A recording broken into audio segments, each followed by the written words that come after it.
right. Good morning. Let's see if we can't get this rolling.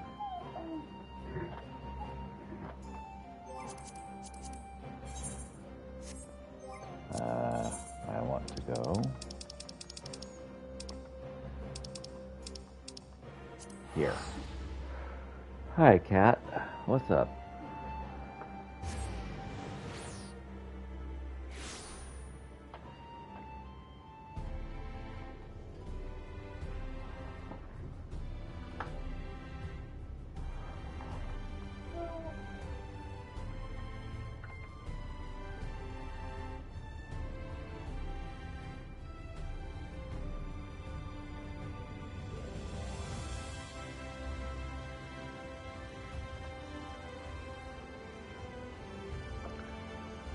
I don't know what the problem is with that particular website. However, I can make it work.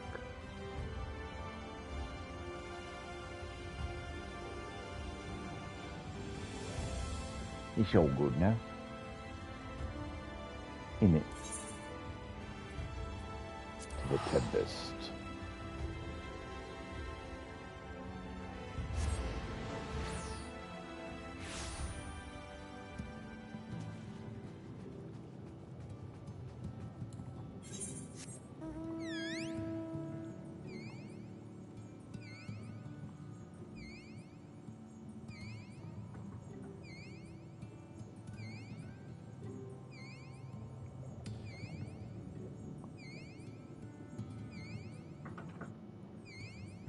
Hey,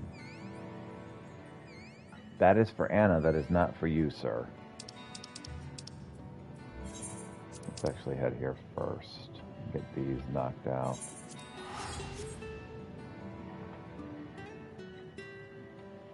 I forgot that these are not actually in this area. Definitely want to do these first.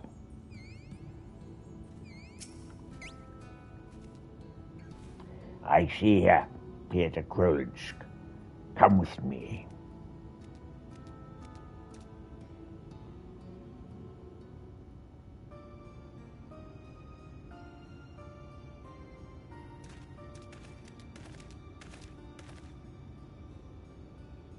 Greetings, miss.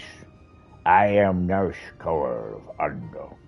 You may not remember, but you saved my life a long time ago.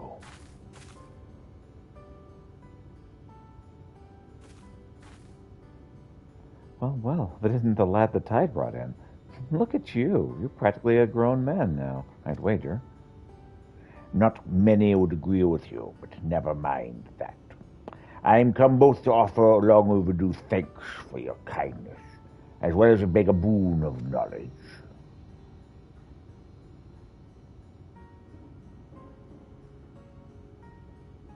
You really didn't have to go to so much trouble. I'll be damned if I turn my nose up at such fine treasures. Honestly, it's wasted on the likes of me. Wow, look at those. If you don't want them, can I keep them? Is this the little one, the child you were carrying all those years ago? So strange it is that finless ones carry their young within them until they are ready to hatch. So very, very strange. Nothing strange about it, if you ask me. I can't quite get my head around Ondo methods myself, but to each their own. Quite. So, what's this about a boon of knowledge? Can't imagine what a fishwife like me could know that this friend of yours doesn't. I've never actually given birth myself. So, okay, assuming I understand you correctly, you were riding that giant flying whale and used its breath to part the seas, and because of that the Ondo clutch mother may not be able to give birth safely?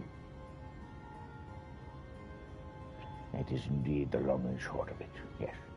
Without the aid of water, she cannot summon her full strength, and so we must find other means to help her do so. Do you have any wisdom to share? Well, everyone's got their own tricks, I suppose, but What works for one woman isn't guaranteed to work for another. But for me, what worked was something called a birthing rope. I tied it to one of my roof beams so I could grip it tight when the time came. It couldn't hurt to try. Whether or not it'll do for your clutch mother, I can't say, but I reckon I can vouch for it, and so can she. Huzzah! Thank you, finless mother. I shall return at once and begin fashioning a rope of similar make. I know all too well how difficult a time this can be for an expectant mother. If you need anything else, don't hesitate to hurry on back, all right? Nice meeting you, mister. All children are the exact same age. The fact they have children, I mean, that's something, right? This birthing rope may be the answer to our prayers. Let us go back to the cups and decide how to proceed there. Sure. What's done with my other thing I gotta do?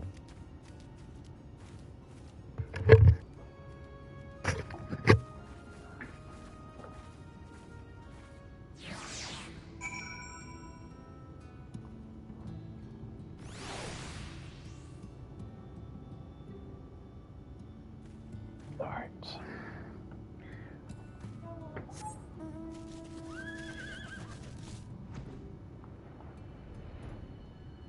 We got this other thing to do. Was that Kit Kat? He just purring up a storm.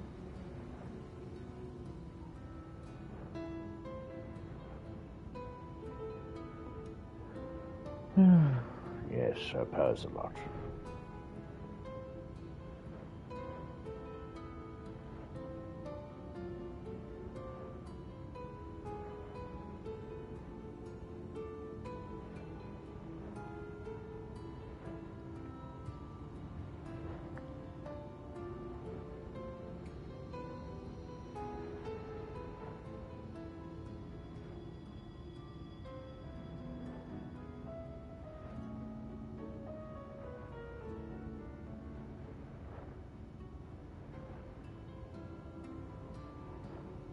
Wow, I just like totally went right over that and didn't even notice. The thing I was after is right here. There we go. Moshimoa. Well, if it isn't Peter. Still alive and kicking, are we? Right, enough small talk. You're here for a reason, I'm sure. Yeah, I'm here to ask you a question. On behalf of the Ondo trader, you say. Is there anyone else you don't know? Anyway, the arrangement was simple. A grain for shells I could in turn resell as raw materials to jewelers. But on the day of the exchange, no one came, so I assumed it was off. No, actually, wicked white. So some ne'er-do-wells are to blame for this. Oh, getting there ahead of me and swindling the poor Ondo out of their goods. I hate to impose upon you like this, but since you're on such good terms with them, would you return to Ondo and explain what happened, and that I'd be willing to trade with them again if they're so inclined? Offer them as an expression of my sincere regret of what happened. I know they're kind of awfully fond of our oranges, so hopefully it'll soften the blow. Yeah, I got the oranges. Nice. I'll do this over here.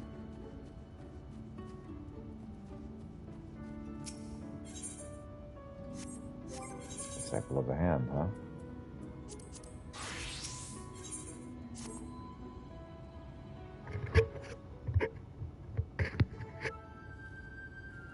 I believe this is a new beast tribe we're starting. Hello.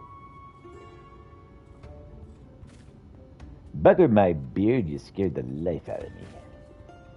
Whew, for a moment I thought you were a hobgoblin. Seems being too far from Tomrath got me jumping in shadows. Hold on. I know you. Well, yeah, probably.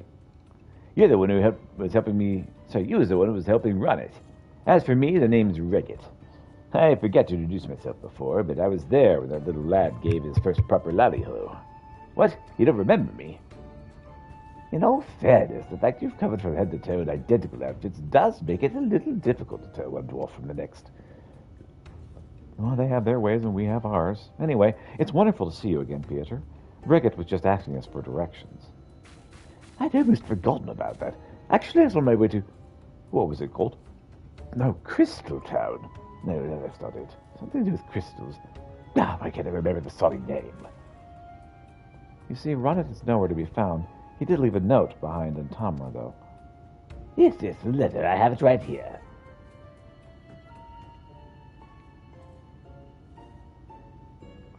To whomever may concern, I'm off to Crystarium to find my first and best friend, Peter.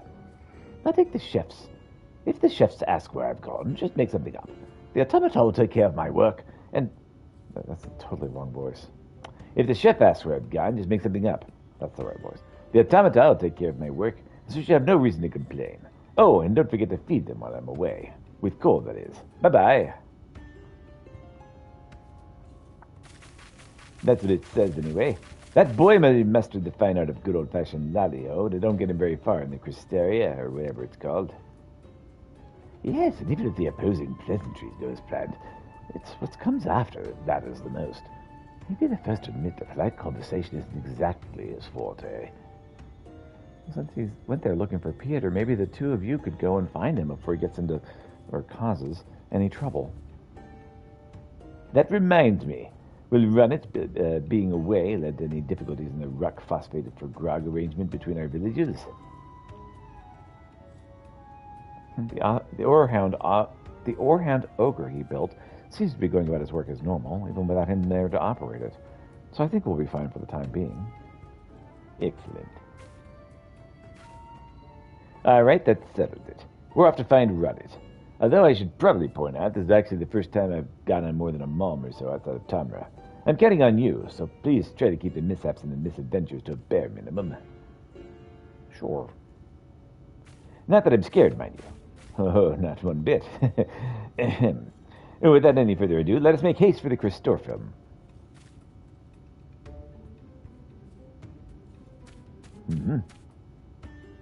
I wish both of you a safe journey to the Crystarium.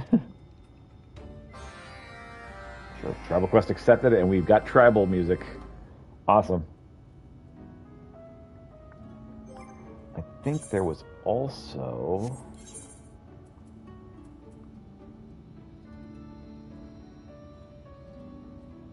maybe an Amarang?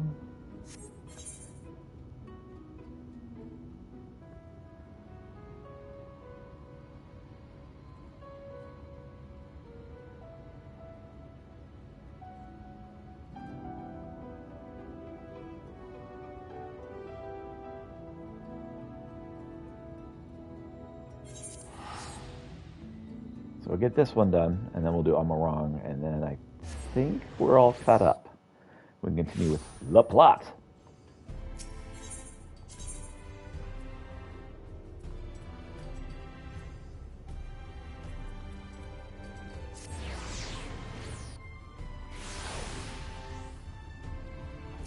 Hey there, Raggett.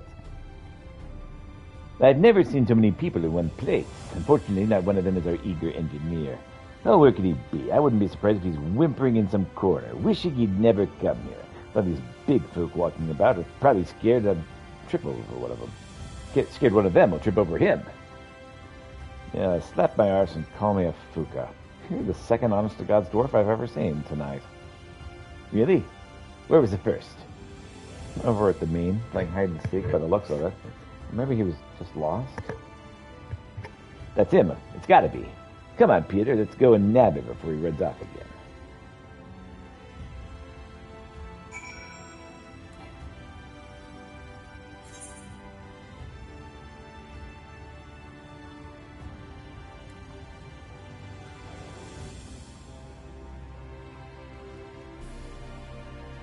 Aha! This is the Mean, eh? For the name, I thought it'd be full of scowling faces. It does seem quite friendly. Anyway, where's Ronnet get up to? I don't know, man.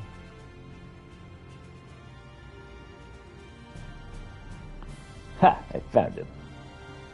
Where? Oh, he's crying by himself, poor guy. So many of them. It's so sad and tall. I wish Peter were here.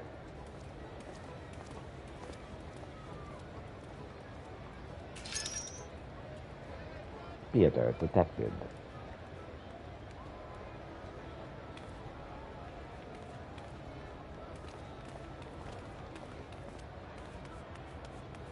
Peter. Hey there. Poor guy. Boom, boom, boom, boom. No. Boy, watch it, short ass. Oh, boy, it's pretty.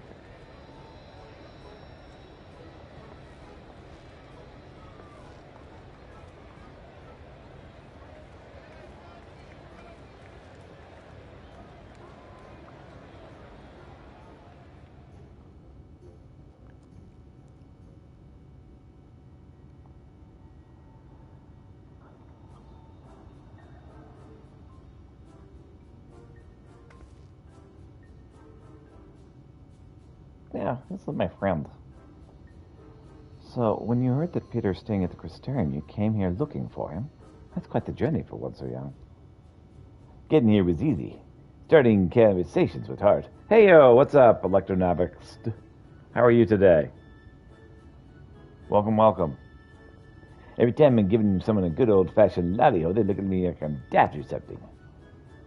But never mind all that, you found Peter in the end. Good, thank you. Awesome. If he found you, more like. Come to think of it, why are you looking for him in the first place? It's simple, really. I always thought Peter was just a server am I on? I am on Lamia. But Peter was just a, I don't know, helpful traveler or some such. But the chief tells me he's a hero who risked life and limb to save the world. When I heard that, I thought it's only right that I do the same. Trouble is, I'm not sure where to start. But I'm not going back to Tamra until I find a way to prove myself your equal. Well, I'm not much of a fighter. There are other ways I can help those in need. But unlike the rest of my village, who can't think beyond their next pint of ale, I've got big dreams, ambitions. I'll say if you wanted a tank or healer for dungeons, I can help, but I can't get there. Oh, bummer. Well, I appreciate the offer, though. I have ambitions. Now, there's nothing wrong with a well-earned drink or 10 after a hard day's work. That's beside the point. How can you hope to compete with someone like Peter?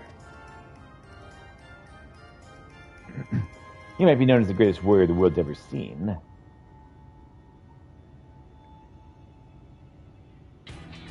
But there's one thing that I can do better than you. Crafting. Gasp.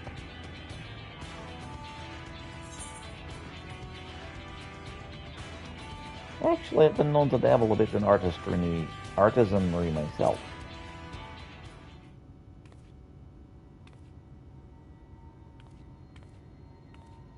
Gasp.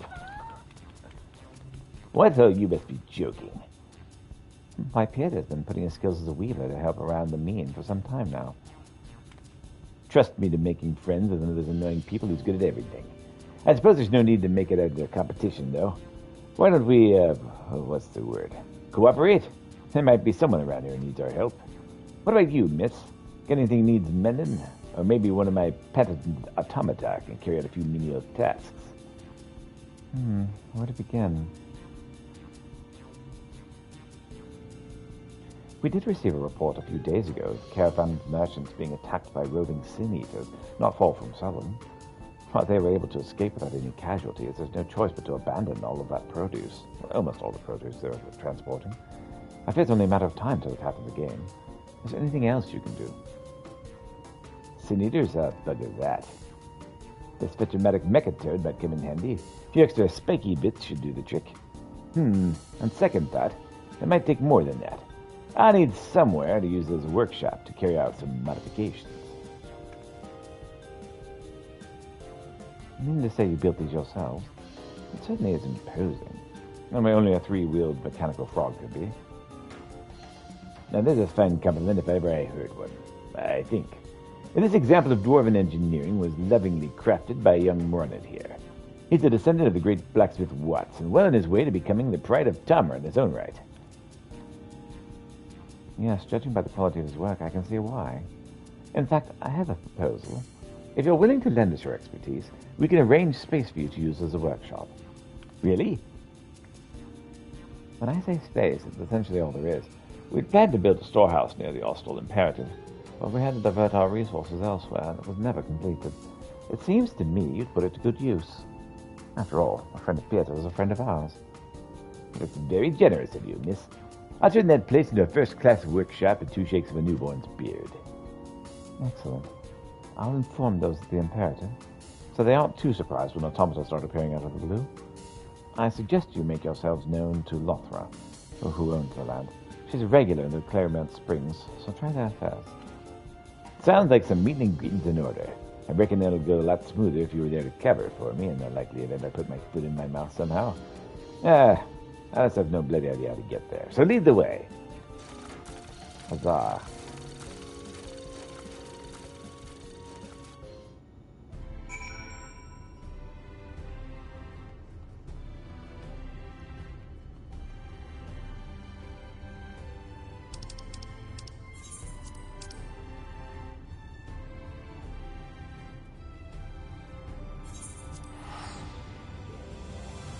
Hustle Imperative at Linkland.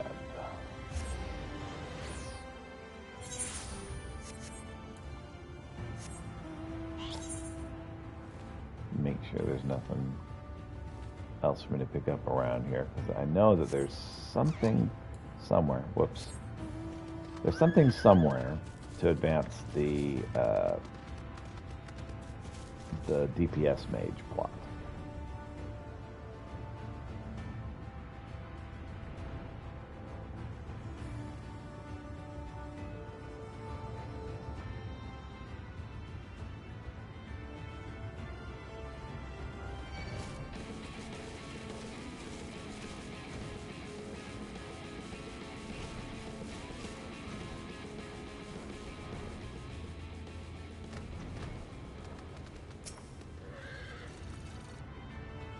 Beeper.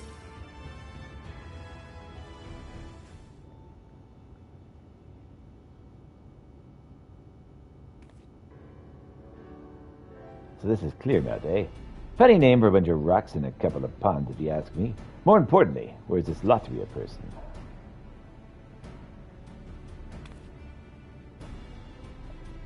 Maybe right there. You there, old crone. I'm looking for Lothria. You know where she is? Call me an old crone again, and I'll rip your silly beard off and shove it down your throat, you moldy little gobshite. But if it's Lotharia you're after, you're looking at her. What do you want? Huzzah! I found you. I need a favor. Oh, hey, cool. I get to play on somebody.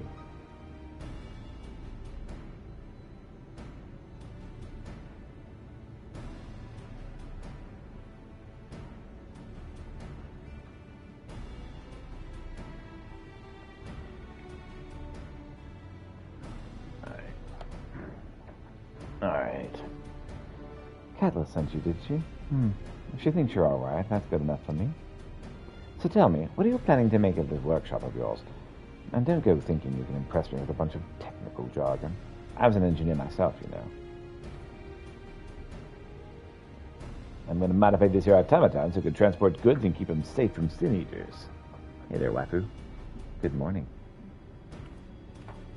Huh, I won't be transporting much of anything with those steady little arms, let alone fend off attackers. And even if it could store goods in its torso, by the time you're done windmilling at the bastards, all the wares that have been shaken to buggery. Good luck with those poor sods you have to sell that. Yeah, but the windmilling's the best part. Right, the old woman has a point, you know. Less of the old. I'll use that beard of yours to scrub the bads, with the rest of you still attached. Don't kill me. So we need a way to carry as much as possible while striking the sin eaters from a distance. That's it. Everyone gather round. I have an idea. Look at why it gets so old. The ink's probably the only thing holding it together. The design's from the days before the flood. The brainchild of the great Watt himself. It's a self-propelled transportation device, armed to the teeth. I call it the Roland Tankard. Its thick shell keeps the cargo inside safe and sound, while the cannon blast any attackers to smithereens. Tanks. What an amazing coincidence that you have the perfect solution in your pocket this whole time, even before you knew what the problem was. It ain't no coincidence. Ever since I found a bunch of blueprints in a tightly locked safe back when I was little, I've been taking them with me wherever I go.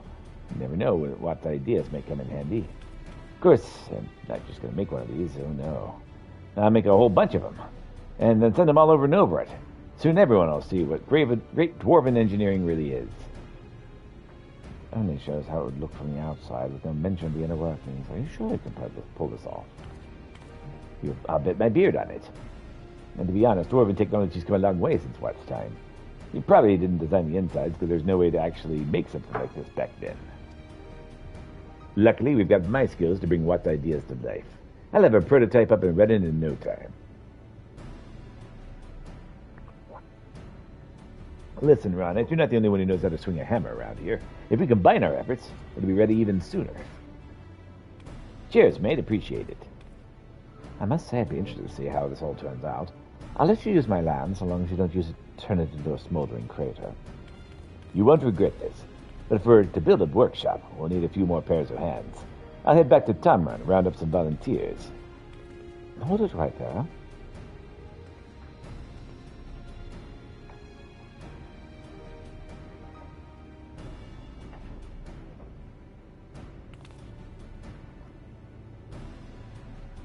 If this place is going to be overrun with dwarves, at least give me some way to tell you apart.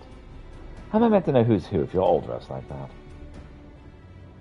Not sure if you realize this, madam, but we dwarves don't exactly have extensive wardrobes. But in the interest of smooth running operation, I'll ask my friend Cart if there's anything we can do. So much for helping. More like bugger off back to Tamran and leave poor Runner to do everything by himself. Well, you're still here, so can you give me a hand instead? Let's go take a look at this plot of land, shall we?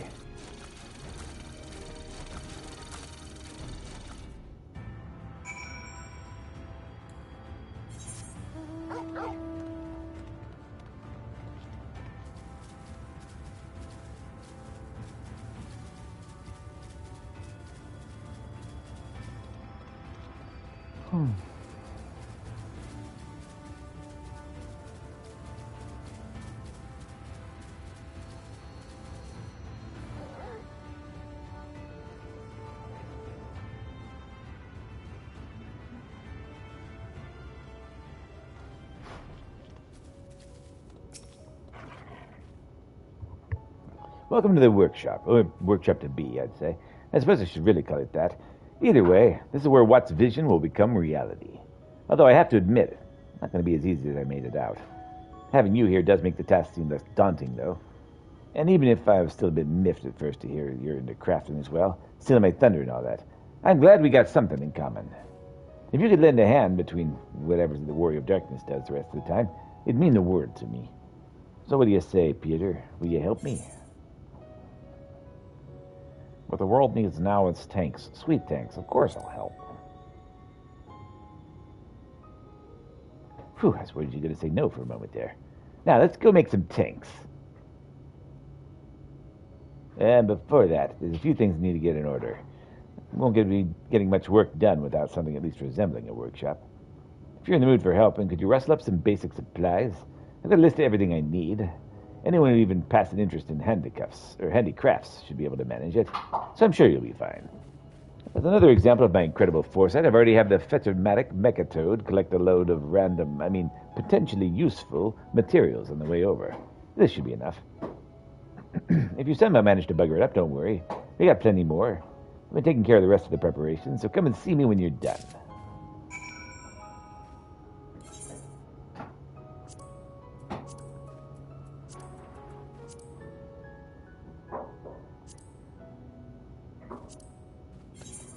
Time for workshop materials.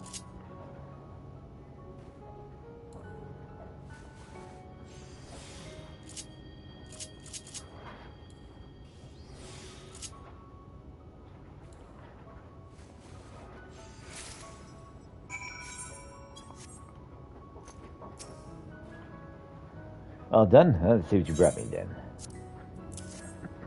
Hey, workshop supplies. I gotta say, I wasn't expecting it to be quite this good. Not showing off, are you? Me and Mechatol will take care of the rest, so go and put your feet up for a bit. Don't you take all the credit now.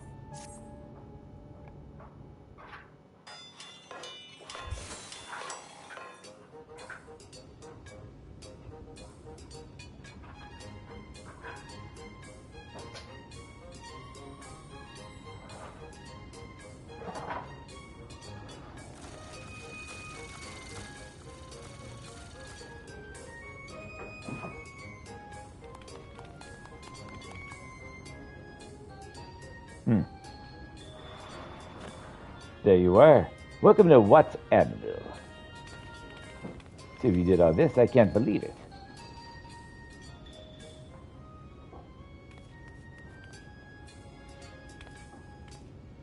Why, look, you run it? I hardly recognize you. Have you done something with your beard? Well spotted, Carrot. According to the legends, Watts had a brown beard and white horns. Seeing as I'm his descendant, I thought I'd follow suit.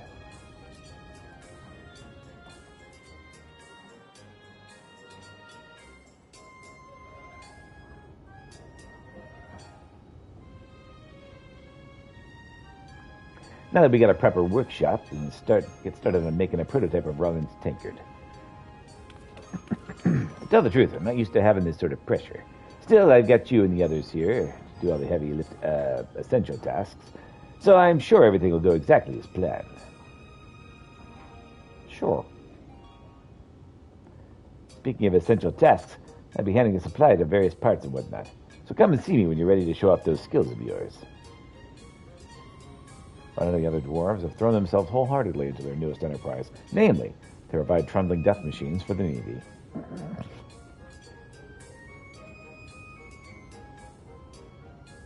Huh, that's weird.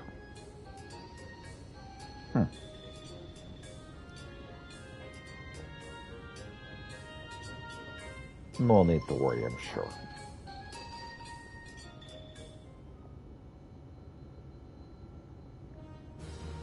Travel quest complete.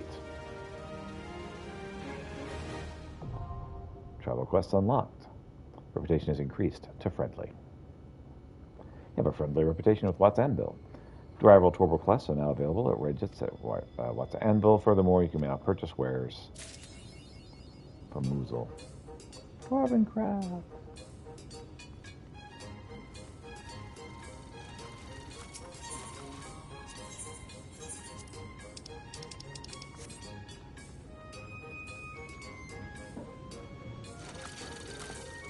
Moved it, not Moozle.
I wonder why that didn't want that. I wonder why it's not letting me do that one. Oh well, it doesn't actually matter.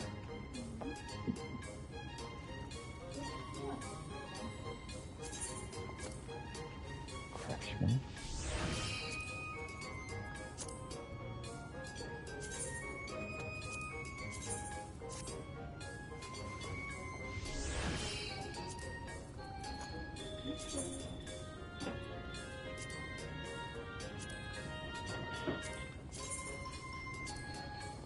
That's rate of 0. Okay. Well, I won't do any more then.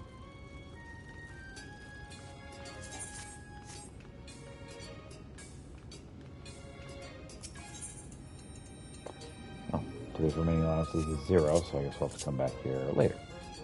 That's fine. So, Red Mage. Let's see if we can't figure out where the Red Mage went.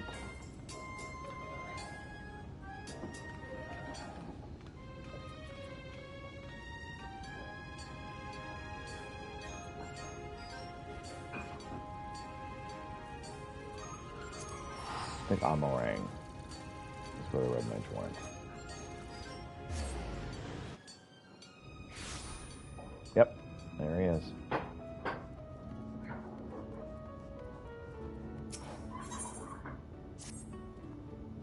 Ah, there you are, and your timing couldn't be better.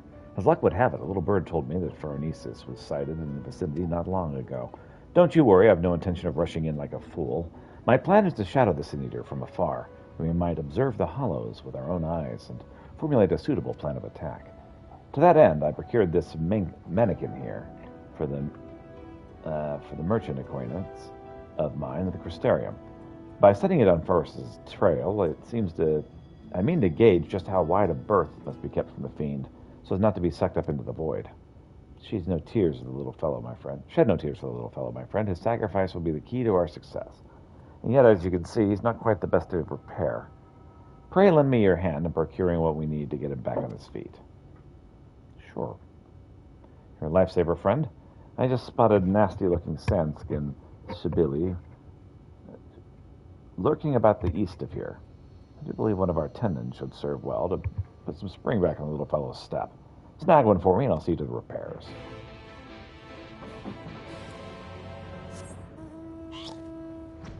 Here it's tendon. All right.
And there we go.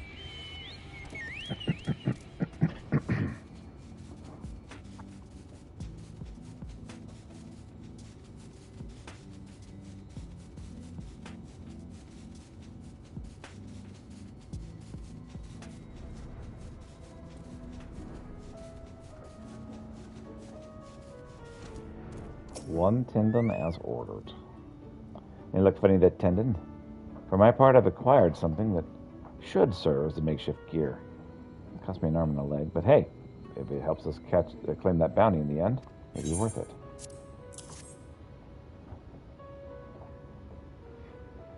Perfect.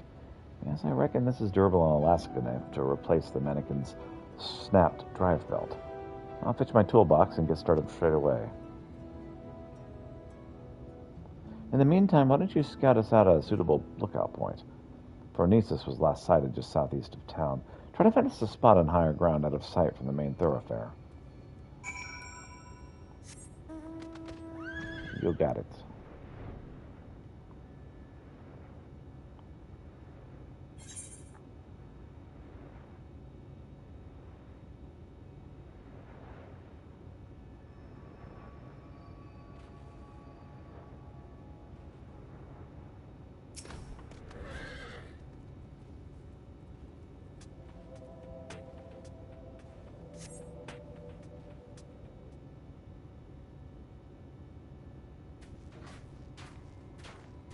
Are you okay? Huh? Oh, it looked like you were testing your eyes. Yeah, my eye's still giving me some problems over here. Oh there, friend.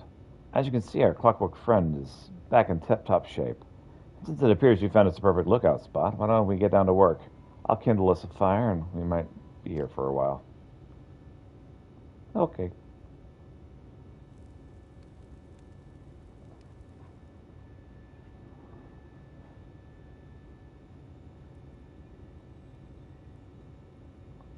I'll be. There's the bastard. Oh.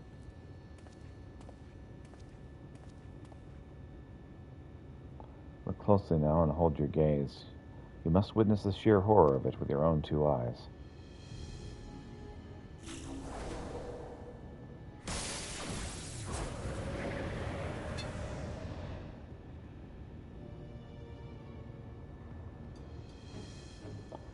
mustn't send out the mannequin too soon. If Ronisa sees it, he may very well blast it to bits before we have a chance to investigate the Hallows. Sure looks like dark magic to me.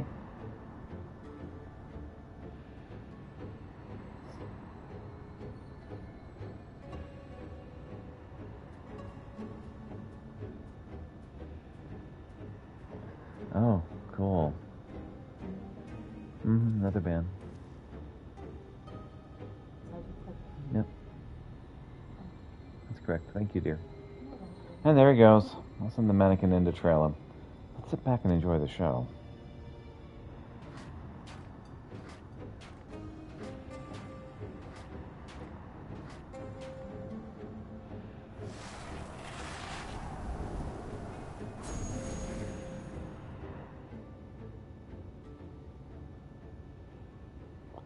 As I expected, gone without a trace. That looks bad. Shed no tears for our little friend. Though his sacrifice, we now know just how much distance we must keep from the Hallows to avoid being sucked into the void. Now it's our turn. Let's edge a bit closer and see what we can observe. Mind you, take care not to wander too close, lest you fancy vacation into a dark, shadowy abyss.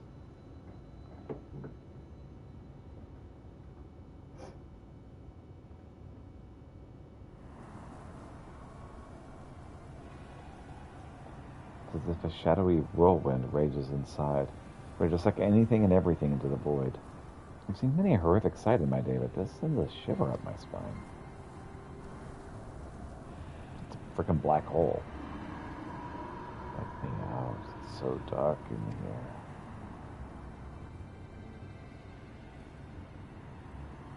here. Why the pale face, friend? You look as if you've seen a ghost. I heard a voice coming from inside. A voice, you said? From inside the hollow. But that's impossible. Is anyone out there? Please help me. Help me get out of here. Over here. Is that a voice? Is there someone out there? If you can hear me, please, you must help me. This is generally how voids get into the main world. I can't see anything. No roads, no trees, not even an aether current to follow. Which way do I go? How do I get out of this place? That voice, what in God's name is it saying? Well, it's asking to get out. The voice of a boy, you say? Claims he's lost inside with no aether current to follow? Sounds like he's adrift in the flow. Not unlike what would happen if to an aether light to one who's teleporting and destroyed in mid-journey. Wait a minute. What if there was some way you could channel your aether into the void? Not to allow your etheric form to serve as a beacon of sorts to get the child back to us. Of course, not that I know how we'd go about doing that. I'm a mage, I can do stuff like that. You reckon you could do just that? I'm not even asking how. Do your damnedest. Sure, I'm good at damning things.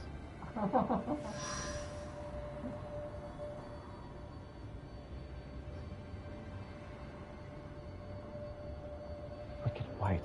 I knew you were no ordinary sinner, but even still, you find ways to surprise me.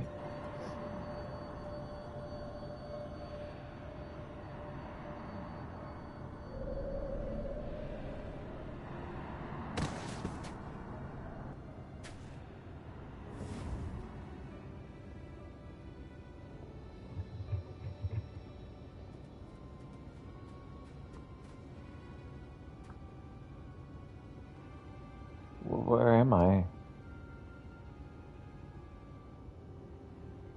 Oh, I'll be damned. There was a child inside. The little expedition has left us with more questions than answers, huh? But for now, this boy needs our care. Let us carry him back to Mord Sook and find him a warm bed and some nourishment. Sure.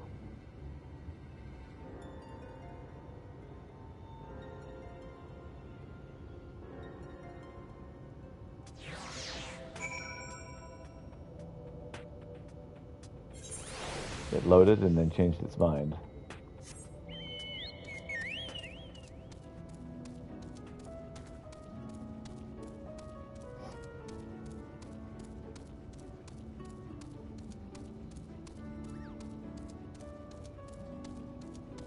Whew.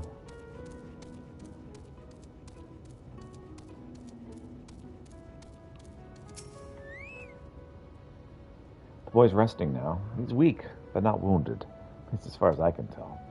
Needless to say, his presence raised questions. Are there others trapped on the other side of the Hallows? And if so, might they also be returned to our world alive? There's much we must ask him when he wakes. On another subject, this might be an odd question, but have you ever looked after a child before? As a matter of fact. You don't say. In that case, he's all yours. I'm jesting, friends. I can't very well tie you down here forever. Worry not, I'll manage somehow. I suppose the first order of the day should be to get some food in his belly. He does look terribly pale, after all. Methinks I'll go hunting for some meat. No, perhaps I should take him to a physician first. After all, he may be suffering from some ailment inscrutable to the eye, or maybe I should... Oh, damn it all, I knew I wasn't cut out for this. He is. Oh, there you are. You'll be happy to know the boy's awake and seems to be no worse for the wear, physically speaking, at least. There is just one rub, you see. He has no recollection of where he came from, just how he managed to get swallowed up into the void. That's not good. In fact, other than his own name, Tainer, he can't remember much of anything at all. He seems a good lad, mind you. Eats my half-assed cooking with a smile, and nary a word of complaint. And I reckon he's hurting inside, and badly. We must reunite him with his parents with all due speed. Indeed. I suggest we go for a stroll around Mortsuk, in the hopes that the sights might help jog his memories. He can't have wandered far. Why don't you go check up on him?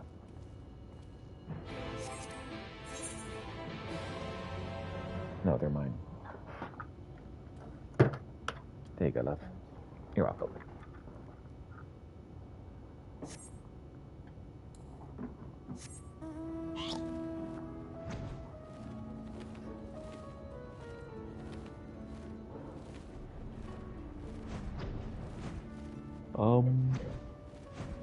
There he is.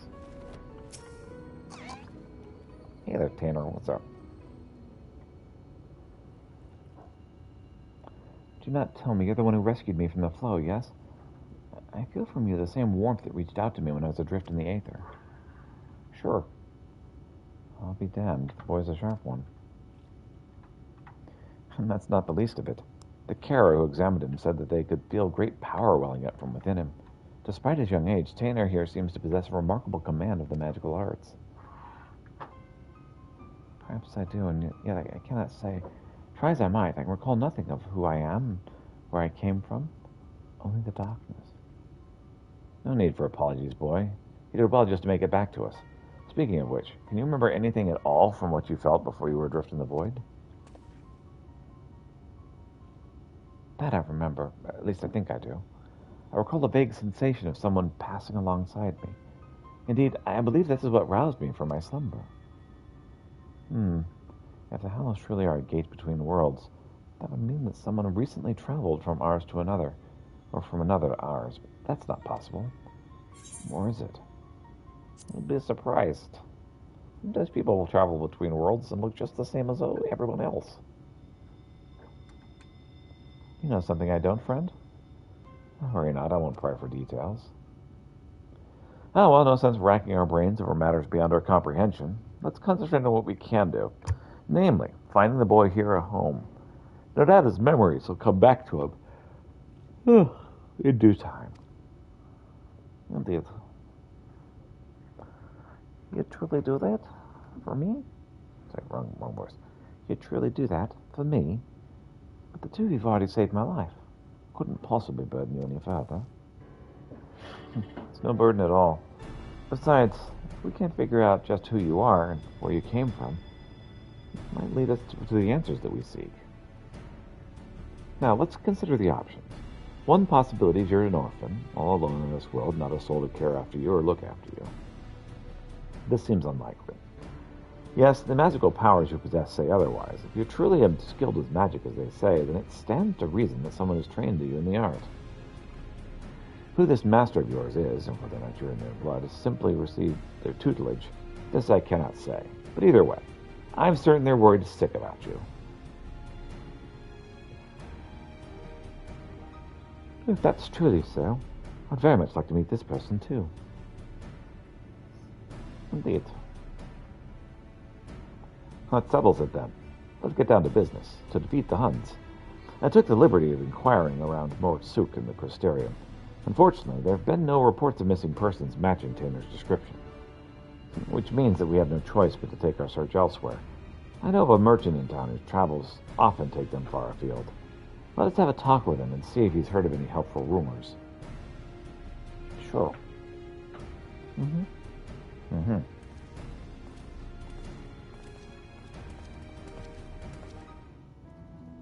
Ugh.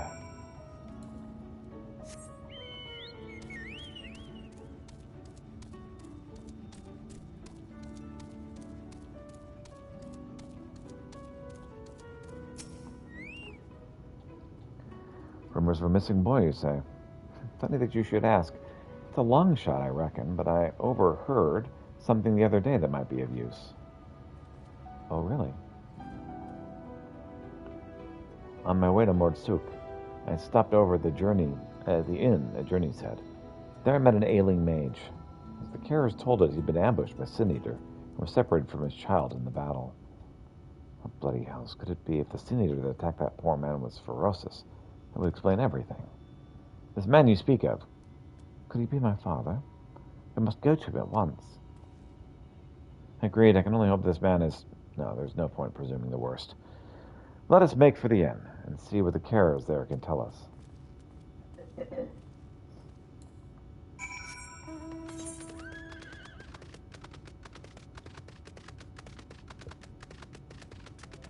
Ugh.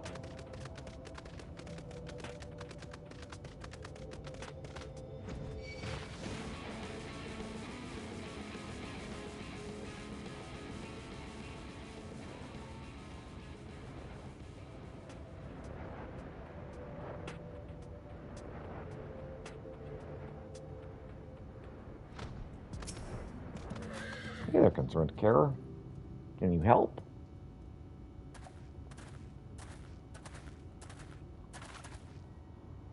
Oh there. I hear there's a mage in your care who's lost his boy. Well, I do believe we have him right here. I fear there must be some mistake. The boy in question has already been found. This is him right here.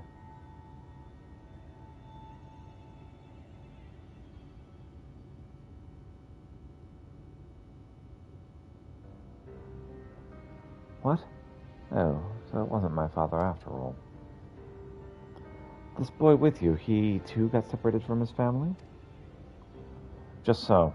I think a man here was looking for his son, and we just hoped... so it seemed it wasn't meant to be. But there are many people here, yes? Might I ask around and see if any of the others are in my family?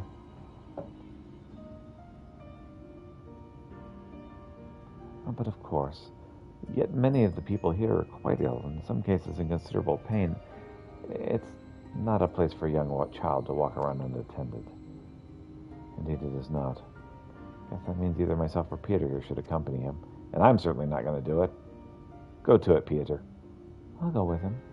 The walk might help take my mind off things. Not a bad idea if the lad doesn't mind. I reckon Trainer would much rather be with someone his own age.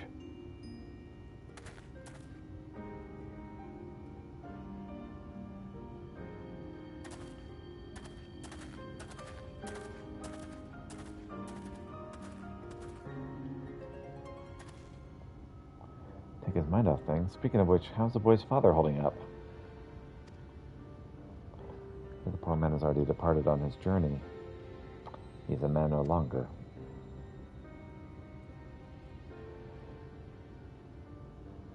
The child insisted upon staying by his father's side until the last. I permitted this out of respect for him, though part of me regrets the choice. None so young should suffer such horrors.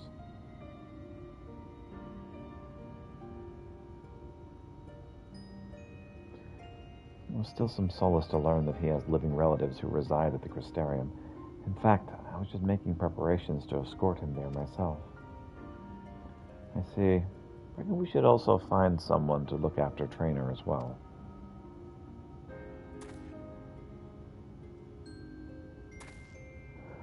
Don't get me wrong, friend. I haven't given up on the prospect of finding the boy's family, but we have no other leads. The deadly sin eater's still on the loose. The lad tags along with us every step of the way. He's likely, far more likely, to end up dead or worse than to ever reunite with his family.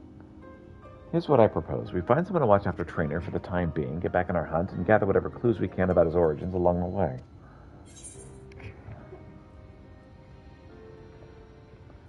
Very well, but we must see to it that he is safe.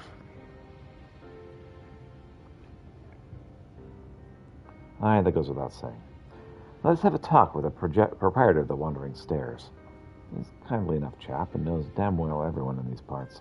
With any luck, he'll be able to direct us to a willing and able guardian. All right. Look, I don't like this any more than you do, but it's the best we can do for the boy given the circumstances. At any rate, let's find him and share the news. Don't worry, it's my decision. I intend to take responsibility for it.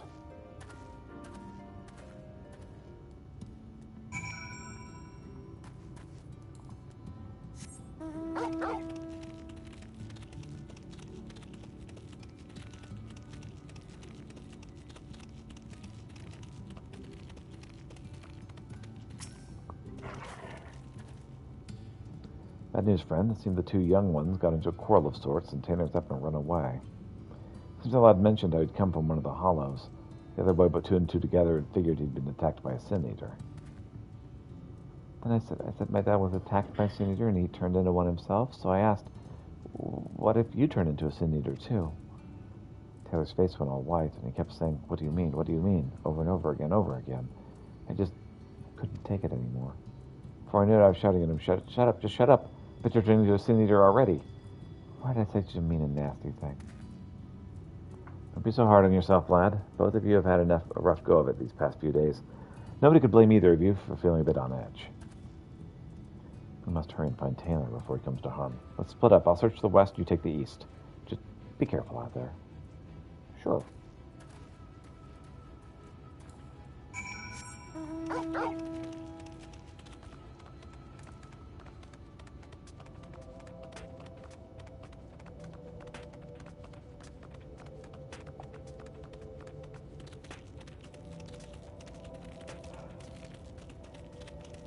Ooh.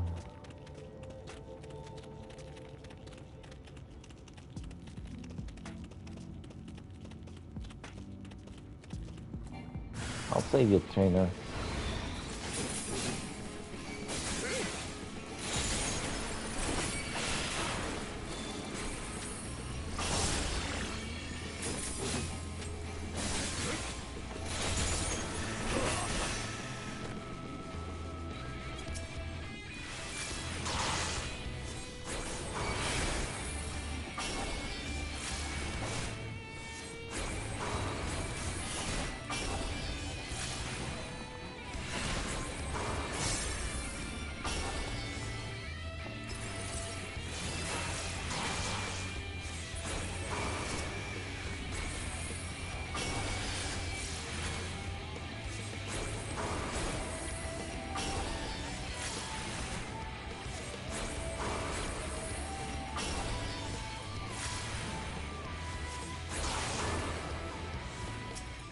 You're okay, right, Tina?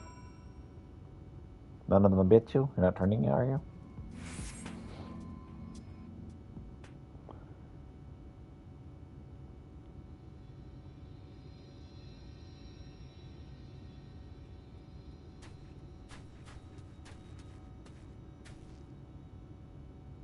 When I heard the clamor of battle, I feared the worst. I can see you have everything under control. Are you okay, lad? I am. Oh, you're talking to him. Forgive me, I don't deserve this kindness.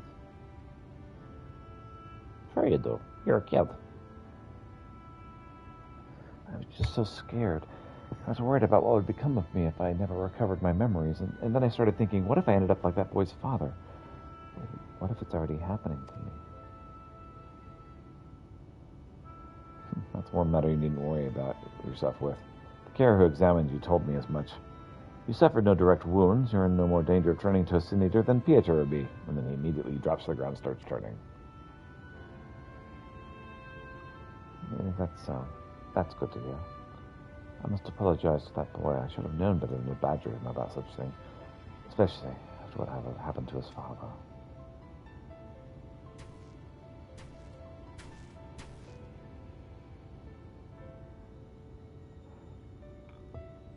What do you think, lad? He was saying the same thing about you. You both have good hearts, lad. And you've been through more than any man should. There's no need to be ashamed about your feelings. That's a good one. There is still so much I do not understand about this world. Why does no one here know of me? Am I doomed to be alone for the rest of my days? Why must I be this way? If only I could remember something. Anything. I'm sick of not knowing who I am. I'm sick of being alone. Oh no, maybe the echo will come. There we go. Echo, echo, echo. I was waiting for the echo to start. Yeah.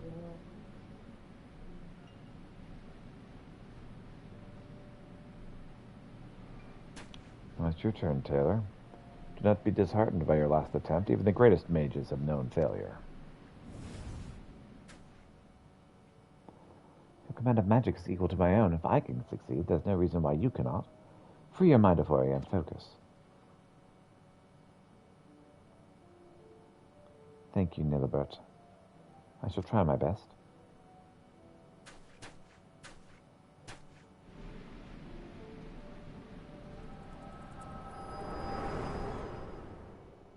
So apparently, you knew that Sin Eater that we were hunting.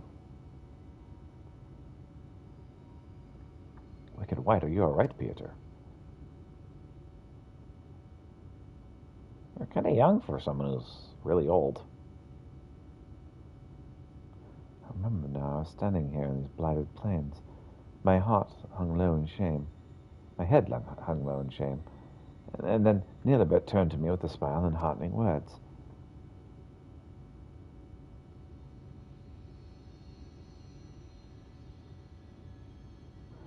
Nilibert, why does that name sound so familiar?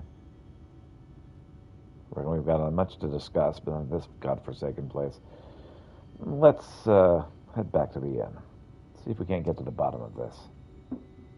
Sure.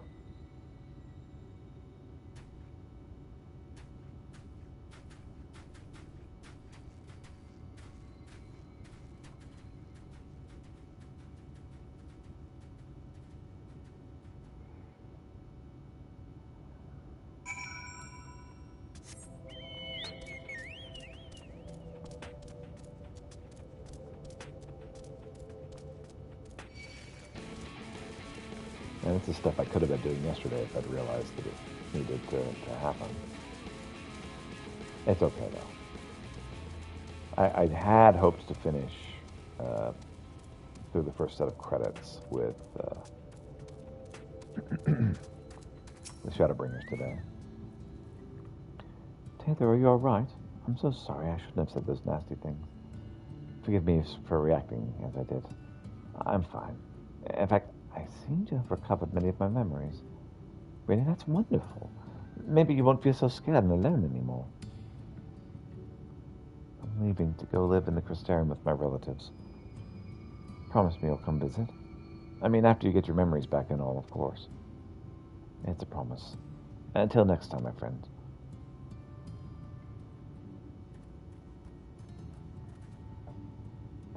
I knew the two of you would work things out. Now, let us return to Mordsuk. You have more than our share of questions that need answering. Indeed.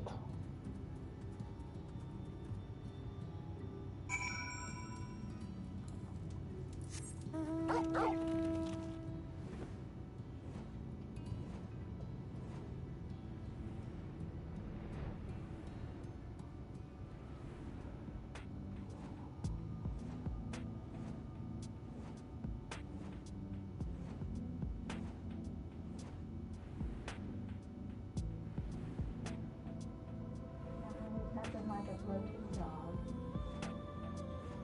Or a floating big boy. Flying dogs are the bestest.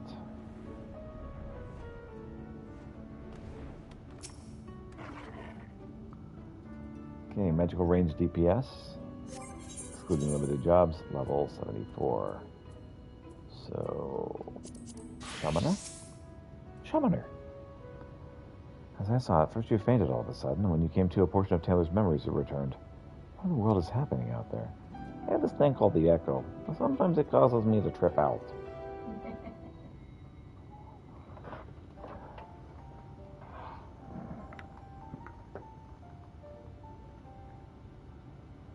The power to look into the past, huh?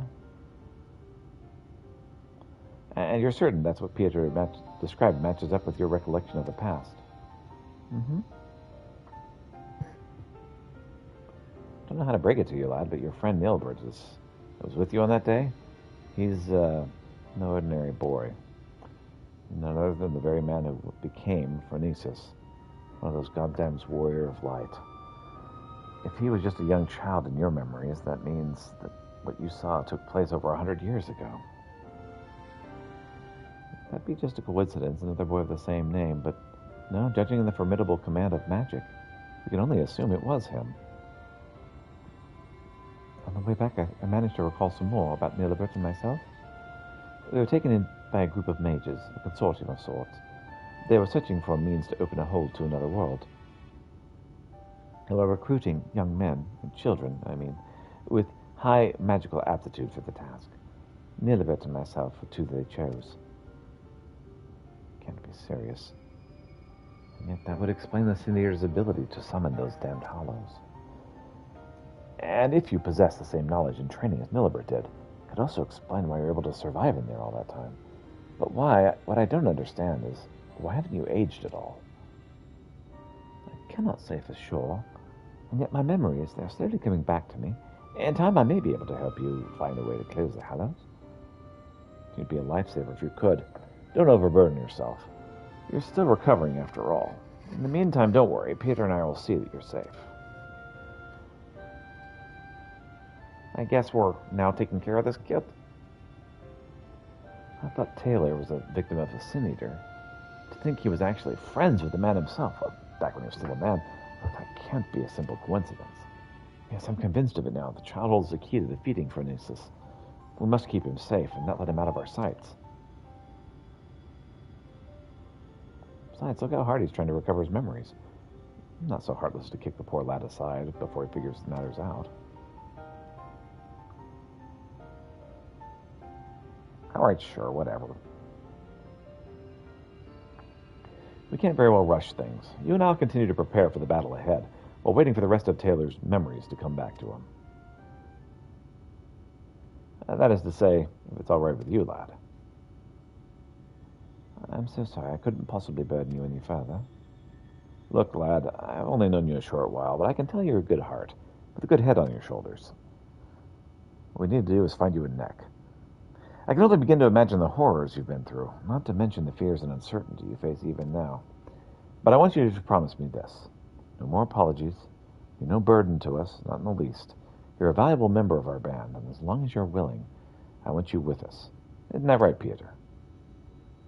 Sure, why not? I see. Thank you, Carrig. Thank you, Peter. I'll aid your quest in whatever way I can. Now that's more like it. We're counting on you, lad.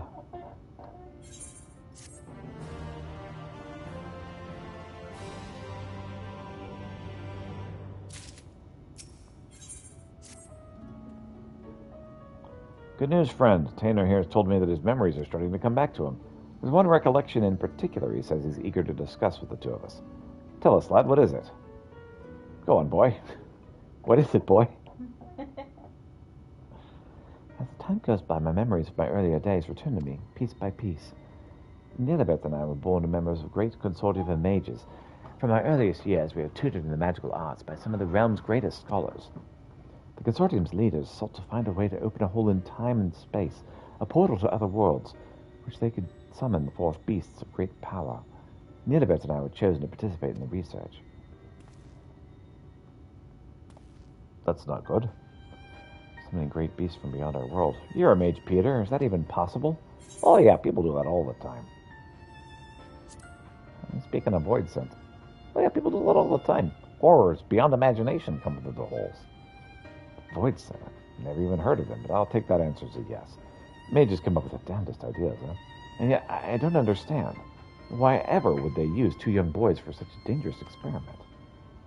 The beasts our masters sought to summon reside in the planes most distant from our own. Reaching across such great distance requires a tremendous store of innate ethereal power. And so our masters set about to breed the perfect mage. Marriages were arranged to wed the mightiest members of the consortium to one another, in hopes they would bring forth children of heretofore unheard of magical amplitude. And finally they succeeded. And so you were born. You and Neilbert.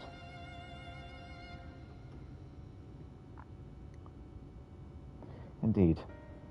For even before we could speak, we were taught the complex incantations required to breach the boundaries between worlds. We practiced these spells day after day, night after night, for what seemed an eternity. At long last, we were deemed ready to attempt the summoning.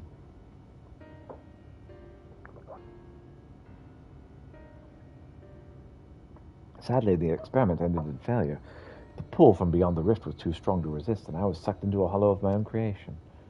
There I remained trapped alone and adrift in that empty void until Pieter called me back to this world. Alas, over a century had passed since that fateful day.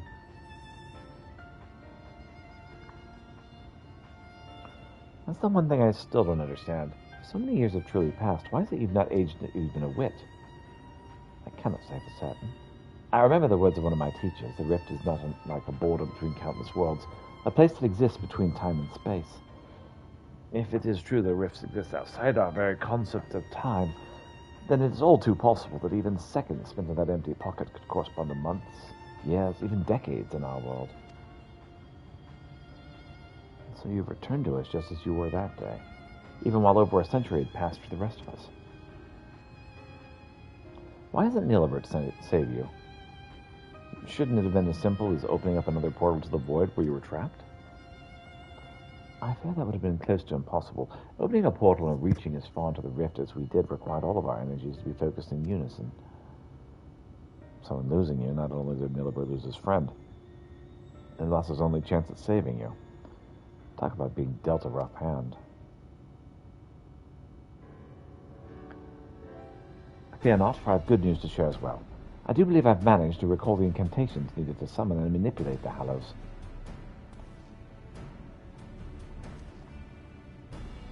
Summoning beasts from beyond the rift is far beyond my powers, but I just might be able to seal up the Hallows if Rhinosis so enjoys summoning. What say you, friends? Shall I give it a try? Sure, why not? Oh, now that's music to my ears. But let's not be too hasty. After all, the last time you tried to use this magic, there were complications, to say the least. Indeed. Yes, we must take the necessary precautions before confronting Rhinosis in earnest. Let us meet outside the village, where Taynor can test out his magic safe from harm.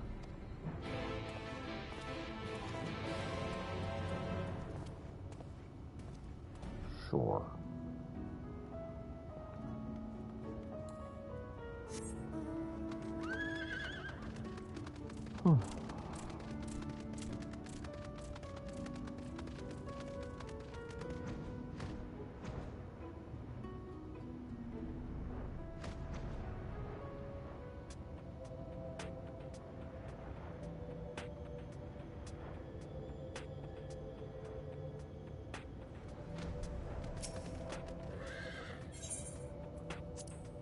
Let's do this.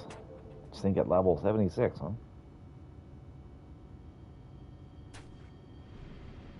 I guess next will be 78. Wicked White, you did it, lad.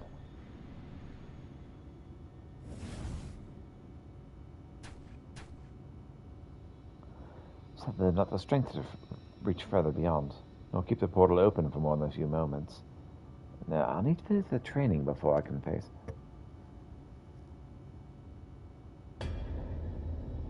There he is.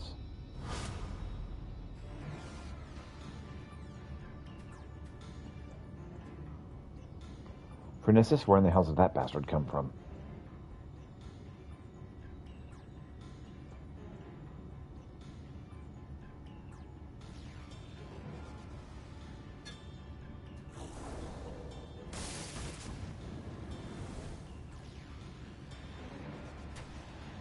Too close. I can feel it pulling me in. Turn around and run away. That makes sense. Instead, he just stands there. No, Nilibet, these are my friends. You mustn't hurt them.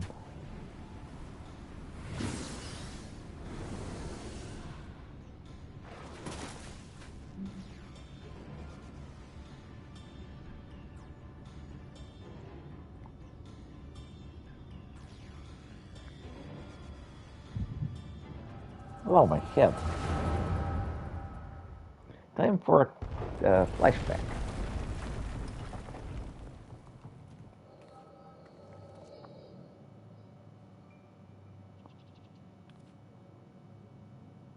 This isn't good. The cave is completely sealed off the tunnel behind us. There's no recourse but to press on without our companions. You heard her. What'll it be?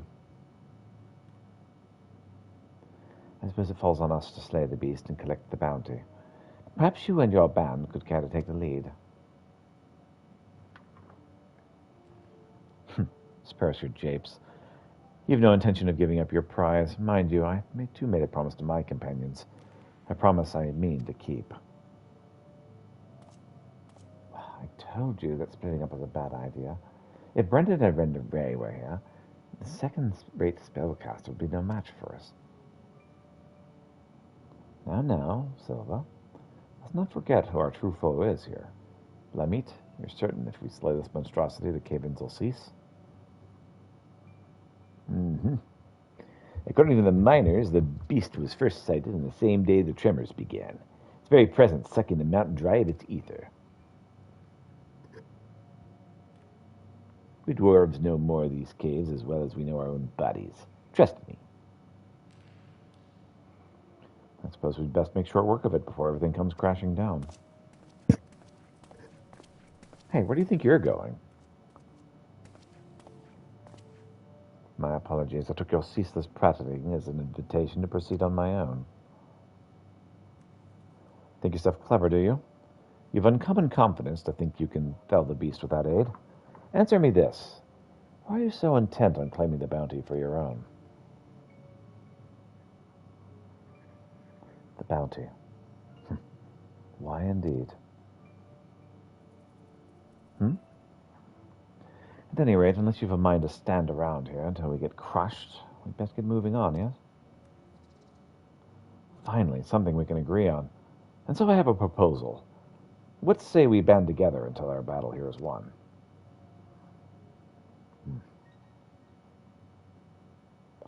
The tremors grow stronger. No doubt a cave-in is imminent. Let us vanquish the enemy with our combined strength and quit this place before it becomes our tomb.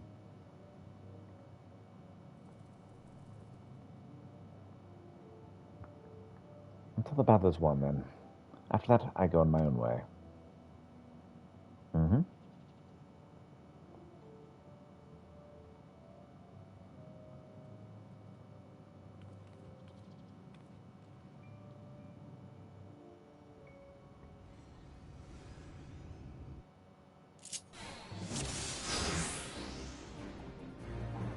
Better if I does Nilibert. It is most welcome, Nilibert. Let's make short work of this beast and take our... Indeed.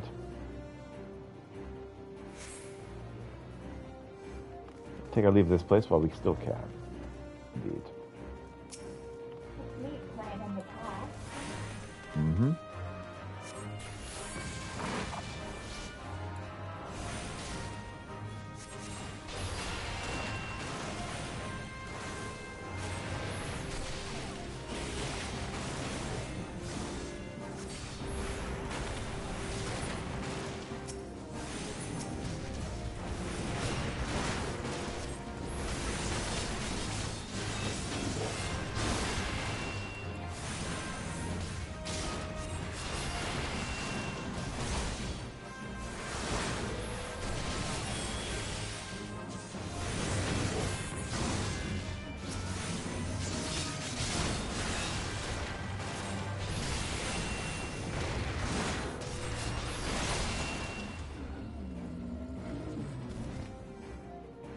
You're not the only one stuck here, eh?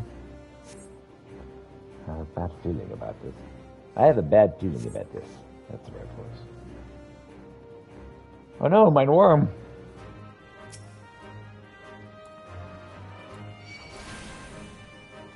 That's just the one, so really think it's somewhere around. What have we done? How about you, Fee?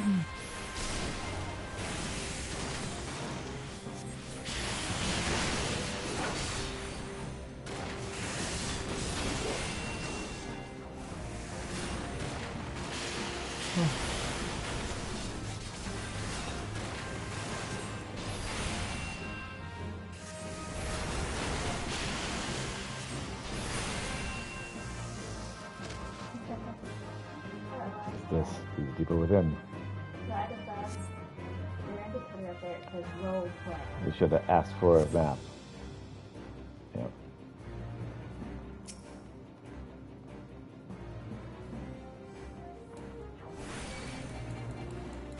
Well, you're a big boy.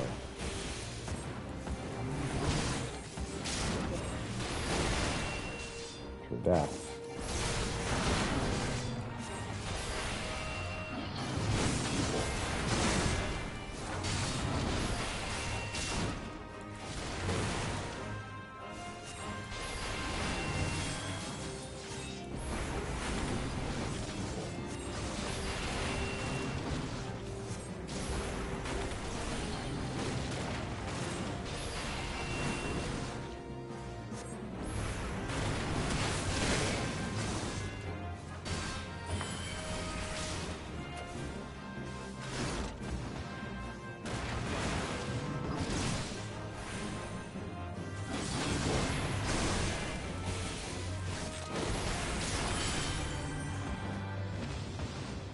I think you could have managed that on your own, mage. Perhaps. More of a struggle than I expected.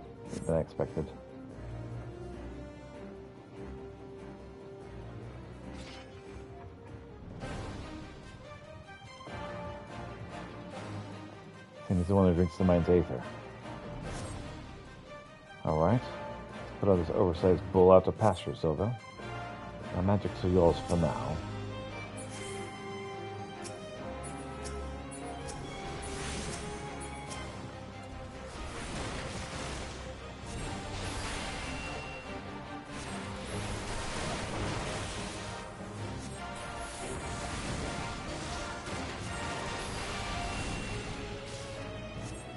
Need to figure out flare.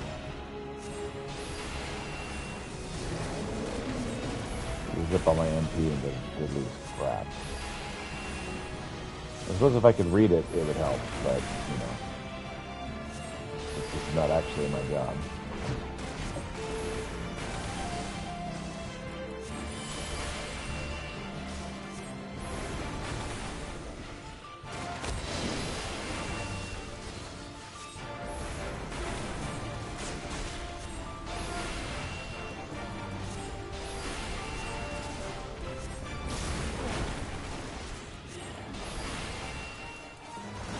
Remember this for main story quest? This is actually... Hi, Bruni. This is actually the magic caster side quest thing. Sorry, I got distracted briefly.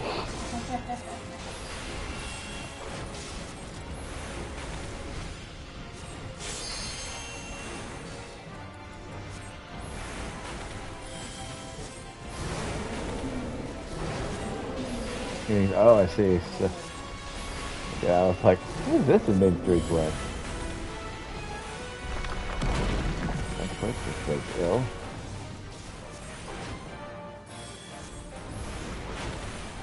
So a little help here, healer.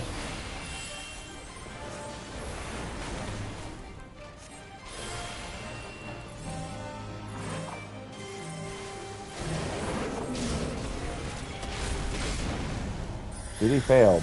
Well.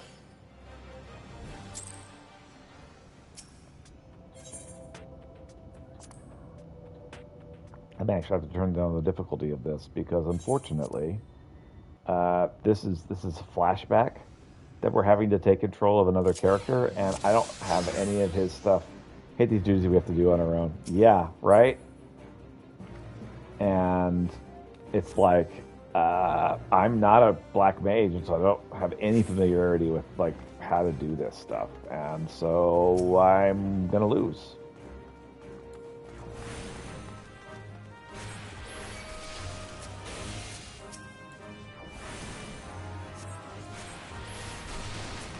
Instead, I just put it on stupid easy. I might eventually do that. Yeah, I do that. But as far easy as it gives this. Yeah. Yeah, wife is over here saying, I do that too.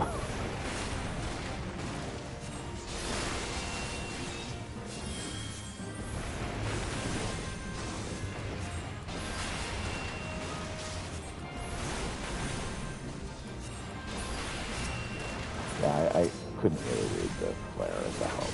Put it up for me. I think you should do it very kind of you. I can read it out loud. That would be amazing. Thank you. Okay, so it's definitely AoE. Target and all enemies nearby it with a pure DC of 220 for the first one. And for 40% less for all remaining enemies. Got it. So it's AoE attack. Yeah. Cool. Thank you. And only be executed while Then under wifey. the effect of actual fire. So I guess do fire first and then fire. Mm-hmm. So I should do fire then flare. Got it. And Bruni is like, yeah, there's a whole lot of people that do it that way.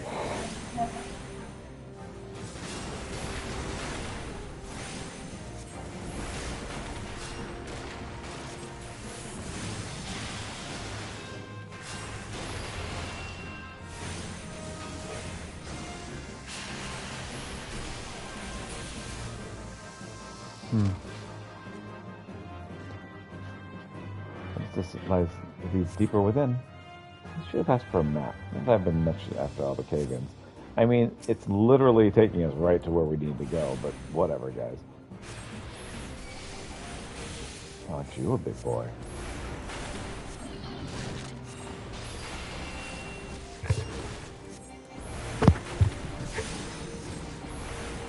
Well, I think I'm going to avoid flare because it seems to not really be doing much good.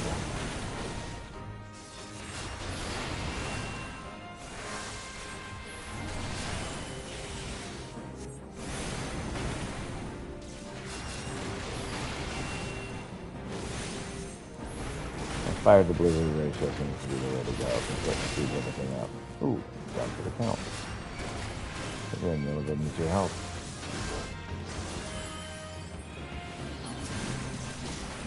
Indeed.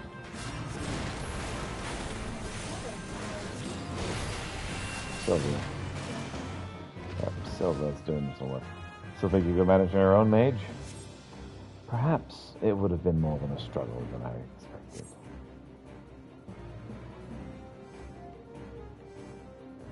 I'm going to work on ads this time. I'm not going to worry with flare. I'm just going to make sure everything has lightning on it.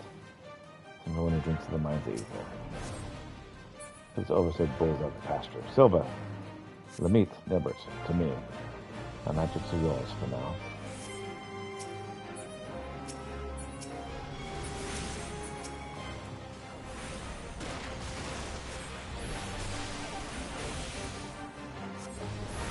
I'm not saying I never give up, I avoid it. It makes me feel bad, and I don't like that.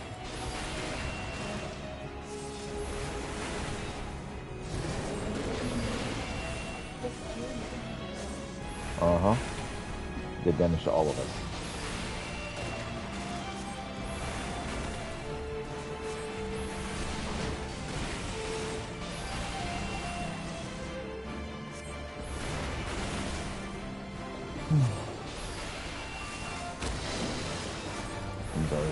We should dispatch the small fry and quickly. See, I missed that whole conversation the last time. Leave that to me.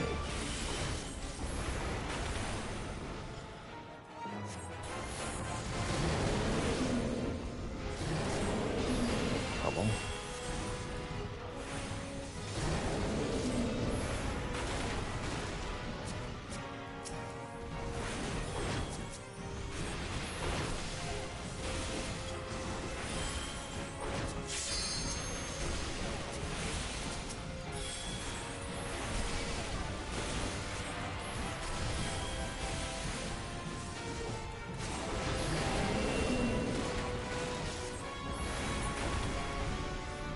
do it, Silva.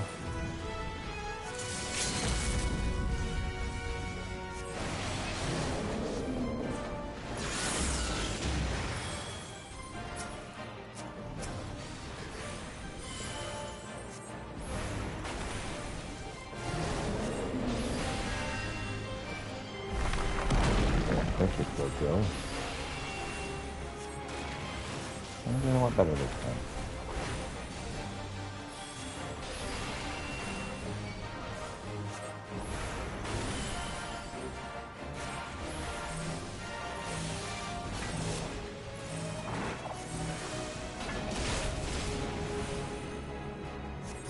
Alright, that's over the room.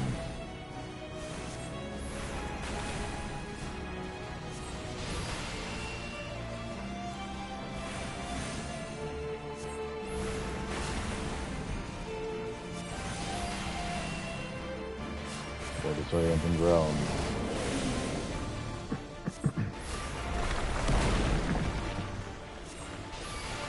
I didn't move fast enough. I'm now more vulnerable. That's not good.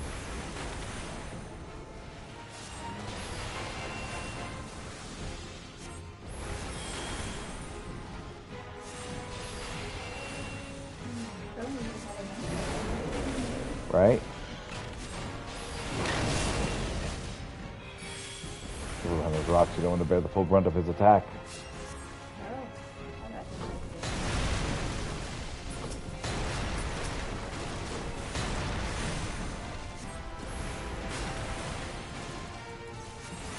Bobian.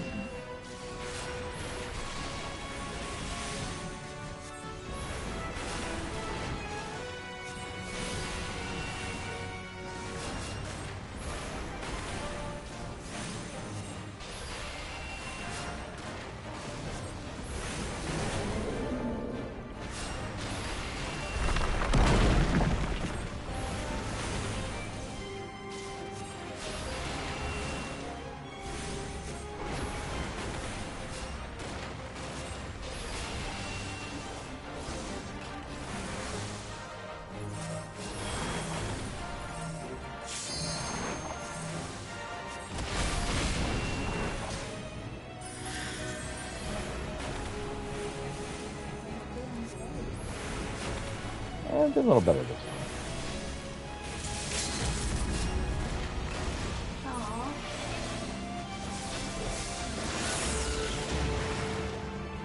Oh, holy power, get behind me, friends, quickly.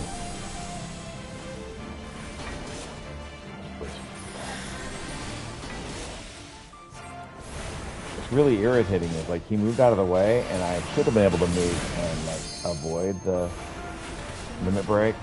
And it's like, no. Alright? Okay, keep doing it longer. Show us all of your strength. Alright?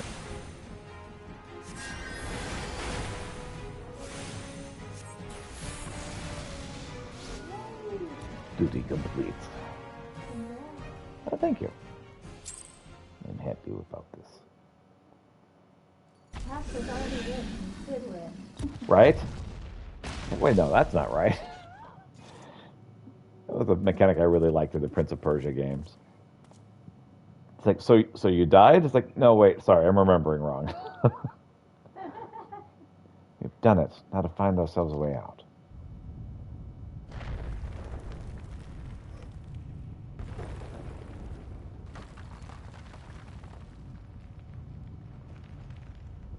Tremors continue, but why? The fiend has been vanquished, and its aether returned to the mountain. Ooh. Taking your computer. We were wrong. No, it wasn't the creature itself that was causing the quakes. Ruh-roh.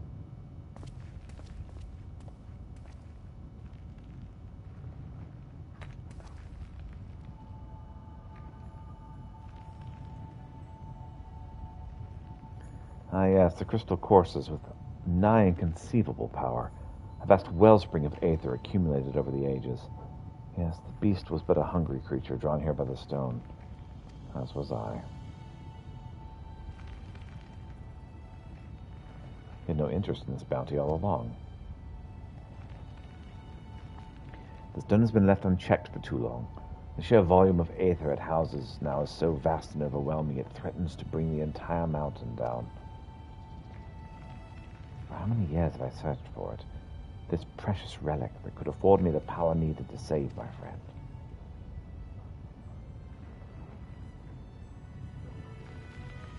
You mean to take the stone from this place? But then what would happen to the mount?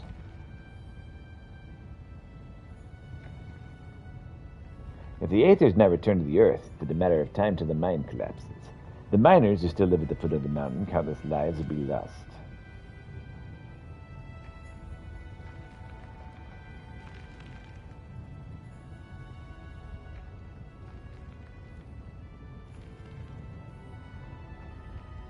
There's no time. What can we do? Tana, my friend.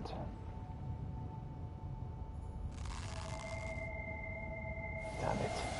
Damn it all.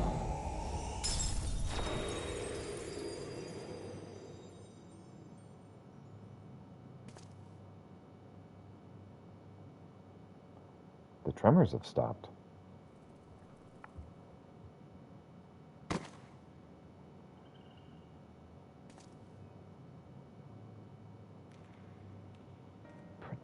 Please, pray forgive me. I promise you this. As long as I walk the earth, I shall never, never give up hope. Kitty's running into stuff now. Yeah. He's got the zooms.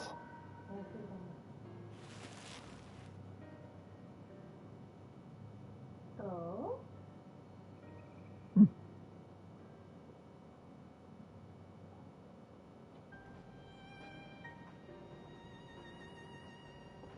The stone was yours to do as you pleased.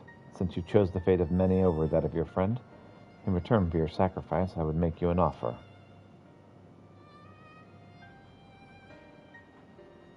Come with us.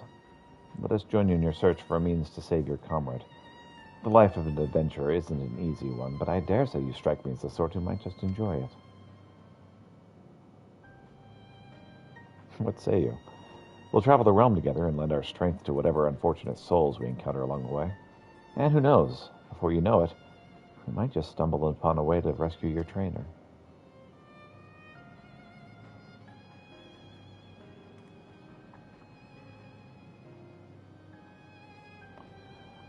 I would like that very much.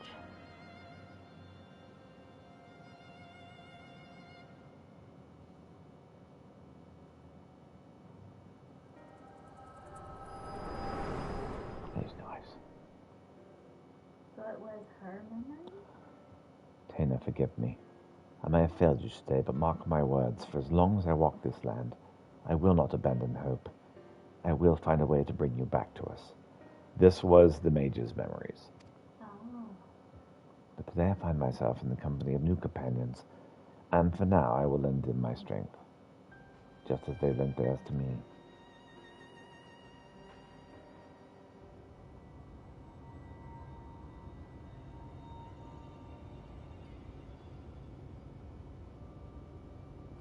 Oh, my heart.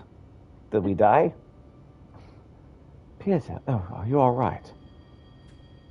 So where did the big bad go?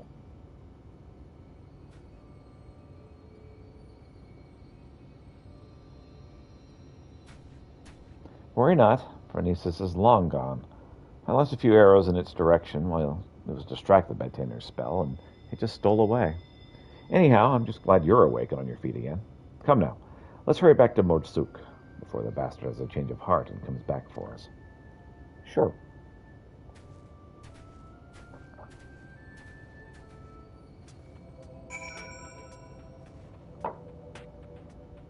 All right.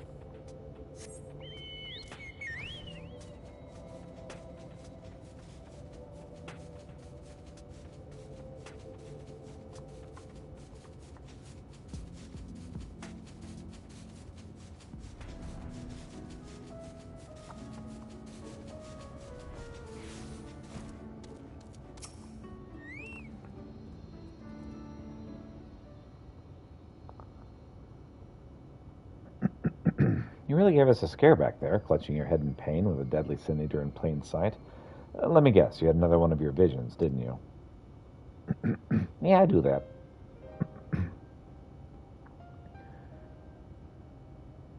He joined his party to try and find a way to help his friends here. But then he didn't.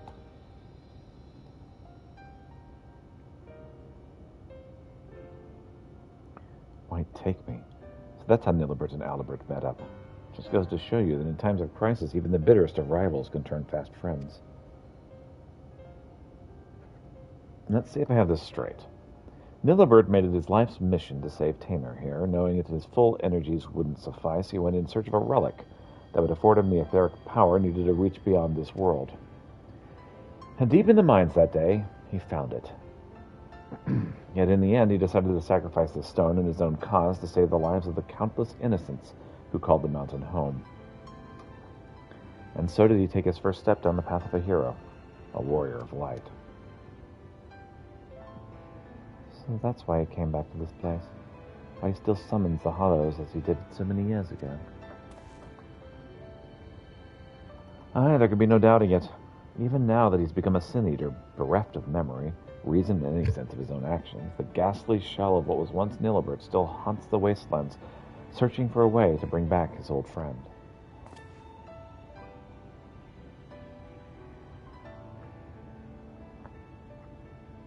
I only knew him as a child. The whole idea of sin-eaters and warriors of light is also new to me. Even as the pieces come together, I could not truly believe that Nilibert and this Phronesis are one and the same. But even when our gazes first met, standing out there in the wastes, in an instant I knew it without question. This was my friend, a friend who'd been searching for me all these years. At last, I know what I must do. I must stop Phronesis, that my dear friend may finally find peace. Together, we can do this.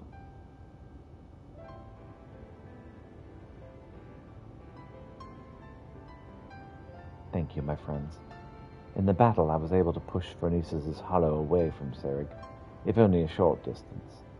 With more training, I'm certain I could learn to close them up entirely. After all we've already seen from you, I've no reason to doubt you. If you're game, so are we. Finally, some cause for hope, huh? Still, we must exercise caution. The last time the boy worked his magic, our foe showed up faster than you can say Phronesis. While this might be simple coincidence, the likelihood is high that the casting of the spell itself summoned the Sin-Eater to us. We best avoid casting any similar incantations until we've prepared for the final confrontation. I want you to stay close to us for now. Devote yourself to your studies and hone your skills to whatever degree you can in the safety of the village. In the meantime, Pietro and I will redouble our training efforts as well.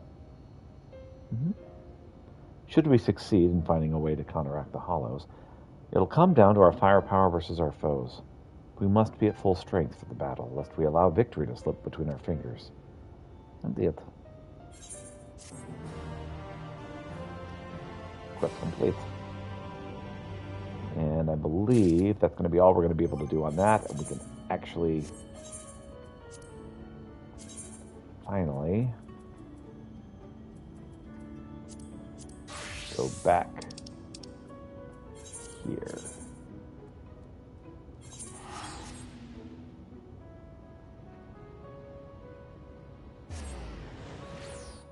To the Tempest. I feel like I'm kind of close to the end of the game. So we're hoping to finish this game up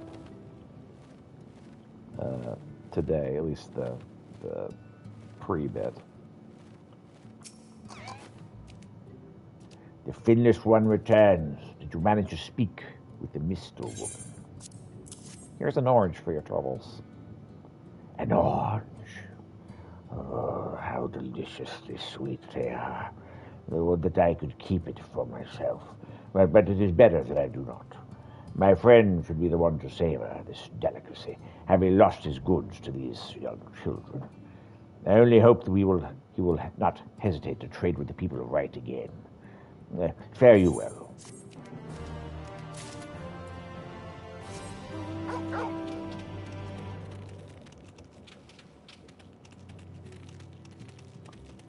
now she's cold. Though she's not under, that finless one carries herself with the self-same grace of a clutch mother. Perhaps it is the same for all who brought children into this world. I can but hope that this rope which she told us of will serve to aid our clutch mother in this most trying of times.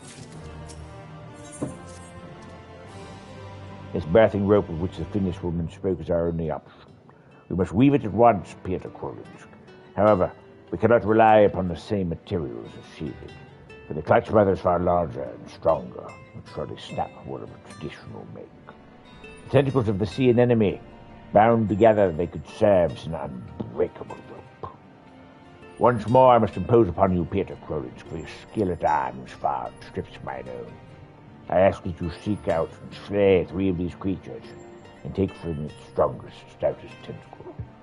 Much have I asked of you already, yet I fear I have no choice but to do so yet again. Only a warrior such as you, or proud Onan, could triumph over your enemies. They are ravenous, even hunting for their next meal. If you survey the grounds of north of the Caps, you'll likely find you where you find them. Go quickly, for the lives of the clutch mother's children hang in the balance.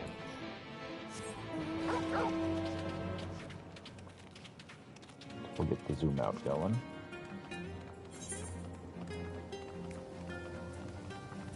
It's a bit weird that we have water leaking into the sea.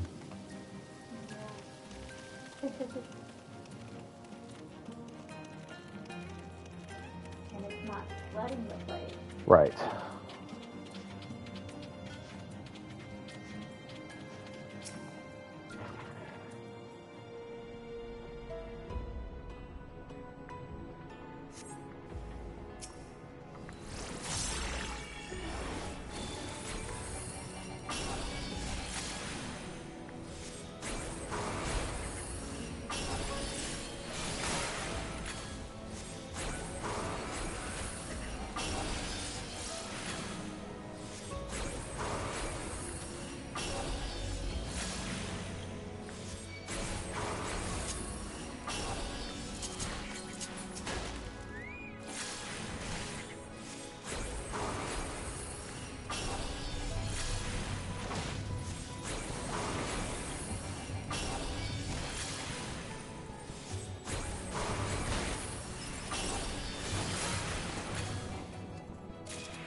One. Let's actually go cure while we have a minute.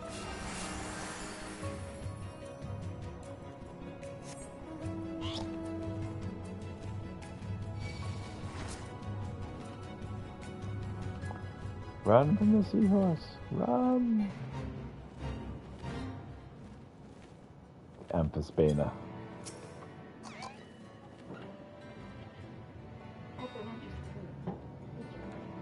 Mm-hmm.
Tell me you brought the tentacles.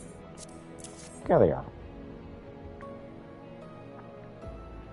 Bless you, Peter Collins. Bless you. And far tougher and more robust these tentacles are than I dared hope. I shall weave the rope at once. This will take every ounce of my strength. She's finished. Here, take it, Peter Collins. Forgive me. I require a moment to rest. We must deliver the birthing rope to Harris Hohen in my stead. Go quickly.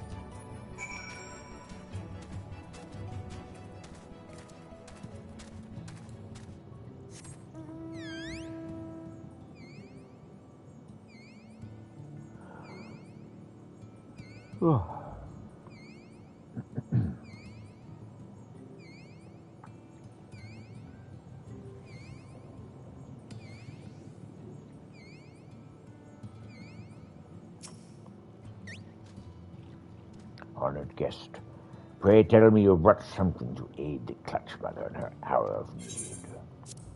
Sure, I got a birthing rope. A birthing rope, you say? I did not consider this. However, it is as effective as the Finless Mother claims, and this day may not end in tragedy. Let us hope that it helps the Clutch Mother to summon all of her prodigious strength. Only female Ondo are permitted beyond the threshold. Therefore, I must instruct the Clutch Mother's attendants in the rope's use, and have them bind it to a suitable feature in the rock. And then, honored guest, we must wait.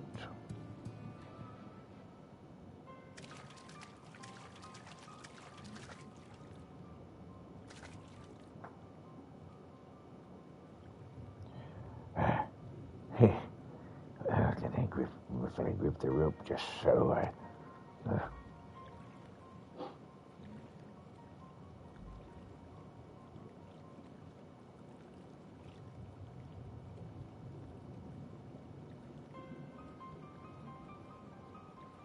Again, Mother. Push harder. Yeah.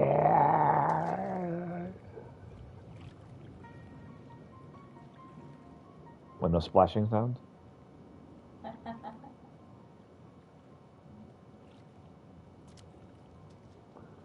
Still no word from within. After all of this time, I do not wish to intrude upon her chambers, but if I must, I am here, and I am well, as are my eggs. I ate my attendants. They were delicious. Clutch Mother. Oh, praise be. It's such a relief to hear your voice again. You Snathers, you've both helped me to triumph in this, the greatest of trials.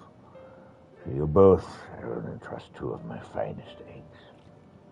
And you, Peter Collins, you too shall receive of me an egg. I can't fertilize it, ma'am.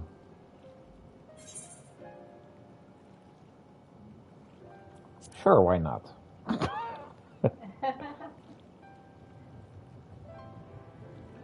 Peter Collins, you cannot be serious. You're of the shore. You've not the seed to quicken the egg. Oh, surely not. I just thought it'd be tasty.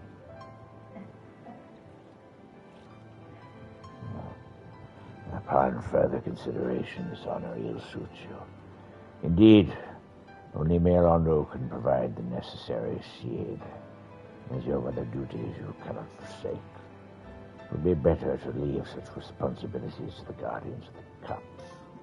Listen, lady, I'm willing to try doing anything you want. They become full-grown. Children's gills are not fully formed, and so they struggle to survive out of water.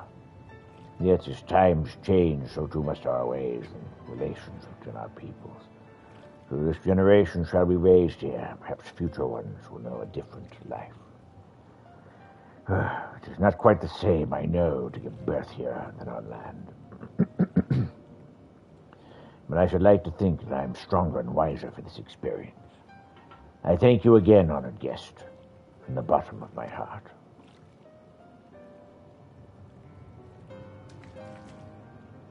I too thank you, Peter Krolins. Can you now Were it not for your efforts, I fear what may have become the Ondo's future.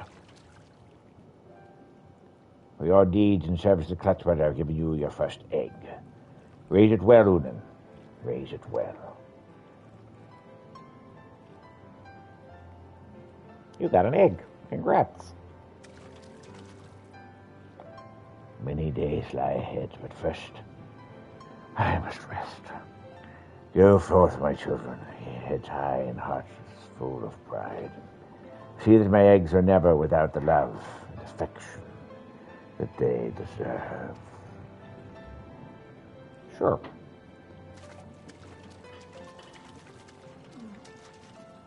Peter Krolinsk, know that you're always welcome in the cups, and shall ever be received with the respect and reverence a steadfast ally deserves. Well, that's good. Thanks.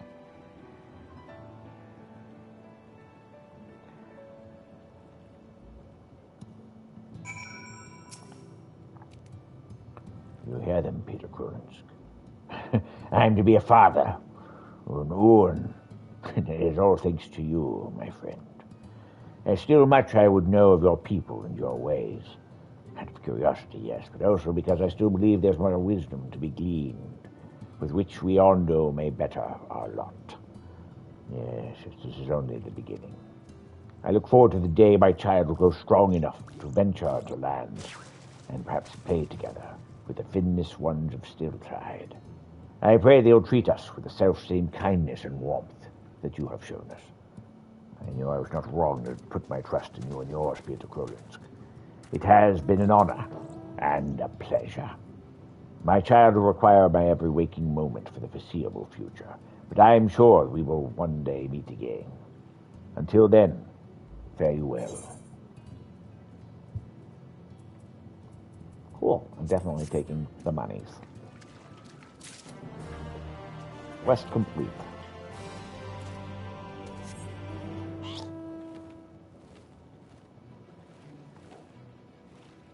And now to continue the main plot.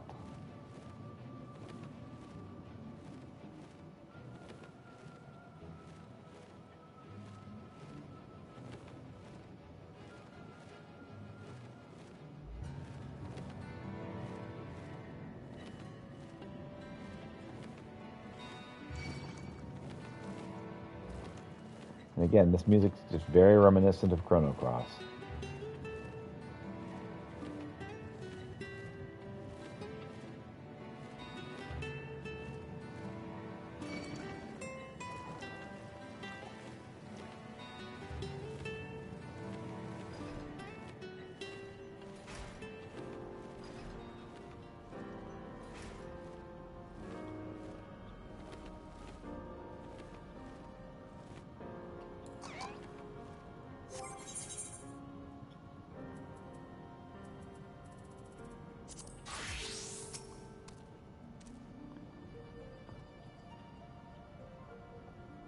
I've let the Ondo down. More than that, I've let myself down. Might as well go back to mending Kittles. Show Grenola crystal, which once belonged to one of Arbert's companions. Here you go.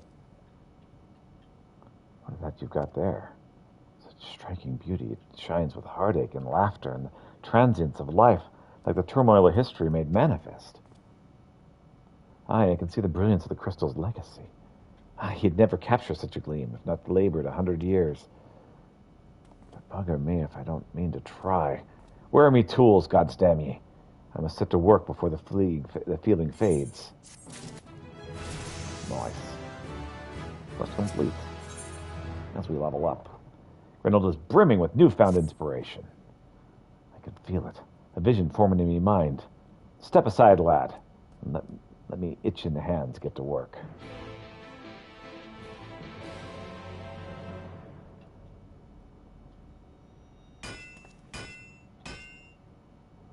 I'm glad I could provide inspiration with my DPSness. And done. I've taken the wonders that crystal showed me and channeled them into a new shape which befits the Ondo's spiritual character.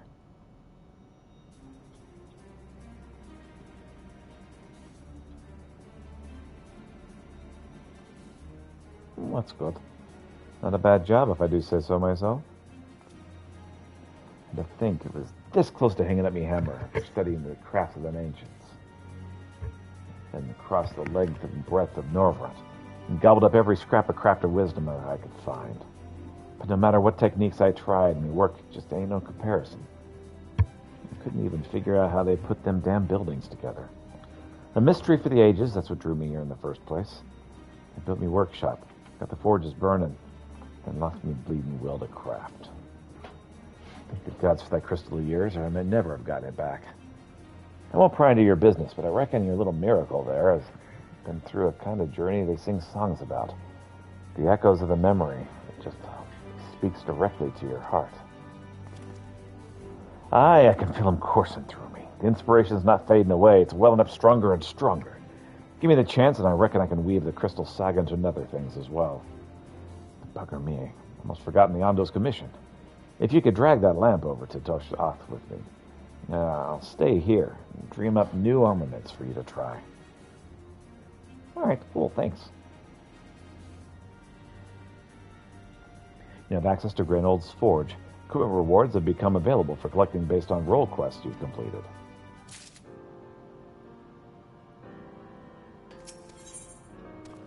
Journey's End gear, physical DPS.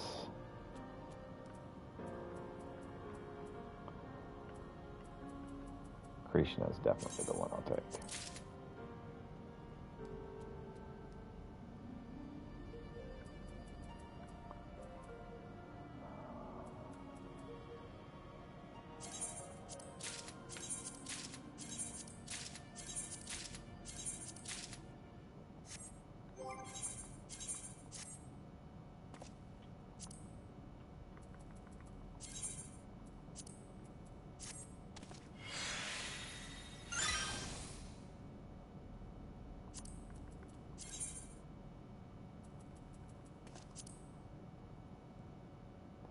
These aren't spells.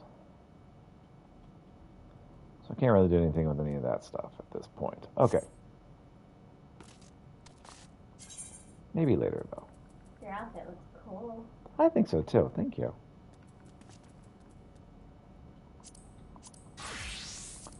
Can I do spell speed with these? I sure can.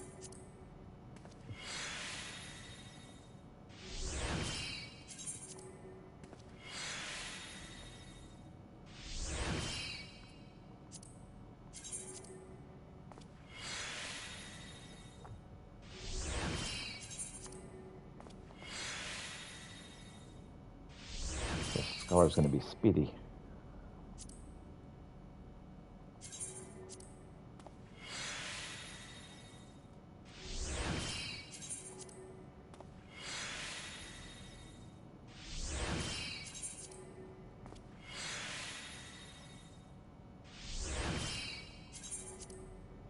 Oh, wait, now I need to remove that one.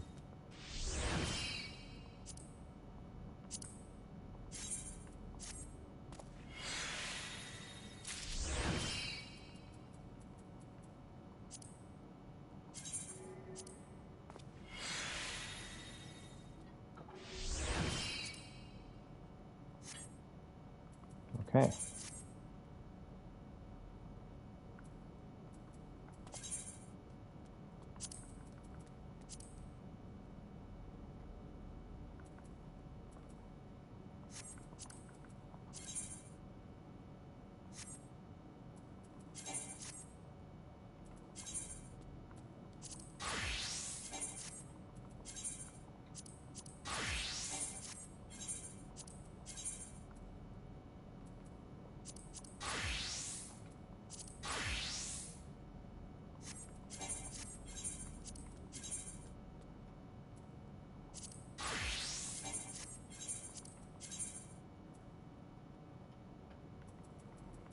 Okay.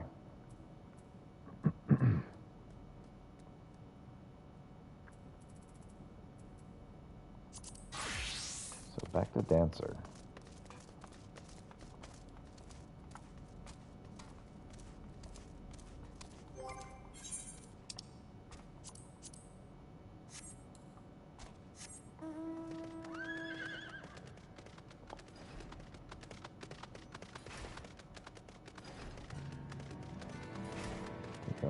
to tell us off.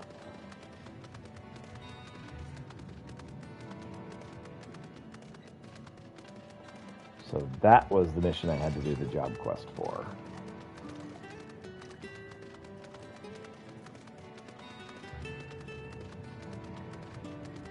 Should be able to finish off.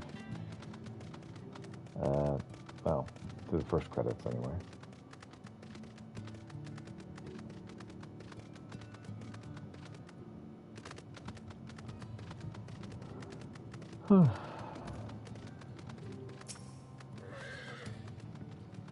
What is it that you have there?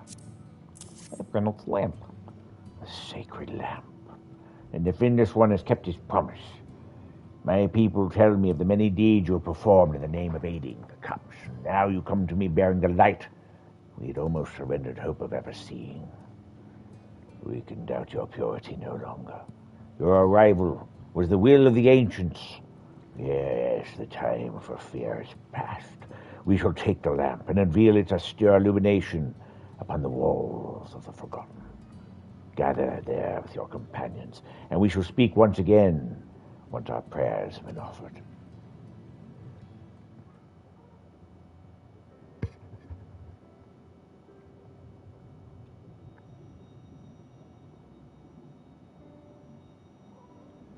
Thank you. O stewards of the Ondo, we offer up our light in answer.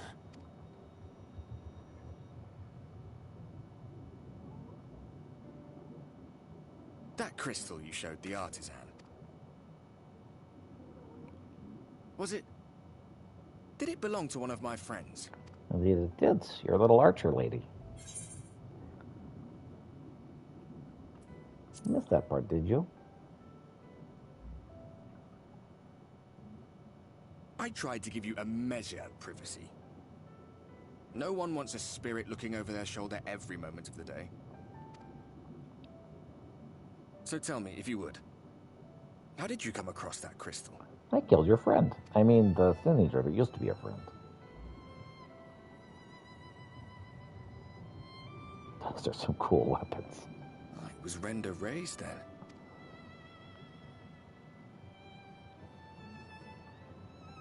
Strange that I should learn such things now, after they're long gone. They were fine friends, every one of them. I didn't expect death to teach me so much. About them, about Seto, about you, about the hope that hides at the heart of this world. I've never been one for idle chit-chat, but if by some miracle I could see them all again, I doubt I would ever stop talking. I'm grateful I got to bend your ear at least. And just for that, I reckon I'll stick with you. To the very end.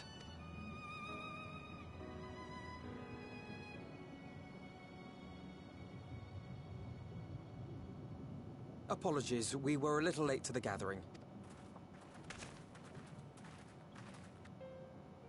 It seems we've succeeded in gaining their trust. The delay wasn't exactly welcome, but at least our many hands made light work. And they seemed especially impressed with your contribution. Our hero indeed.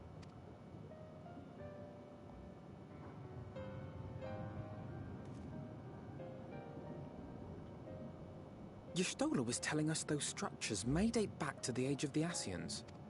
Indeed. An Ascian homeland. Despite his many protestations, I never quite believed Emmett Selk was telling the truth. Nor I.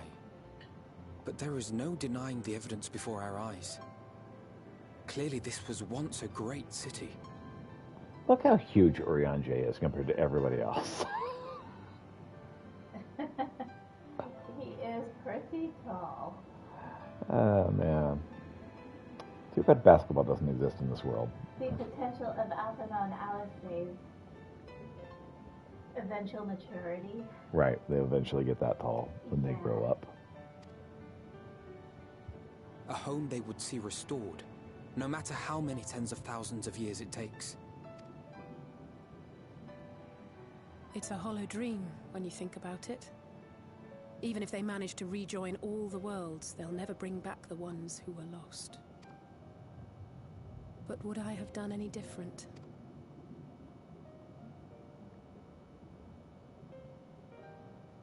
How are you feeling? Pretty good, surprisingly.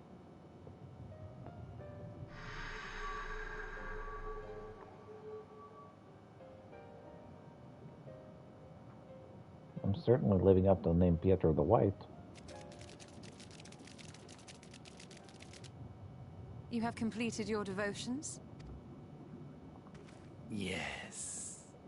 To the honored ancients have we offered up our prayers and our gratitude. You too have our thanks. Might we trouble thee then to tell us more of the illuminated land of which thou didst lately speak?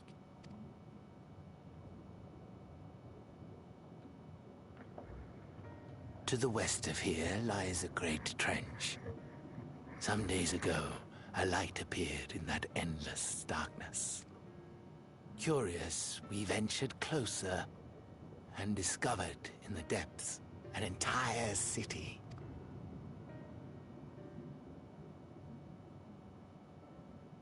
The buildings we spied were akin to our own everlasting abodes, impossibly so.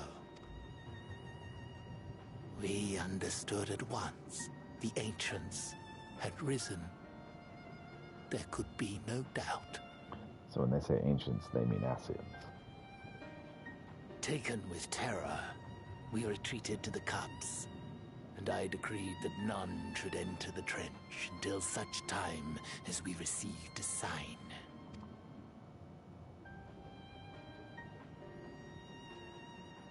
Might it still be possible to reach this city of the ancients?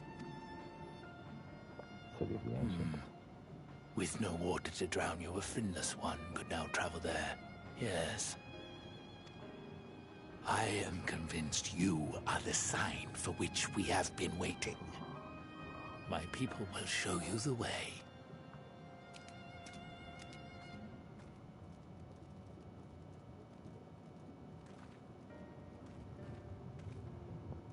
Shall we?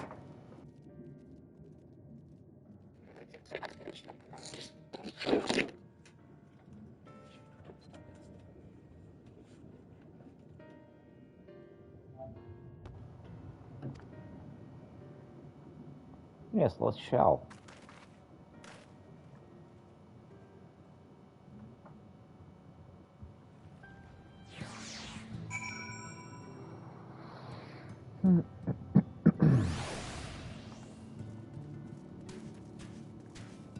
Time for an Undo guide.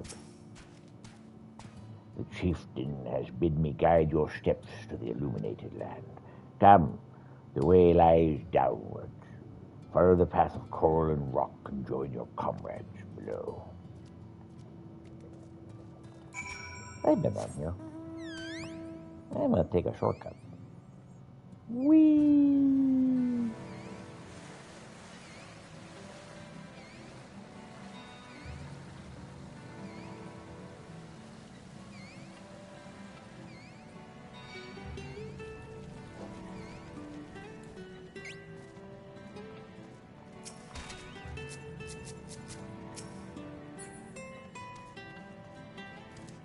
He hit me and then he's like, never mind.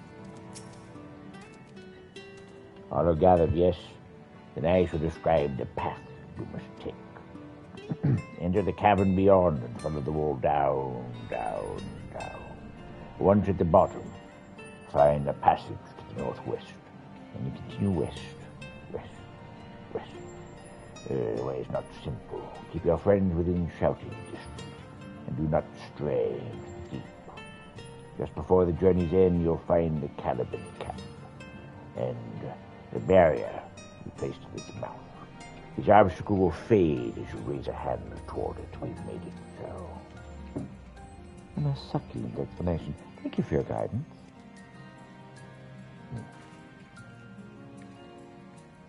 Right. Deep into the depths we go.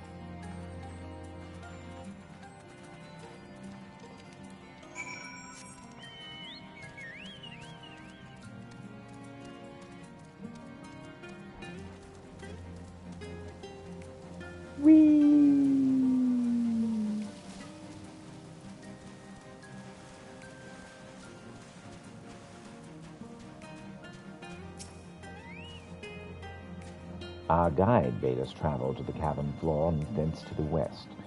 Yet it would seem that twisting tunnels defy such simple instruction.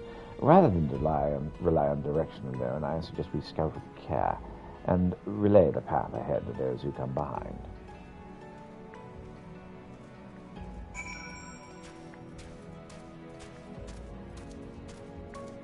Sure, why not?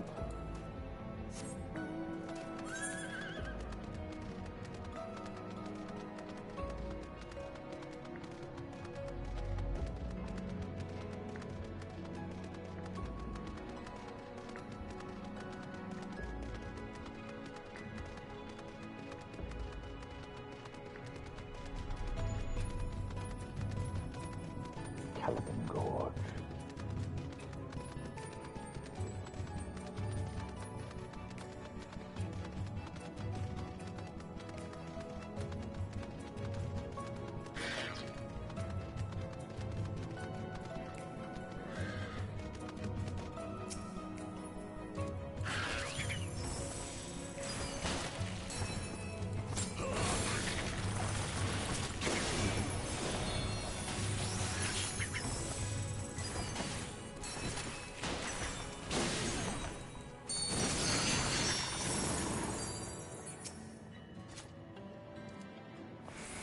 Oh, Pieter, you have a choice of two routes from here. You can either take the long way from the south along the rocks, or skip along this core branch as Alice has done. I, for one, shall be following my sister's example. I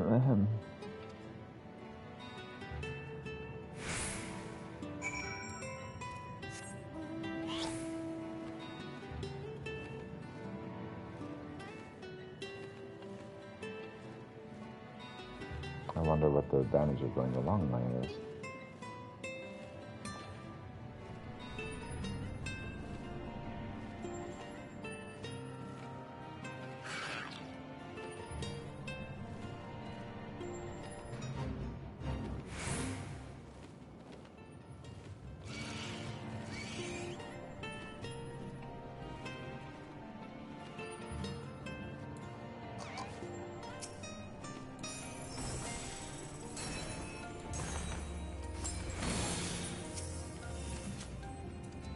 There you are. Come on. I think I found the tunnel we're looking for.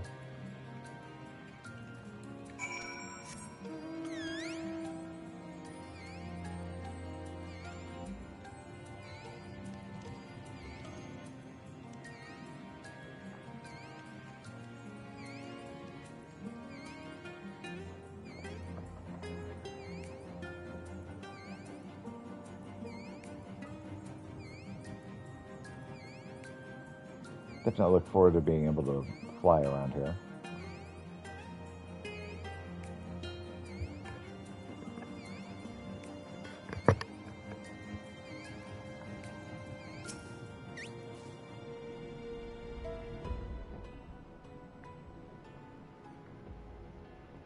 Yeah, this must be the bear the Ondo spoke of. Well, that was rather more arduous than expected. I feel a sudden rush of gratitude for the smooth roads our ancestors cut through the wilderness. 'Twas a treacherous path indeed. Now I believe one of us needs to but raise a hand to banish the next obstacle. Pieter, I elect you to do the honors. All right.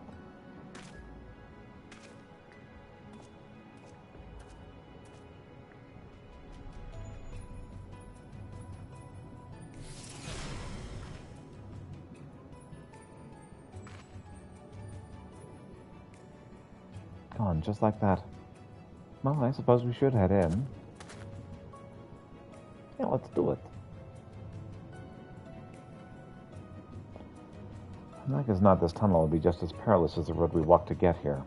Let's stay aware of our surroundings, shall we? Quite.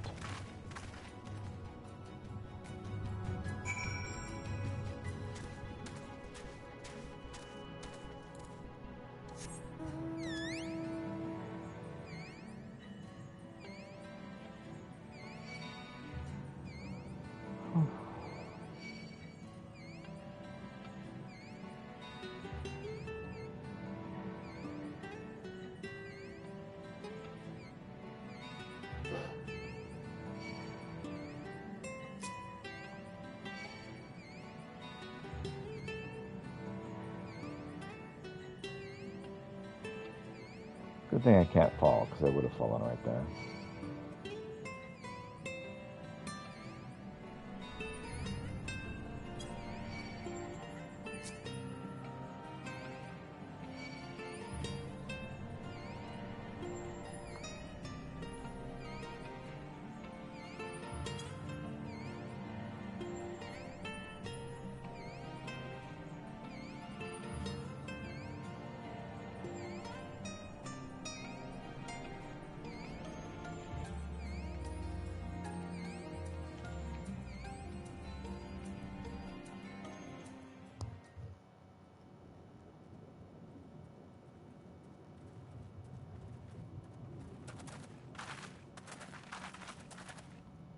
By the gods.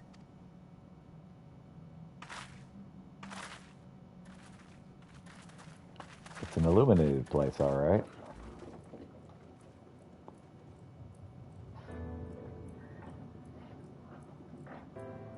Where have you gone? This is under the sea. This is... When the Ordo spoke of a city, I did not think they meant an actual city. This is what the Emmett Selk called his homeland. Oh. I thought I got access. Then we are seeing the same view.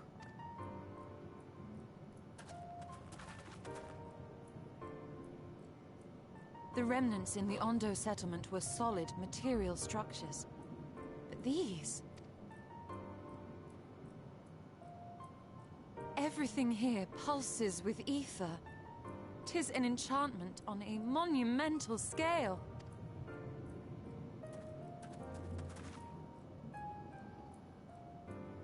Huh.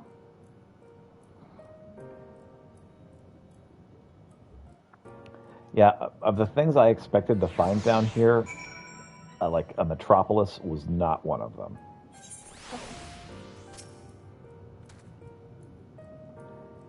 Peter, did you notice the style of the architecture? 'Tis the same used for remnants of the cups and the murals painted towers. Look closely.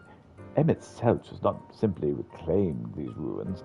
He has layered a semblance of the entire city upon them.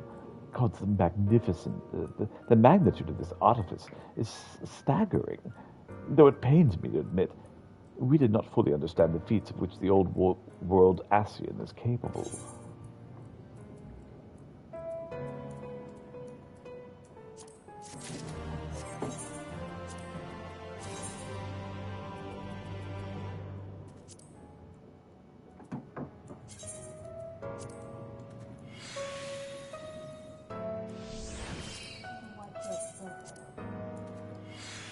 Okay.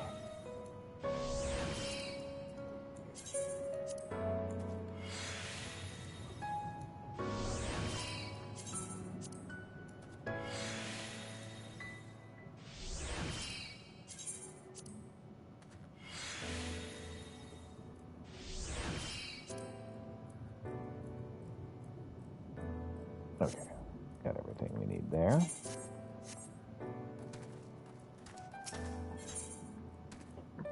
Alicia is steeling herself for the task ahead.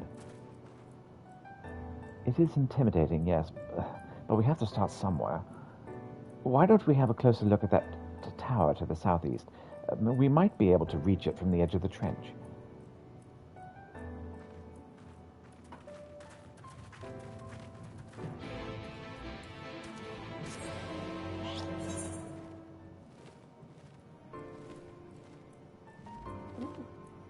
I see it.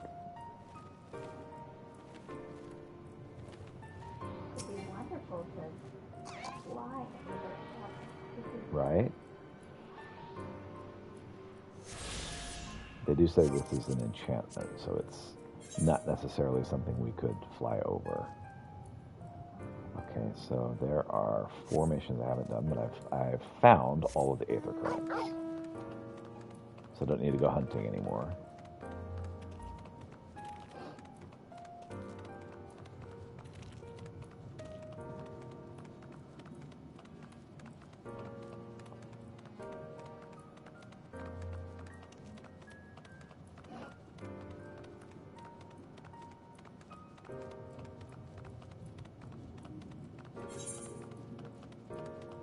the Orca Heights.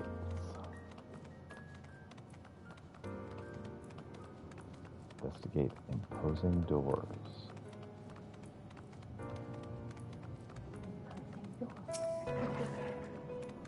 They're quite imposing.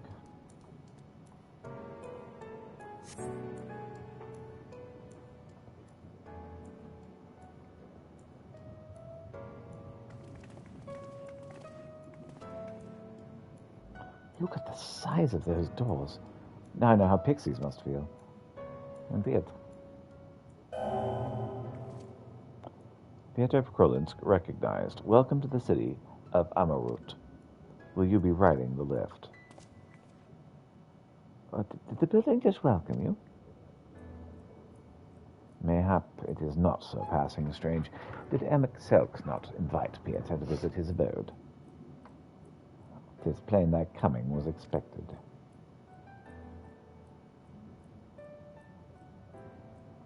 And where would this lift be taking us?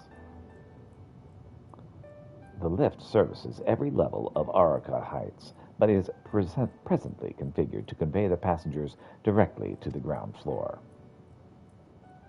Well, there you have it. In the absence of some few hundred yalms of rope, we have little choice but to accept the offer. With emphasis on the we, I'll not let you walk about this place alone. Come on, I everyone. wish Floor now. I wish to ride the lift. As you wish. The lift will arrive shortly.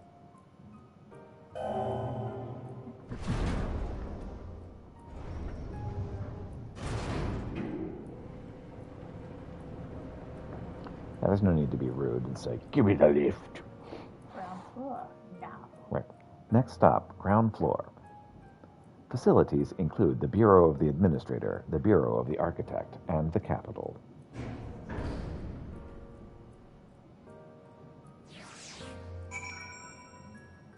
We've investigated the imposing doors.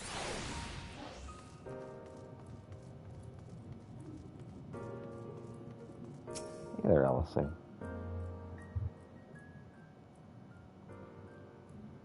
it's so pretty. Mm-hmm.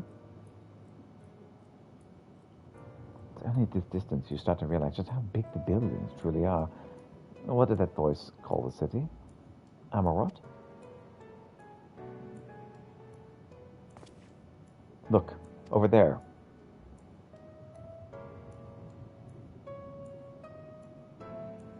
Is that a person?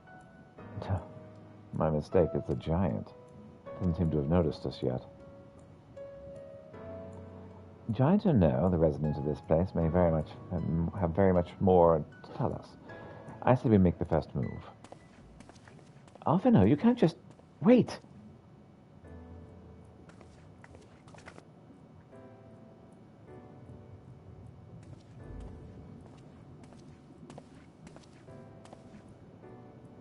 Pray excuse my boldness, but might I ask you a few questions, Mr. Birdman?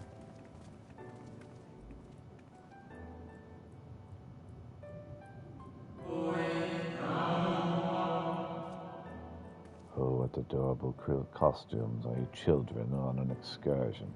This district has much to teach you. How odd. That sounded like no language I've ever heard, and yet I understood every single word. Just as he understood us. Just as he understood us. That's the right voice.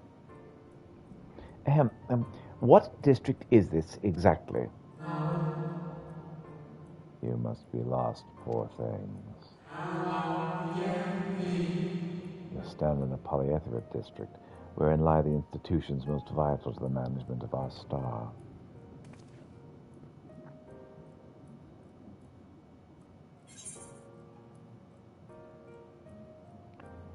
And you'll tell us who rules this city.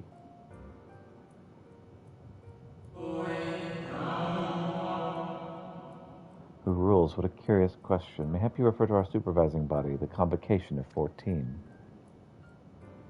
Oh, so Emic isn't the leader here. Emic is a member of the Convocation. We're hoping to witness its deeds firsthand. Hardly surprising, I suppose.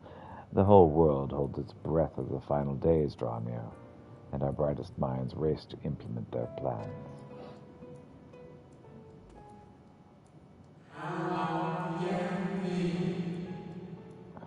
Thus, you must understand that gaining an audience at this time will be next to impossible. You should hurry home now, before your families begin to worry. Do you need me to walk you back? No, no, thank you. We will be fine.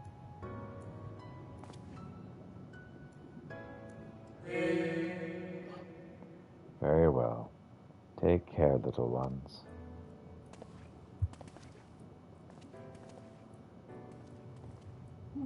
Standing there for a long time, contemplating the end of the world. And then he vanished. Mm-hmm. So what was that all about? To my eyes, the people appear as arcane entities. I suspect XIV wove them into from Aether, much as he reconstructed the rest of this city. The final days.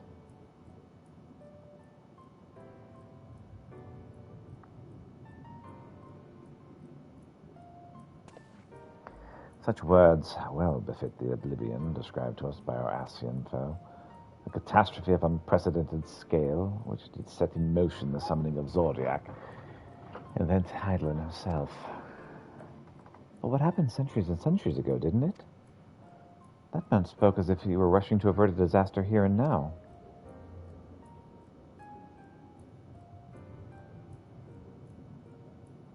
Unless, for these people, the distant past is the here and now.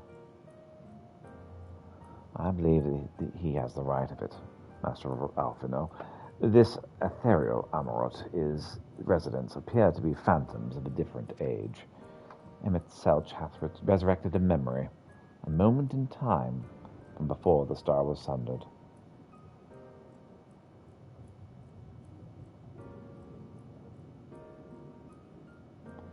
So we find ourselves in a long-destroyed city inhabited by long-departed. An unusual situation to be sure, but at least we're able to parley with these ancients. We're Xanarkand all over again. In fact, they seem downright eager to chat. I say we use this to our advantage. Split up, strike up conversations, see what we can't learn of our location of our quarry. While we're at it, it wouldn't hurt to wheedle out a few more details regarding this Convocation of 14 and their impending disaster.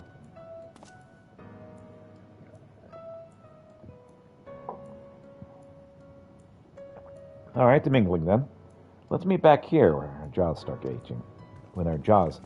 aching. Aging. Our jaws are aching.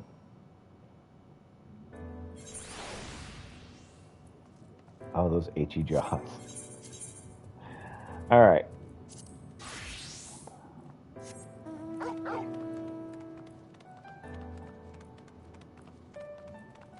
This thing's don't look quite as tall as that other one we talked to.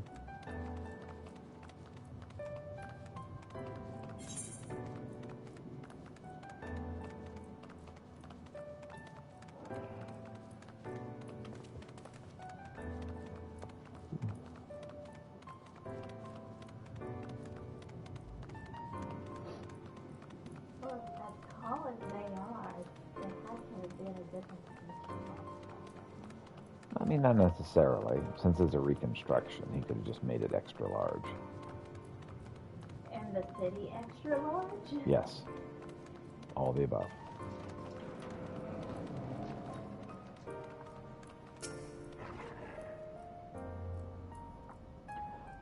Twould seem the hall is lost, as host to the most precocious visitor this day. And what, pray tell, shall be the subject of our discussion, young one?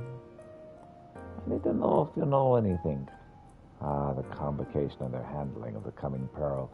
'Tis only natural you should have questions.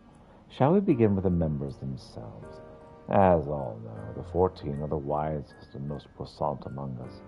They are the stewards of order, responsible for decisions which keep the star turning season after season. Be it the speaker La Habrea or the emissary Eldibus, each seat is occupied by a elected sage of surpassing intellect. Mulgriff, Mitran, Emmett, Selch, the individual titles have, as a gesture of respect and a matter of tradition, become synonymous with their incumbents. Thus it is with great incredulity that I greet this recent rumor that a seat in the convocation is soon to be left vacant. If proven true, it would be an unprecedented development, a testament to the immense pressure under which our saviors are toiling. In any event, I, for one, am confident they shall deliver our star into salvation.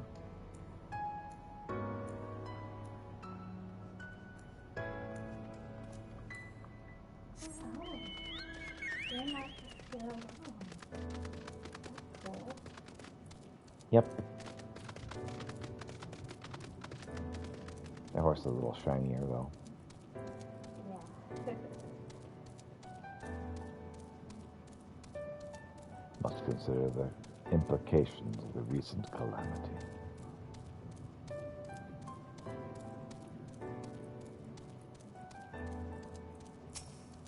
Anxious and Moratine. Good gracious, child, where is your family? You should not be alone at a time like this. Run along home. Quickly now. Have you not heard, though yet confined to the lands across the sea, a terrible phenomenon afflicts our star. They're calling it the final days. 'Tis said it starts suddenly, a cacophonous keening from beneath the earth. The sound distorts all living things within earshot, and wrests from us control of our creation magics. Once that happened, all is lost. Fear, pain, despair, every dread impulse is siphoned from our minds and given substance. An eternal fall from fiery rain, an incessant spawning of nightmarish beasts. None can point to the source of the phenomenon. 'Tis as if the star itself has fallen ill, as if a force inimical to life now festers and spreads. 'Tis only a matter of time until Amara too resounds to that discordant squall. You should stay with your loved ones, child. Stay with them.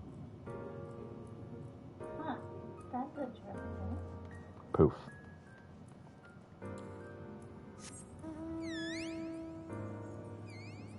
Unless we need to switch from the calamity step. Mm-hmm. Like, what kind of calamity is it? Yep.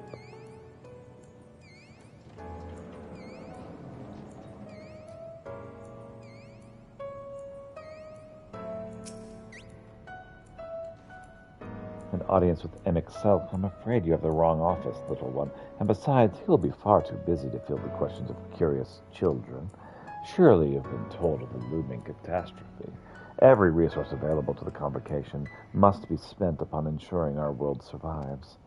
They have yet to make an official announcement. It is said the 14 are moving forward with a plan of scarce, credible proportions.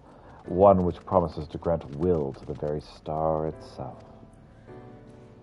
They will invoke their mightiest spells of creation to birth an entity of all-encompassing magnificence, and then they will rewrite the laws of existence. It is a huge undertaking, and it must be completed ere the corruption spreads thus far. Thus I say to you again, do not hold out hope for an audience. Looks like you can go touch them. Mm-hmm. I agree. It does look that way.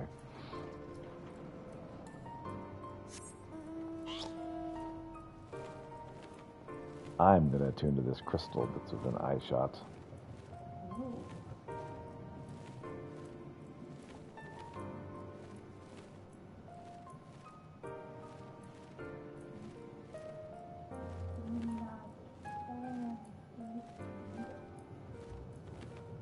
Uh-huh.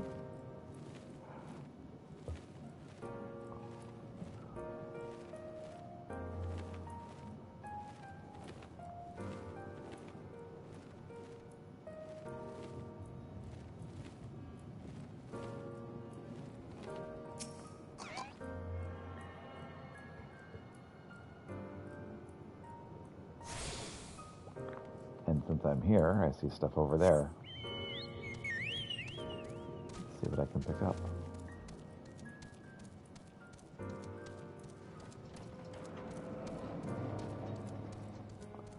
Bureau of the Administrator.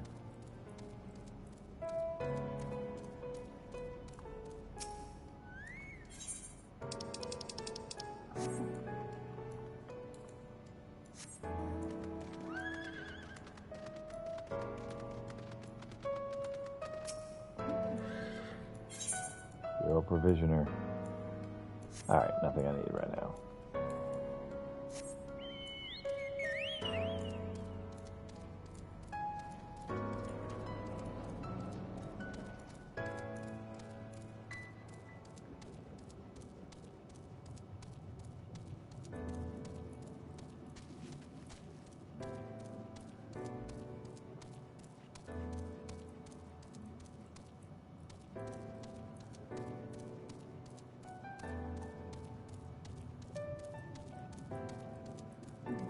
All of your close markers are red. Yep.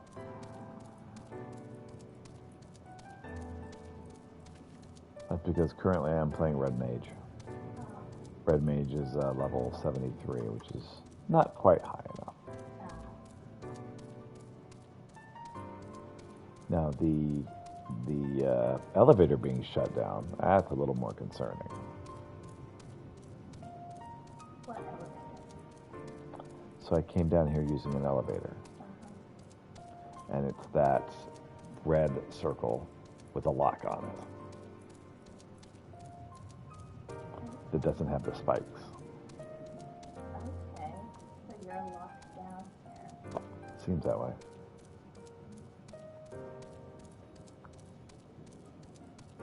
Well, that just means you can't really play it. Right. But I've attuned to the crystals, so I can travel to and fro as needed.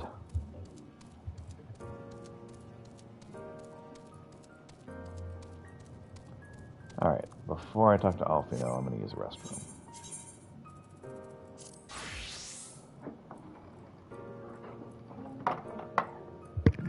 Okay. Thank you, love. Be right back. All right, have a good night.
All right. Let's go off, Peter, if I was not certain before than I am now, the people of this city believe they face the end of the world. I cannot imagine what purpose compelled MXL to recreate this ancient armor. And yet, I fancy I hear his words to us echoing through this ocean trench. He would have his story known.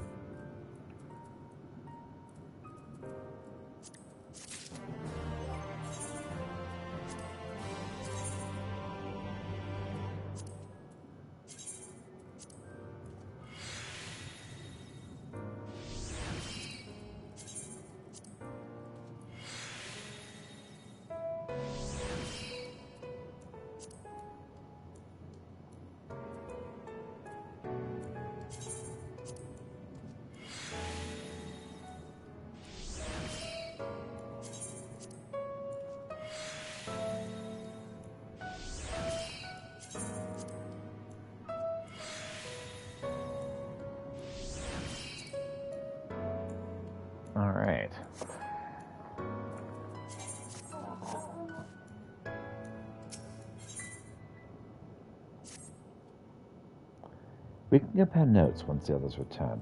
Hopefully, then, our next move will become clear.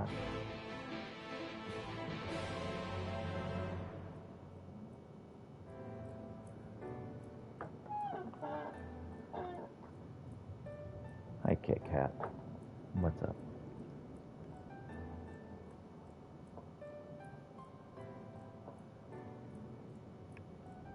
Twould seem our conversations are much alike.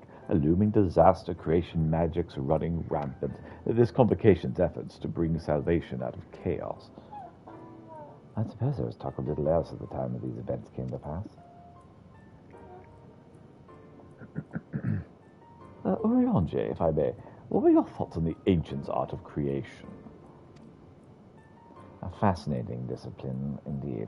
Aught the mind can conceive may be rendered in reality.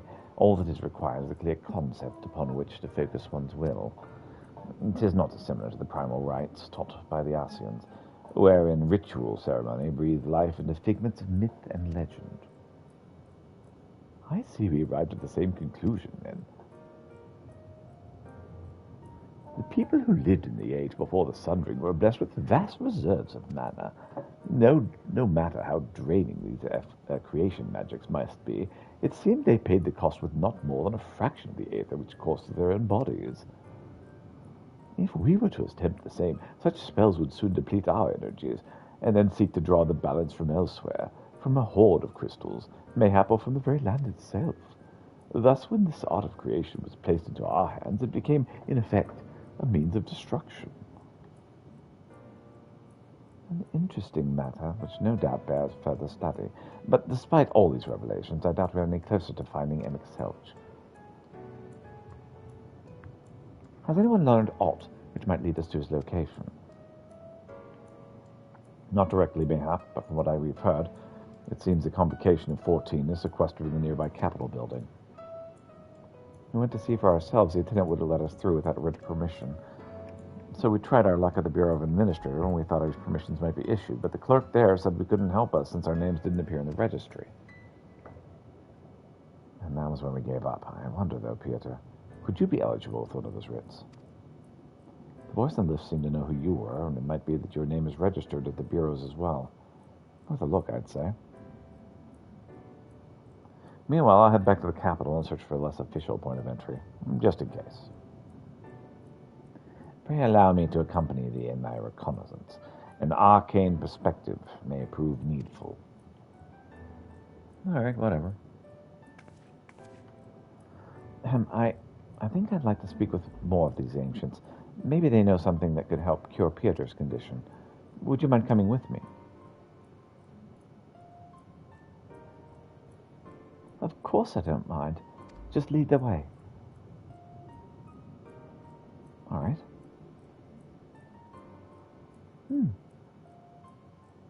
Then Ishtar and I will busy ourselves with further exploration. There's surely more intelligence to be had. And so we may part ways once more. This time, however, let us reconvene in front of the capital.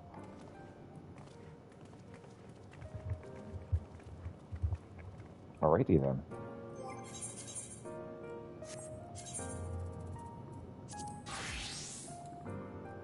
Oh, I know, you're just full of furs.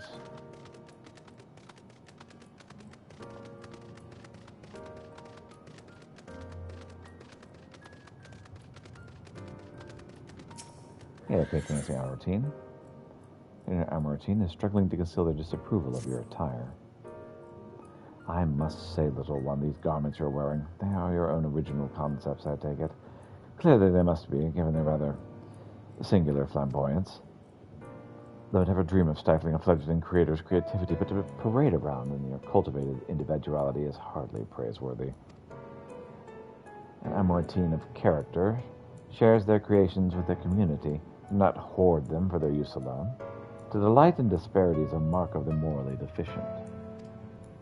Disparity engenders feelings of wanton resentment, which degrade the bonds of fellowship. Thus do we encourage creations to share and share alike. Else they risk enkindling the embers of covetousness and violence that ever smolder in the hearts of all. Therefore I must implore you, little one, to cast aside your original trappings and don the communal robes, that you might acquaint yourself as an equal amongst many. In so doing, you'll be afforded greater respect and autonomy. Worry not, for this will be a simple affair. I recall seeing a gentle soul outside the Hall of the Rhetoric, carrying robes perfectly suited for one of your diminutive stature. I'm sure they will be glad to share their wealth with you.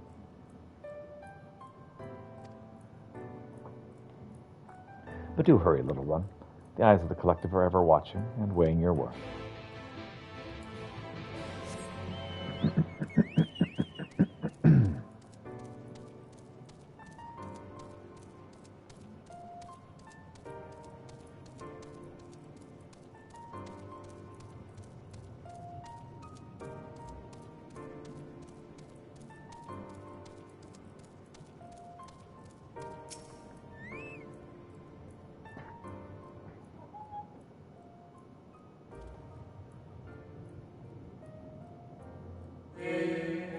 Oh, aren't we rather smart this evening? What can I do for you, little one? I have lots and lots and lots of questions. Robes serve in lieu of an ensemble. How prudent. Alas, I have nothing to offer you at this present time. The ones your associates saw me carrying earlier were a failed experiment. I never intended to make them so small, so I disposed them shortly thereafter. A failed experiment?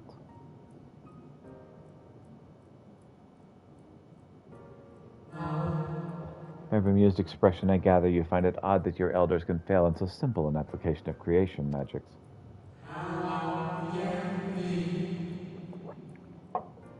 It's more common than you may realize, little one. In this instance, a gaggle of children was passing by as I held the image of the robes in my mind's eye. Simply by becoming aware of their presence was the form influenced, and the final product changed. All things considered, it could have been worse. Just the other day, I was attempting to conceive of a white-haired lion, when all of a sudden this exquisite eagle alighted in a nearby railing, giving me quite the shock and dramatically altering my initial concept. And I made a griffin.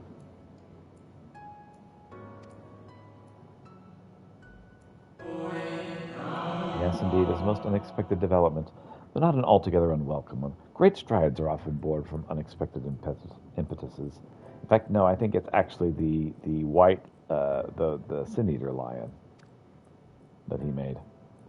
But even inspiration has its limits. For all the wonders we have wrought, I do wonder if there will come a time when we have fully explored the potential of our powers, when there's truly nothing left unmade, and only iteration and imitation and stagnation remain.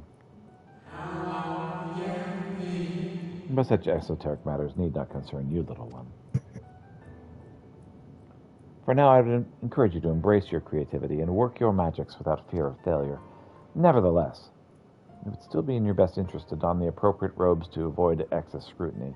Why don't you go to the Bureau of the Architect and request the appropriate concepts so you may fashion one yourself?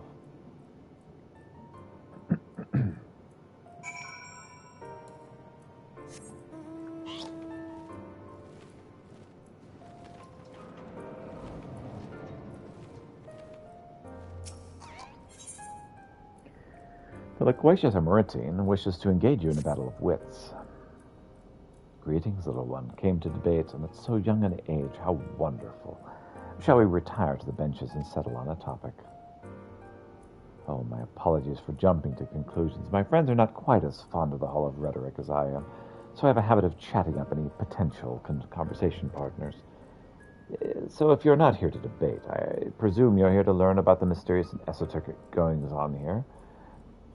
Would it be my pleasure to act as your tutor in these matters if you would indulge me? The Hall of Rhetoric is, as the name indicates, the place where citizens may freely gather to discuss and debate all manner of topics. This central forum is ideal for open discourse, but smaller rooms are available for those desiring more intimate conversation. Oh, there's a wealth of reading material concerning rhetorical techniques and history penned by the greatest minds to offer as well, should you wish to refine your techniques through self-study. To my mind, however, rhetoric is a living, breathing thing that is best experienced in the moment of conception and execution. Perhaps the demonstration would best serve to further education. I saw a contemporary of mine engage in a lively debate earlier, just outside the hall. Go and see that they're still there, and issue them my personal invitation to a friendly battle of wits.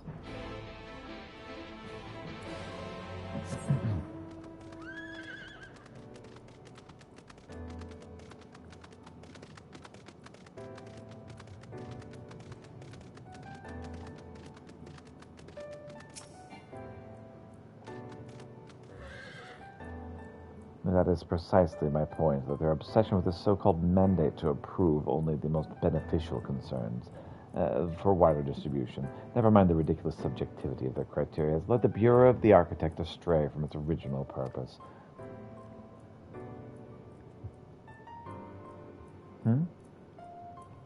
Have you business with me, child? Regardless, I am in the middle of a heated discussion with my partner. Come back later.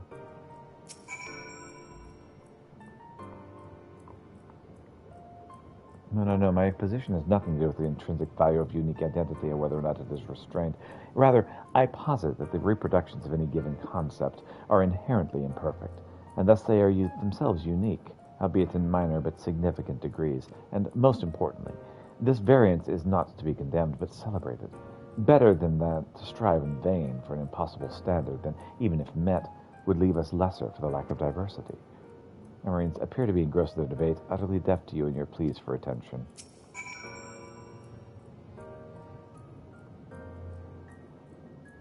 Aren't you a stubborn little bugger? It's strangely endearing, I must admit. But we have all the time in the world. Why are you so insistent that I speak with you this very instant?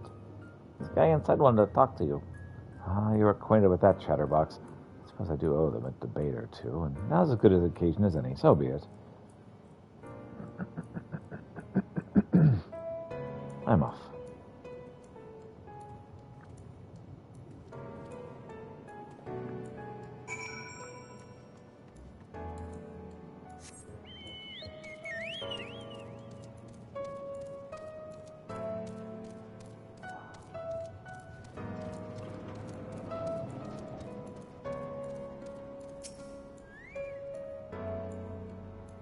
See if I'm my friend. Thank you, little one. And without further ado, let us commence the promised debate.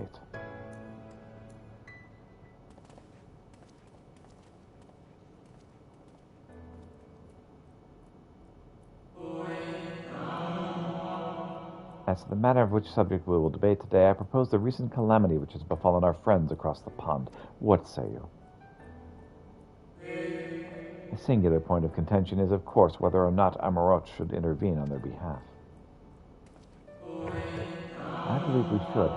The scale of the disaster which threatens their distant metropolis is on a scale hitherto unforeseen, and so equally considerate resources must be committed to counteracting its effects. I disagree. The scale concerns me less than the nature of the proposition itself. Who are we to universally intervene in the affairs of those half a world away? Are we to be saviors of one and all? Such arrogance may well lead to our own downfall.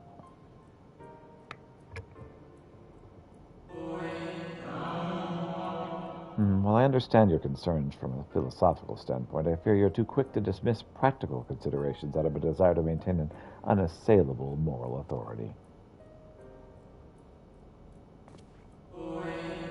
Let us, you and I, hold here for the present and offer the floor to our young student. You've heard our opening salvos in this debate concerning the fate of our neighbors across the sea. What is your opinion on the matter?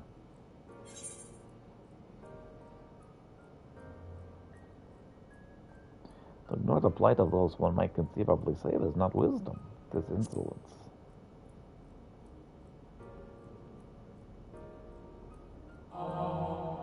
Indeed. The same can be said regardless of one's opinion on the morality of intervention. And it's clear and undeniable benefit to Amarot in using this situation as a testbed for our newest creations, that we might develop and refine our defenses against a potential threat to our own fair city. How readily you cede this moral high ground. Was not our young friend's point that we have an ethical obligation to aid those in need?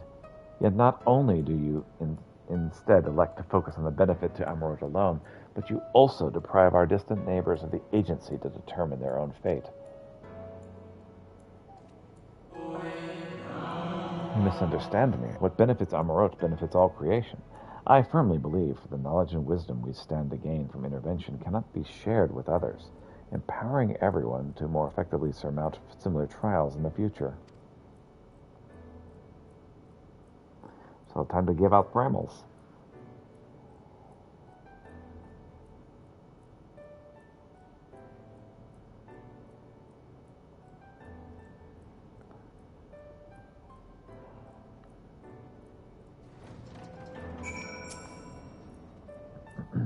must say it has been far too long since I engaged in such a refreshing exchange of ideas.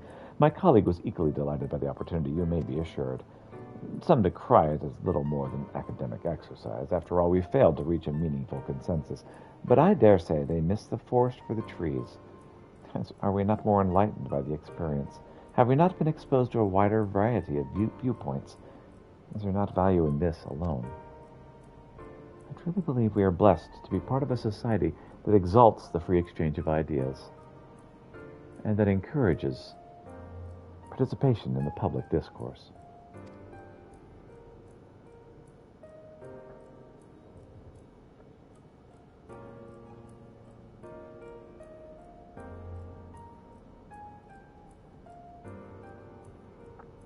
This may have been no more than your first foray into the exciting world of rhetoric, but I sense you have a soul for the debater in you.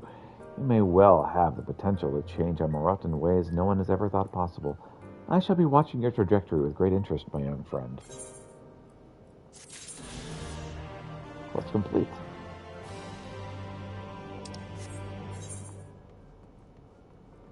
I have attuned myself better to the winds.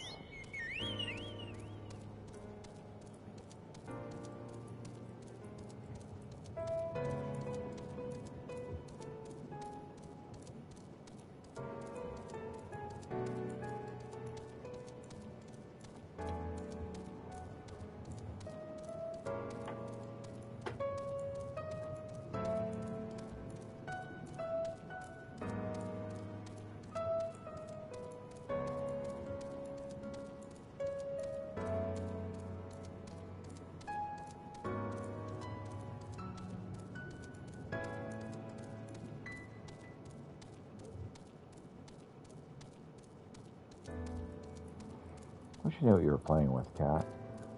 I feel like I should stop you, but I don't want to stop you if it's not actually a problem.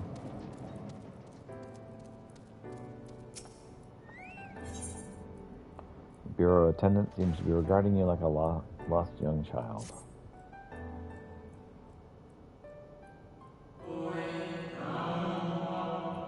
Greetings and welcome to the Bureau of the Architect. Are you in need of assistance? It would be my pleasure to answer your questions you might have. To your left of the counter, you may submit registrations for new creations. To your right, you will find the counter where you may requisition concepts on file. Am I correct in assuming you're not familiar with the services we provide? I see. A more detailed explanation is in order, then. You understand that by harnessing the powers of creation, we can give physical form to all manner of concepts, yes?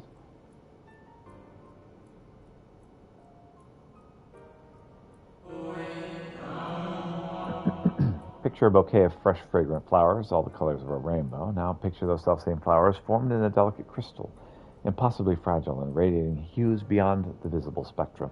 Every day our people push the boundaries of imagination to conceive new and striking designs like these. But there are limits to what a single individual can shape with their abilities alone. Those who harbor greater ambitions may offer their concepts to others here, that they might with the strength of many accomplish what one cannot.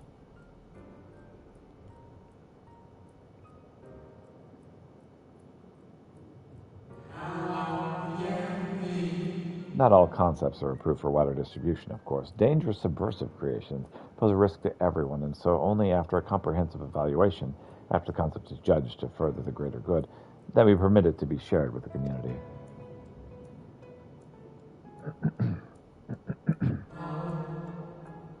Do you understand, little one? Yeah, you got secrets. Since you are here, I think you might benefit from conversing with some of the others currently availing themselves of our services. Why don't you go and speak with some of the citizens waiting for their registrations to be processed? Much as I would like to believe my explanation was more than sufficient, I expect that you may gain further insight in this way. Quest accepted.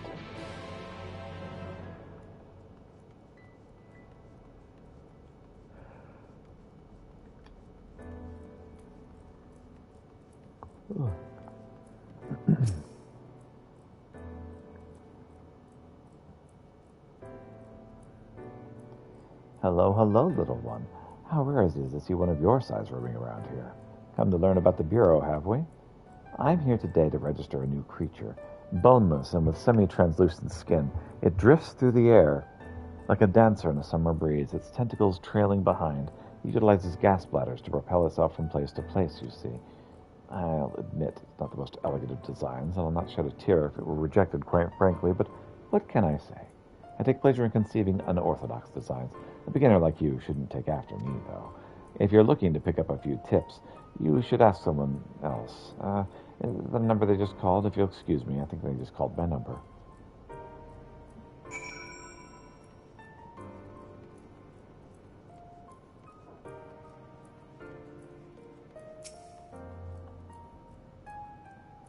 Are you the child I saw speaking with the attendant earlier? I thought so.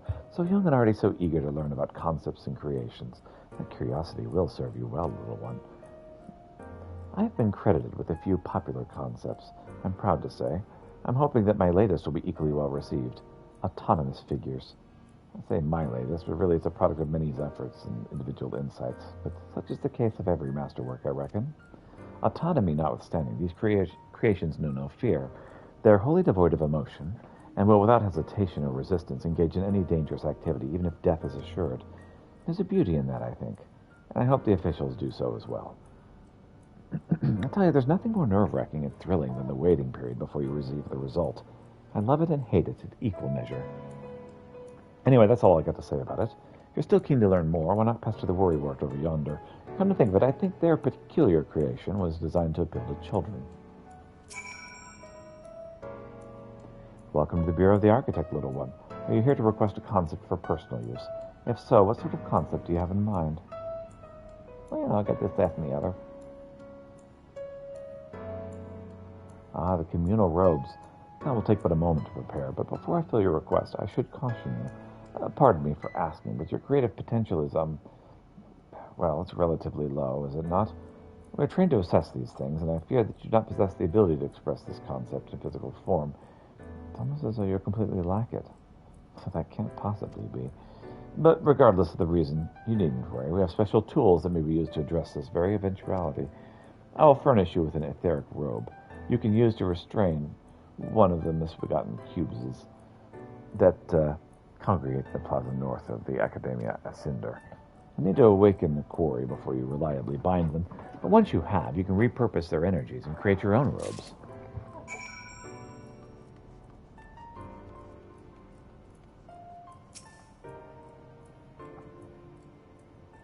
You there, an aspiring creator to learn about the Bureau and its inner workings, I trust. That's all well and good, but since you're here, perhaps you can help me with a little something. I have been refining a concept of mine for some time now. Adorable little creatures designed to be the perfect plaything for any young citizen. I'm still terribly unsure if it's ready to be submitted for approval. That's why I was hoping you might first put it to its paces and tell me what you think. Your honest opinion. I have no flattery from you, young man. This matrix will allow you to summon my creations, but don't use it here. Take it outside first. Don't be afraid to play rough. It's all part of the fun.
Oof.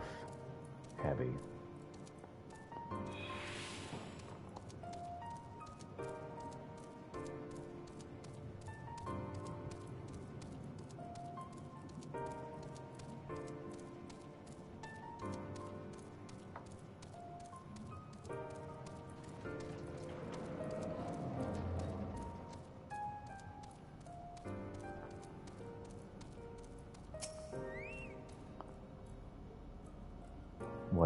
How did you find my lovelies? Were they not as delightful and engaging as I hoped? Tell me everything, spare no details.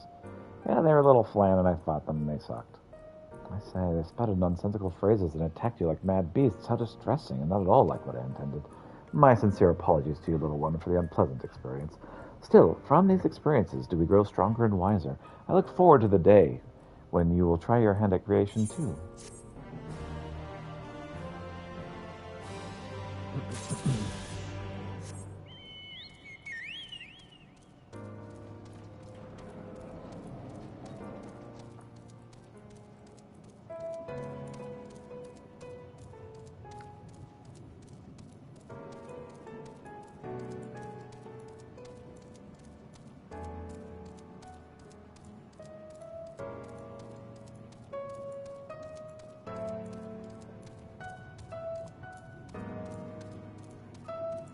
A rope and a weakened Cubus.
Okay, I needed to weaken it, not kill it. I keep freaking doing that.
Polyiterate district.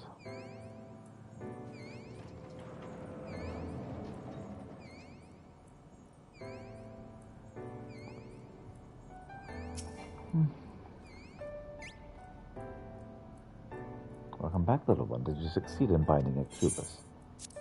Here you go.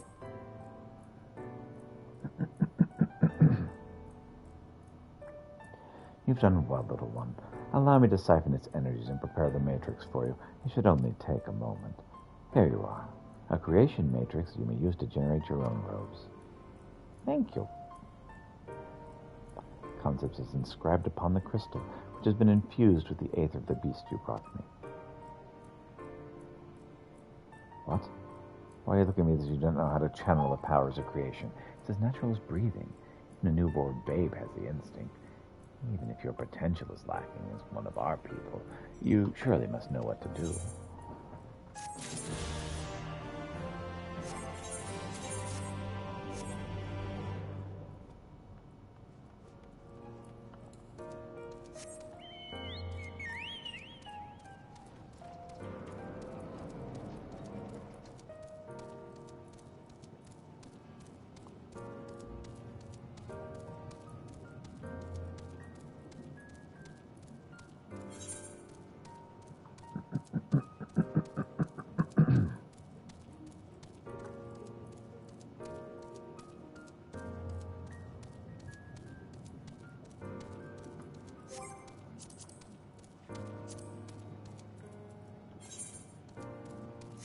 Okay, only one more mission to go.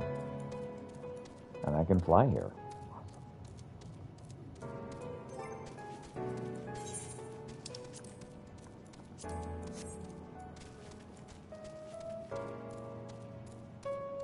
I'm going to go ahead and attune make this home crystal.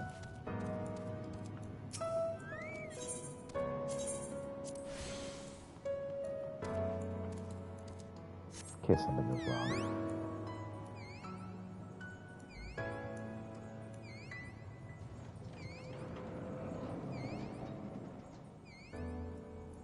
Time to talk to the administrative clerk.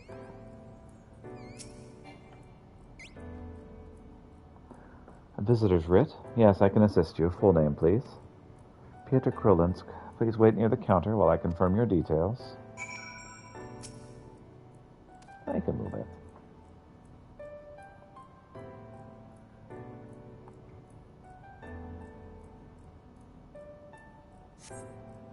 Peter Krolinsk, your application is ready for collection. As your residency was approved by XIV himself, further reforms of identification will not be required. Here are your application documents. Submit them to the Bureau of the Secretariat, and the clerk will issue you a visitor's writ for the capital.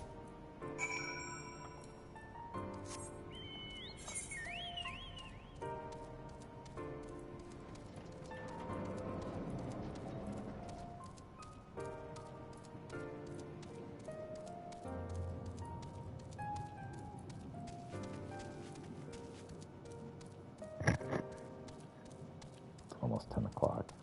I may have to stream this afternoon if I want to get through the main plot.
Next, please. Here's my writ application. Visiting the capital, are we? Please take a seat. Your name will be called once your application has been processed.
You, I think, are from a time beyond ours. Have you followed in the wake of Emmett Selch?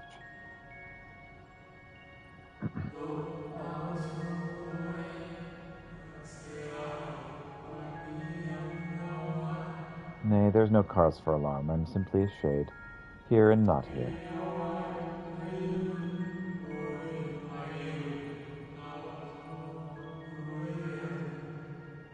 I know only that my name is Hadrolus, and that this city is a recreation, a phantom moment plucked from the well of history.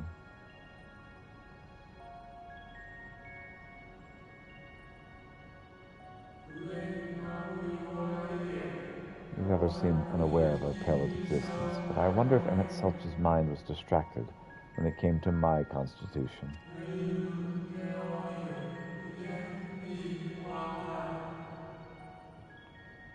A stray thought would have been enough. Adelatus would realize the truth, for example.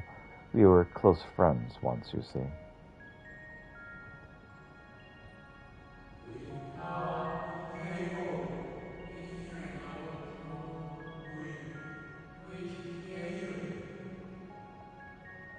Yet, in spite of my perception, I play the same roles as all the rest, a bit part, meant to bring color and noise to this well-crafted stage.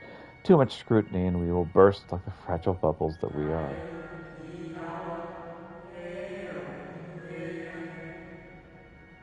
Thus I will tell you again, my presence is not to concern you, I only wish to share your company whilst we wait.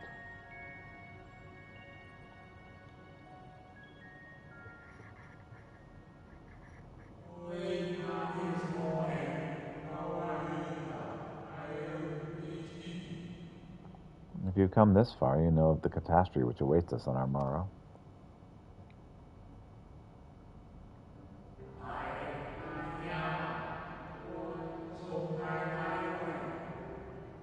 The final days, what began as isolated incidents, soon swelled to a world-spanning threat.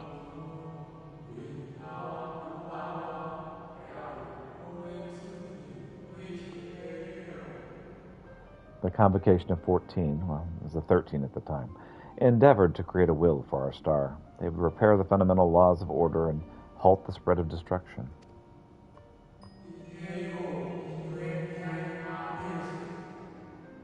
But creation on such a scale required an immense source of power.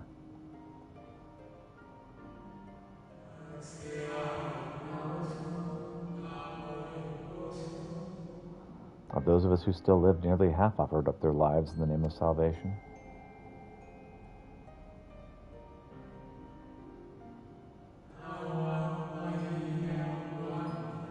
And from their sacrifice, Zodiark was born, just as we had hoped. He reached forth and halted the march of oblivion.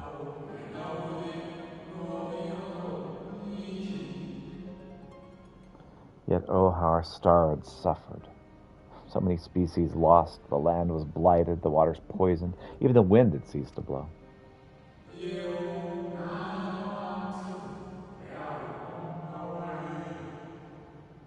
Once more did our people give of themselves to Zodiac, another half of our race sacrificed to cleanse the world, to ensure that trees and grasses and myriad tiny lives would sprout and grow and flourish.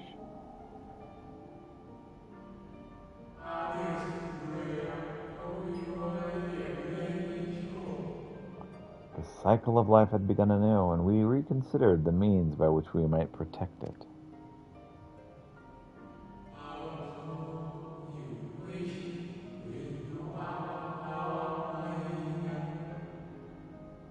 The Convocation decided thus: we would nurture our world until it was bursting with vitality, and then when the time was right, we'd offer some portion of its living energy to Zodiac.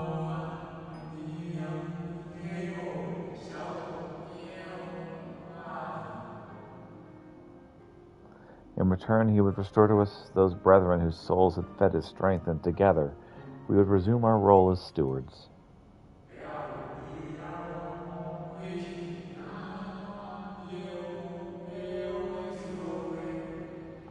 There were, however, those who disagreed with this plan. They argued enough had been sacrificed to Zodiark, and this new world should belong to the lives newly born.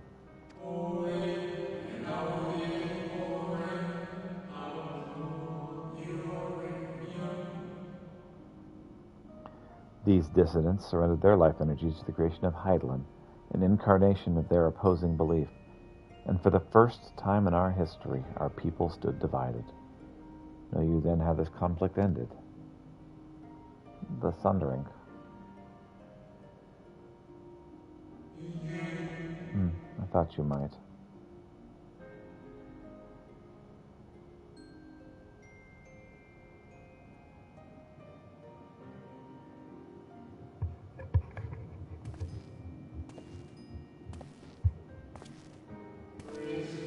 And itself has ever been a champion for the will of Zardiark.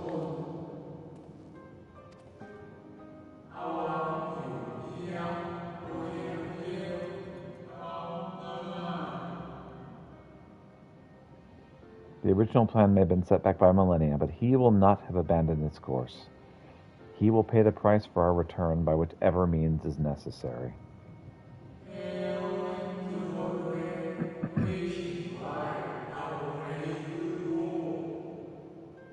And that we may carry himself with a certain glib ease. And Mixelk is not a man to bear his burdens lightly. In fact, I imagine they've only grown heavier with every passing century.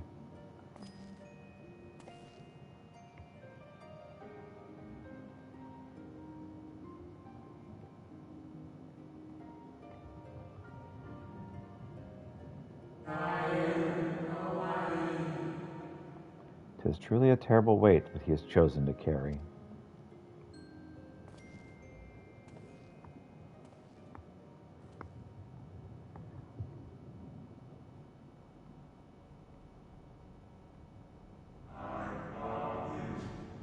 Peter Krolinsk.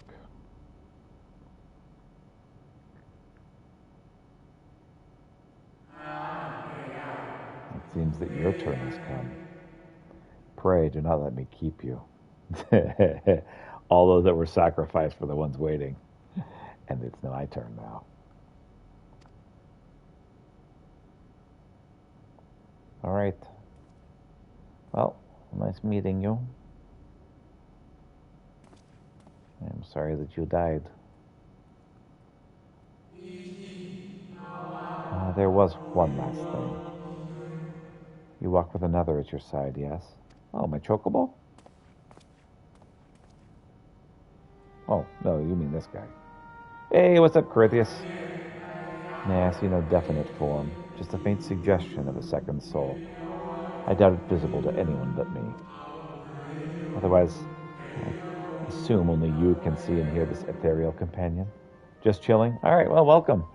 I think I'm near the end of first story of main plot for Shadowbringers. So first credits, I think, are around the corner.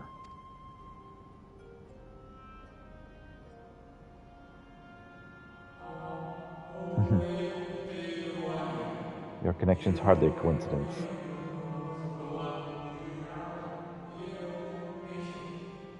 In our time, the two of you were one.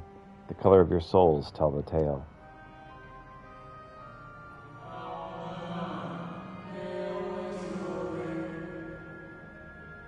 A hue that distinctive cannot be mistaken, no matter how thin your soul is spread.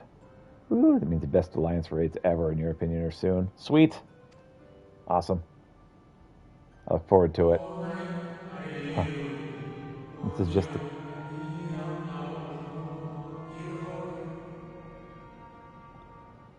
It's just the kind of fate I might expect for one such as he. Surely Mixelk has recognized the hint of him in you. Oh yes, the chosen one of your people. Peter Krolinsk.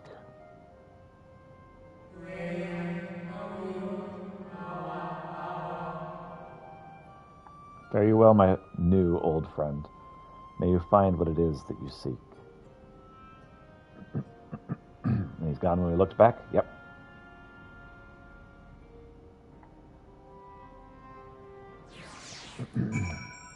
To bring back that which is gone. Do you grab the Mogpedium? The Mogpendium? I don't know what that is.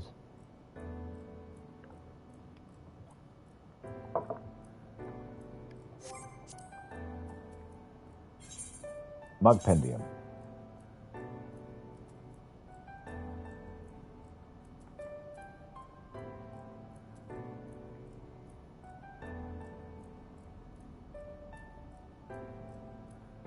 That's it. Level 5. Complete the quest to end locker to unlock. Oh, okay. Not there.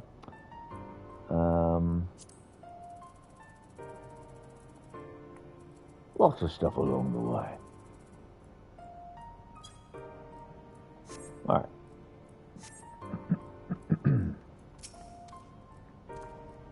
Your visitor's writ, as requested. When you wish to gain admittance to the capital, simply present the document to the attendant within.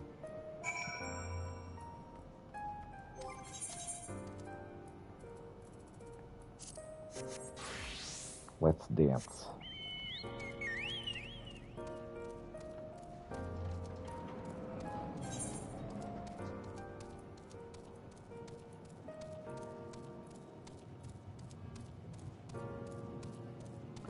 Ultimog challenge is fun. Got to clear 100 floors in the game's first deep dungeon.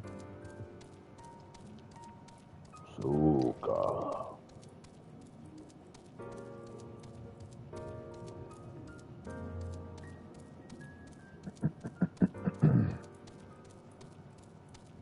Is that something I have not reached yet?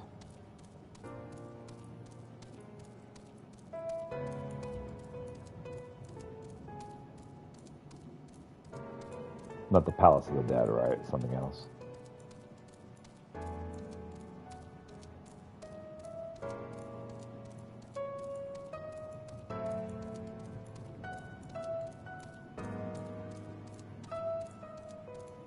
Palace of the Dead, okay.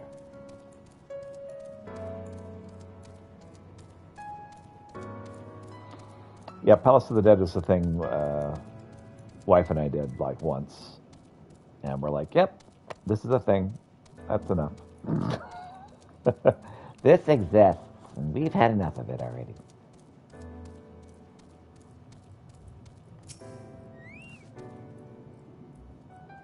Finally, we've gone so long I was on the verge of mounting a rescue party. How fared you in your bureaucratic ventures? A visitor's writ.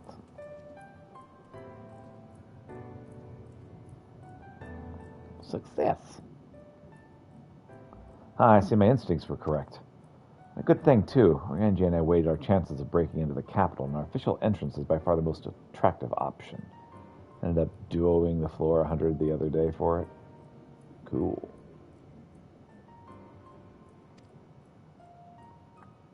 The capital boasteth not a single armed sentry. It would seem that in their time they did not deem it needful to post guards. The windows and doors, however, appear heavily warded. Mightily did we strive, with strength mundane and magical. We failed to budge them even a fraction of an ilm. Mayhap 'twas simply the case that MXL's recreation did not extend to their usual function. I mean, we didn't try everything, of course. We thought best to conserve our time and energy for more pressing matters.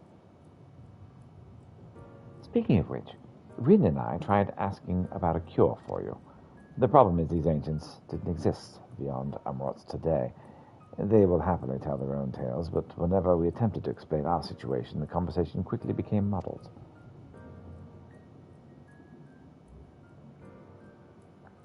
What of you, Pieter? Was not worthy of interest, said your efforts to obtain a writ? Oh yeah, I met one guy who actually knew that I was from the future, and he could have helped us. Sadly, I think he died. The great sacrifice of life in exchange of their brethren's resurrection. And you say all the Ascian scheming has been leading to this? Mm-hmm. All this time. But if they still mean to enact this plan, then things won't end with the rejoining.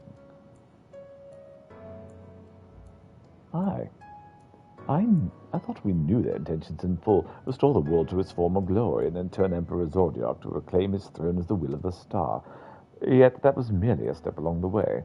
I hesitate to put it into words, but we have to assume that following the ritual rejoining, the Ascians mean to draw the lives of the Source to make their sacrifice to Zordiark. That does seem the most likely scenario. Perhaps those who ally with the Ascians would be spared this fate. What value is there in surviving when all of our history, all of our struggles will be erased? I cannot conscience such an act. Of course not. That's to say, not of what MXL plans for Exarch's power. Do we stand by and let him threaten our future as well as their past? We need to find him, Pieter, and when we do, make your mark. Change the course of history in a way that's felt by those who came before and those who came after, by everyone we've ever met.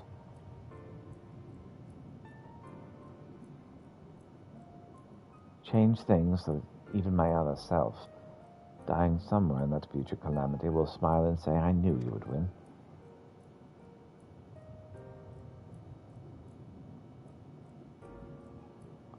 Is fighting him itself the only way? He created an entire city. We'll take everything we have to defeat him if we even can. And if you push that hard in your current state, the light will break free.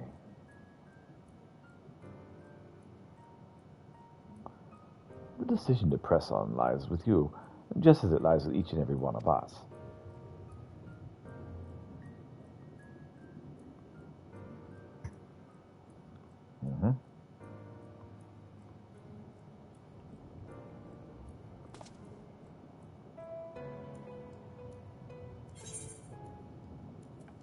And that means we can fly. Skill speed time.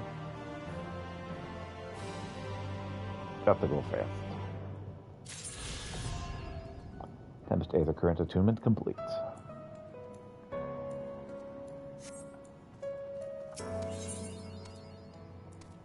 Frequent Flyer 3. I'll say appears to have made her decision. Do you remember that talk we had at the Tower of Modsuk? I'm still of the same mind now as I was then. I don't abandon you, you don't abandon me, and together we'll make a difference in this fight. There's always hope if we look for it. I saw it again and again as you tore those veils of light from the sky. If we keep taking that next step forward, there's a chance we'll find a way to save you. So no matter how long it takes, no matter how much it hurts, you can count on me to keep on walking.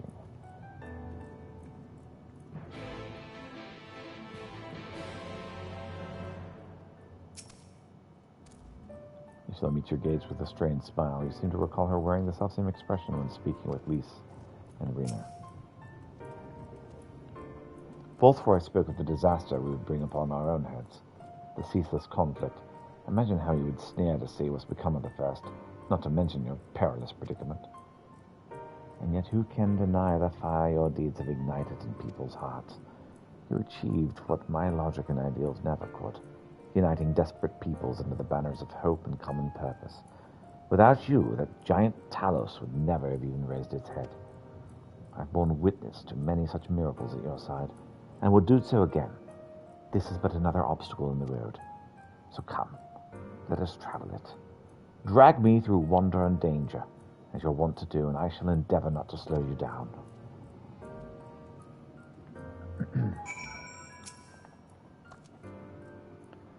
As well thou knowest, if we are to usher Emexelk into his rest, we must needs bind his Ascian soul, and then shatter it with overwhelming force.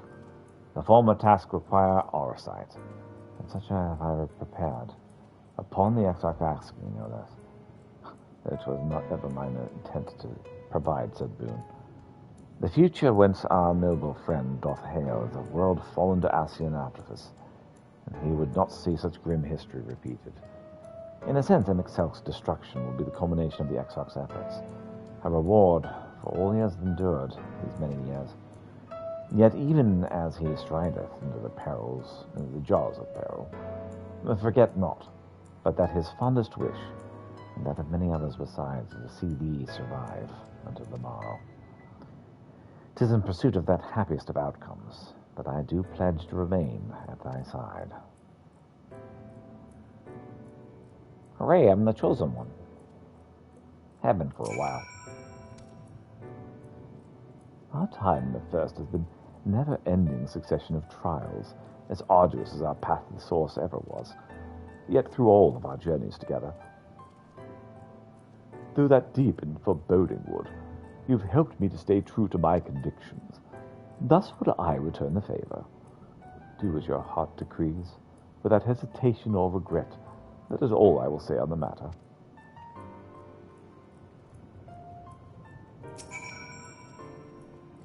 Well, this has put everyone in a solemn mood, hasn't it? Honestly, we're not even sure this will be the end of it. But I suppose we should speak our minds when we have the opportunity. You taught me that much and I'm wrong. So forgive me this moment of sentiment, Peter. By dragging me into this sorry mess, you've given me the chance to think and act as I should have. For Reen's sake. Words cannot express how much this has changed my life or how grateful I am for your support. So I shall express my gratitude through action instead. No matter where you decide to go, I will be there, guarding your back.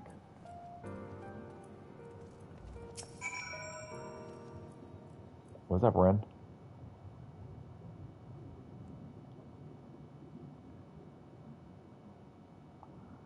When Menphilia entrusted me with her power, she warned me that no matter how strong you become, you can still fall victim to despair.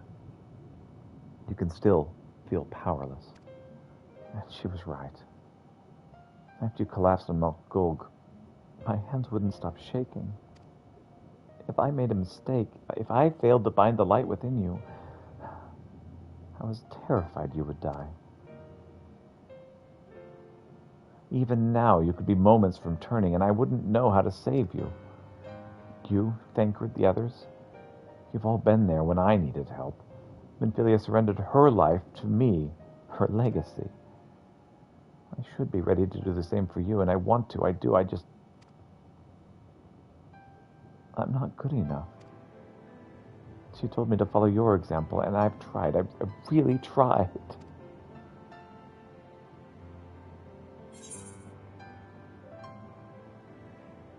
Then you shouldn't hang your head.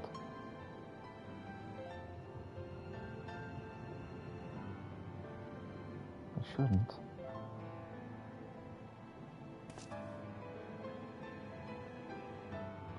You've done what you could.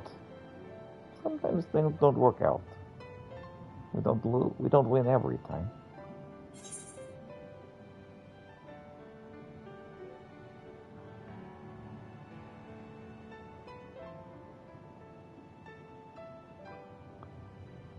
Fate can be cruel, but a smile better suits a hero.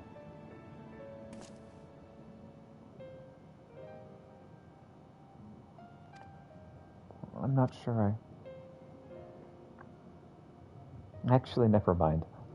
I think I'll understand better if I try it for myself.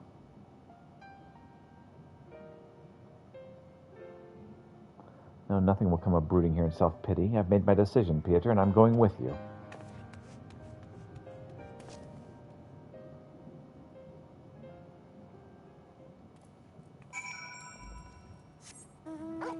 Hey there, Corel. What's up? I should probably befriend ye.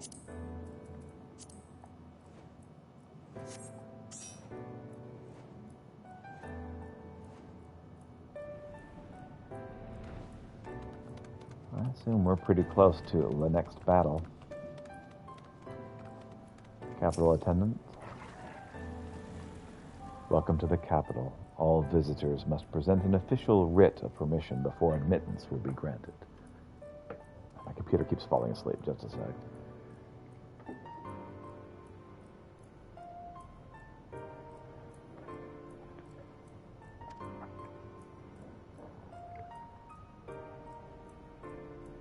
There we go. The documents appear to be in order. You may proceed into the capital. But any guests you choose to bring with you must remain in your vicinity at all times. That's a big fella. Yeah, these people are all rather large. I was talking about that to the wife. Like, man, these people are so much bigger than they appear. It's like you walk up to them and it's like, oh, you're tall, aren't you? Oh my, wow.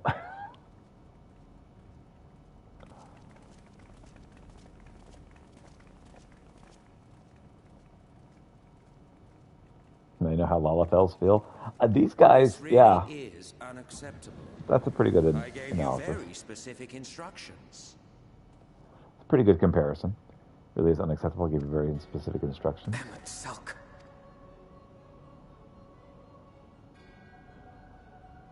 My invitation was for an abomination, ripe with the power to bring about the world's annihilation. Not this half-broken thing. Whatever am I to do with you? And I see you insist on keeping the same familiar company. Are you so lost without them? It is not he who is lost without the familiar.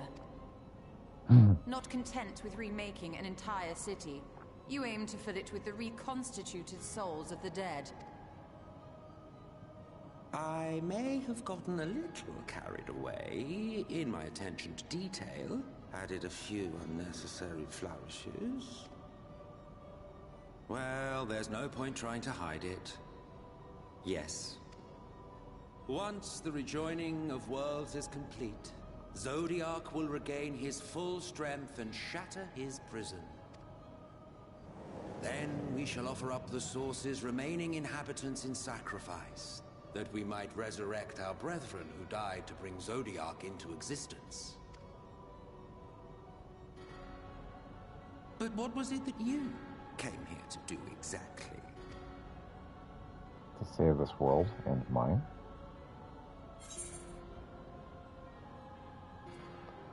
We came out for the XIV.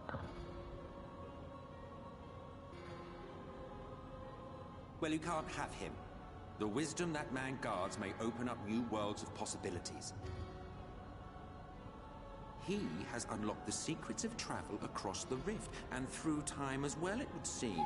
Quite an accomplishment for one of his incomplete nature.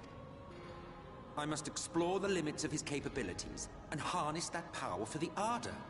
No thank you.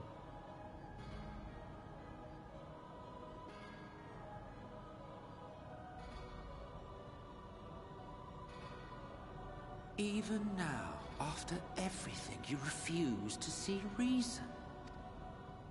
You think it unfair that you are subject to suffering? That your lives will be sacrificed for the Ancients? Look at me! I have lived 1,000 of your lives. I have broken bread with you, fought with you, grown ill, grown old, sired children, and yes, welcomed death's sweet embrace. For eons have I measured your worth and found you wanting. Too weak and feeble-minded to serve as stewards of any star.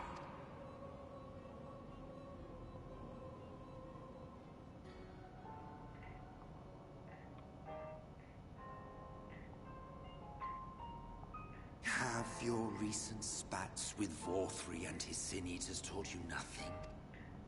Have you not learned that your ignorance and frailty beget only endless misery?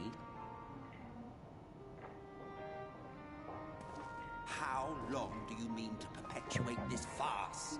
How much more must I endure your bumbling interference?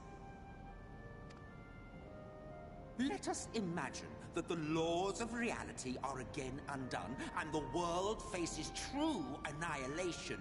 Do you honestly believe that half your number would sacrifice themselves to save the other? Of course they wouldn't! You're not wrong. And if you had witnessed history unfold as I have, you would reach the same conclusion.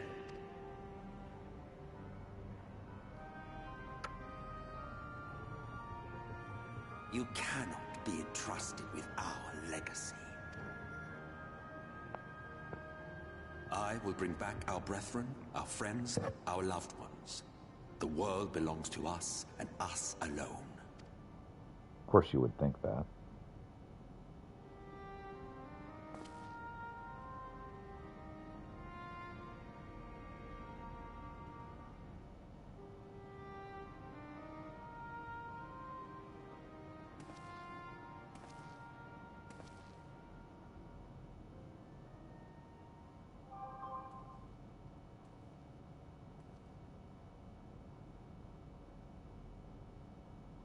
Emmet Selk!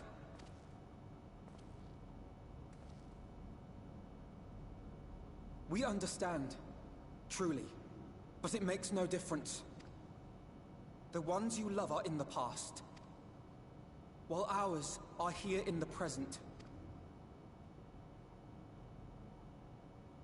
One day, we too will be ashes and dust. But not today.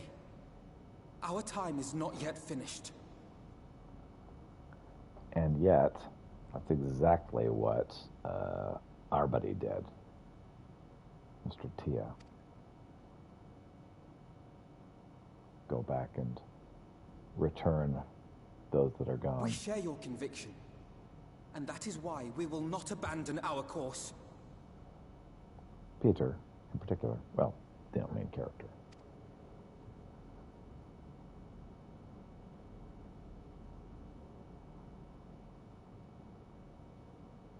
You think us the same? You think your tattered soul of equal worth to those I lost? Then come. Earn your place.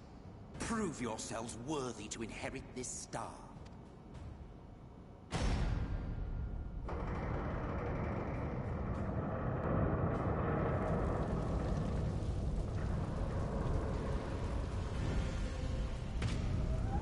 Behold the coming oblivion. 'Twas the end of our era and the beginning of our great work. A fitting backdrop for your final judgment.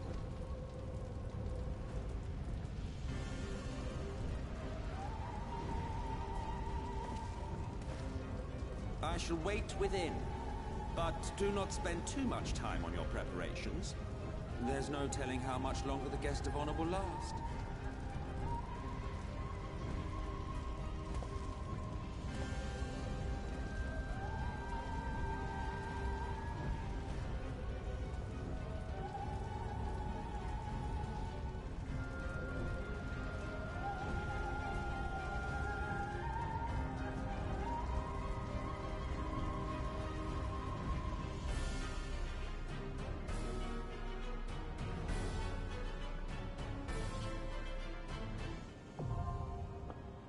Amarut, now accessible.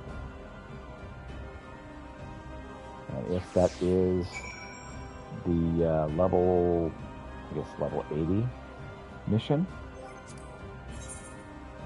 it is. This should be end of game, or well, end of this story. All right.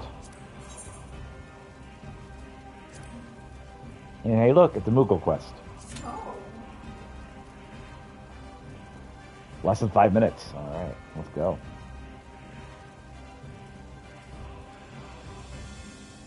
Ready to do this, Corythius? Man, I am level 81.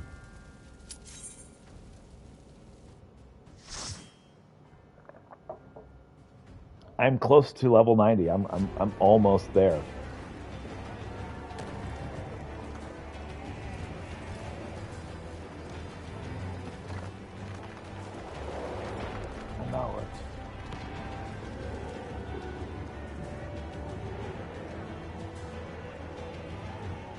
So this takes 45 minutes. At that point, it would be time for me to... Welcome to the final days of Amarut. Amarut.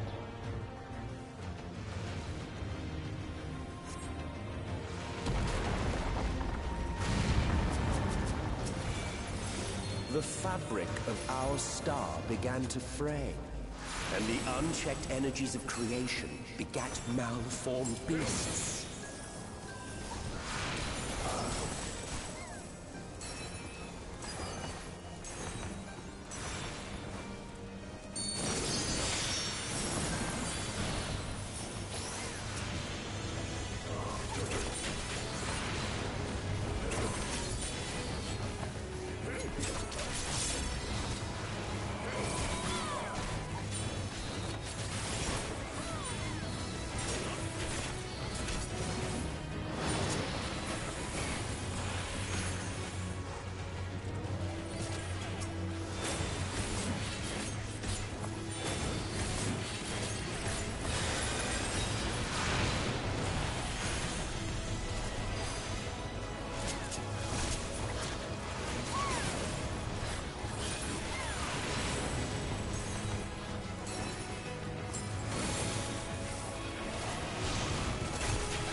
Indeed.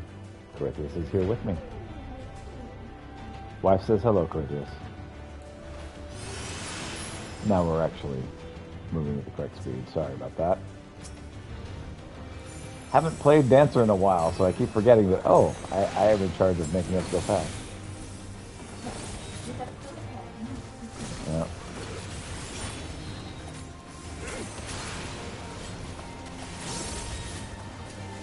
Corythius says hello.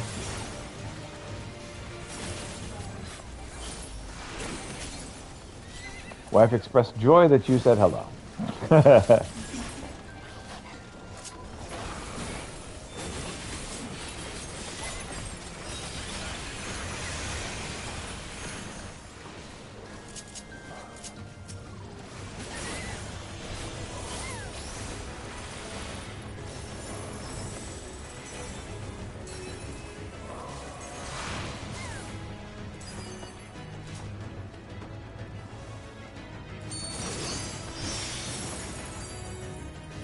Some more if you want to, says the healer.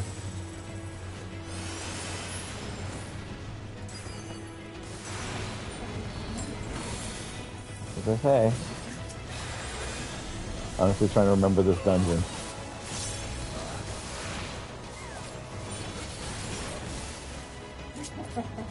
That happens. You do a dungeon and you come back to it and you're like, I have no memory of this place.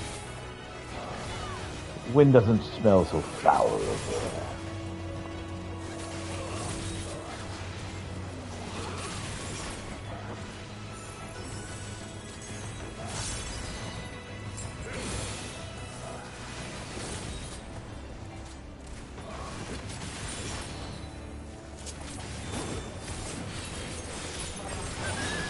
Just as prayer gives rise to cries, our dread made manifest our deepest fears.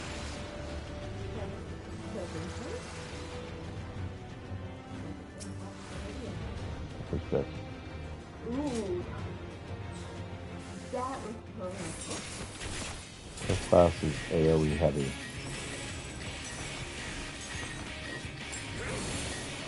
It's an owie boss. Of course, I know nothing. I go to all of these blind, and so I'm like, I have no idea what's happening. I don't know what I'm doing. Let's stand on the wall. Got it.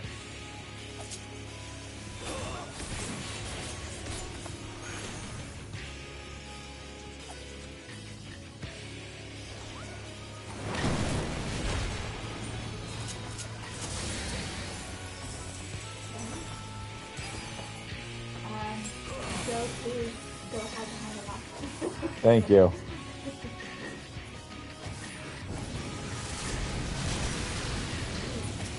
Yeah, I didn't see the rock, so I would have gotten there due to your help.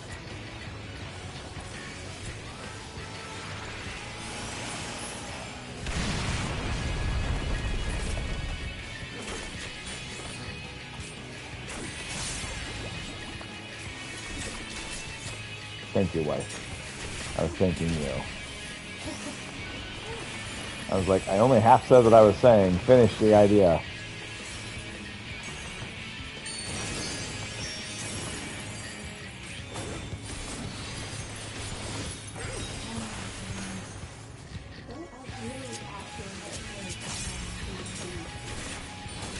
Accurate?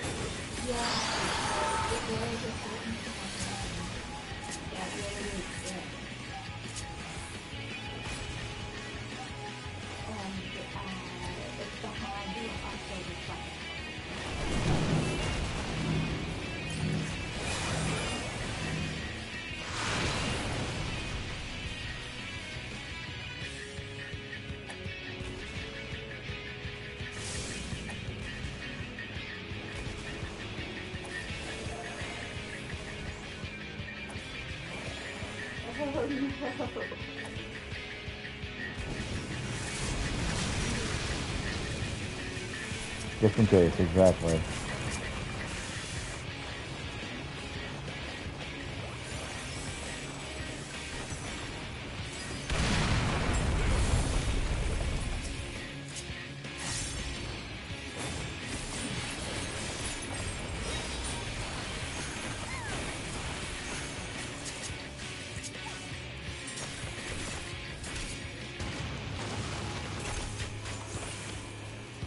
first juice.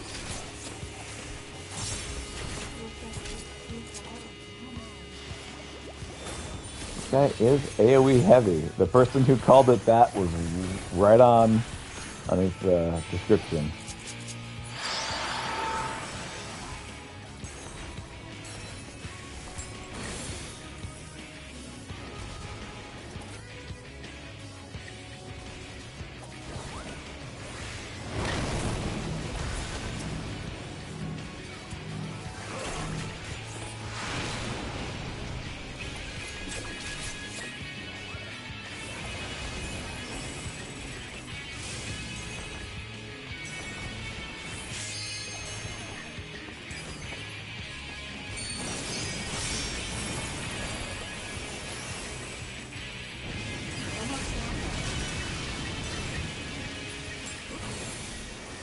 Woot! Go team.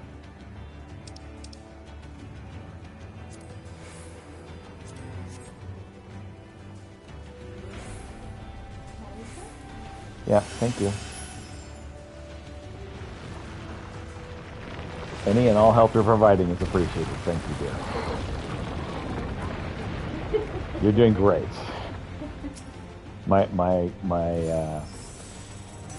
My channel is labeled Backseat OK, so you're good. I may express irritation at some point, but yeah, right now we're good. My main concern is don't get mad at me if I don't do your wishes.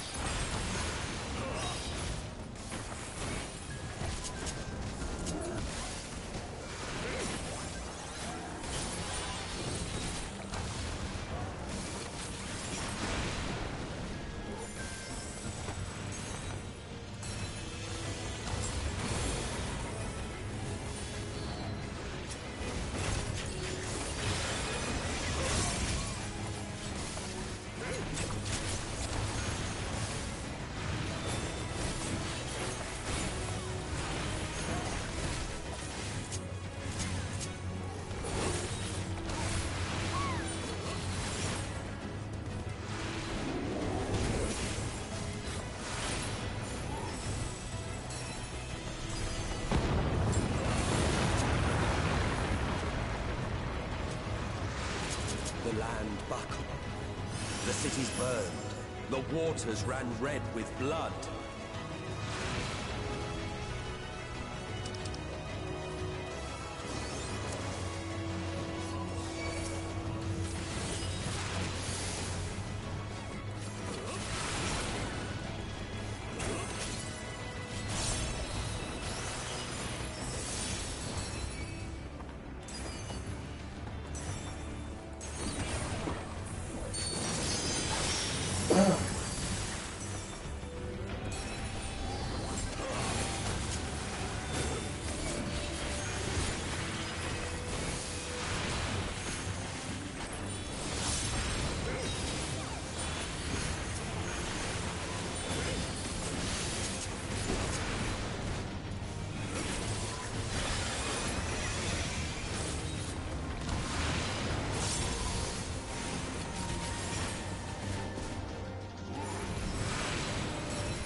So,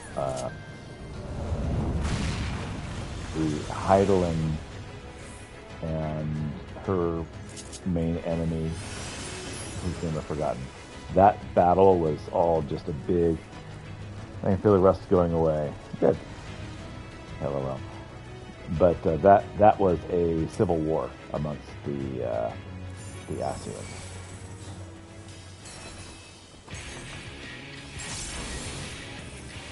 There was a big debate on what things had gone wrong, if they should try to return the things back the way that they used to be, or to give it to the people who came after.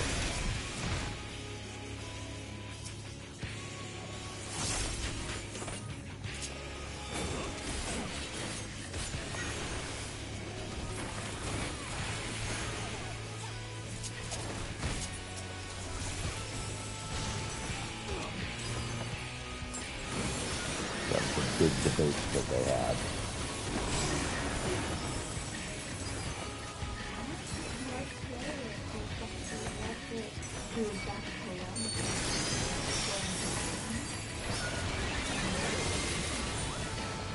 So these people had developed the ability to create anything they could imagine, and their imagination got away from them.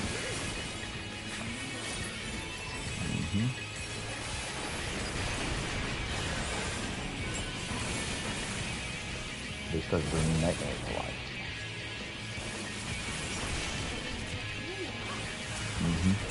They couldn't turn it off.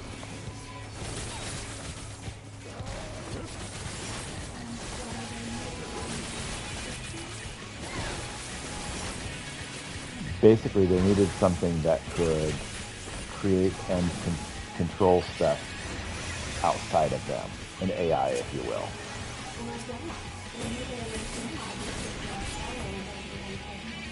Right.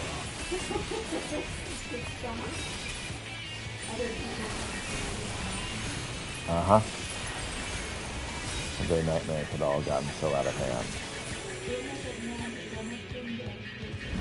Right. Even if it meant losing power. They essentially had too much freedom.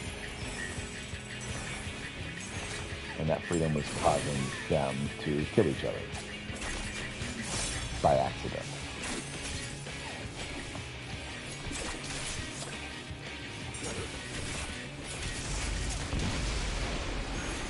Yet this is far from the worst of it. Come, and I will show you.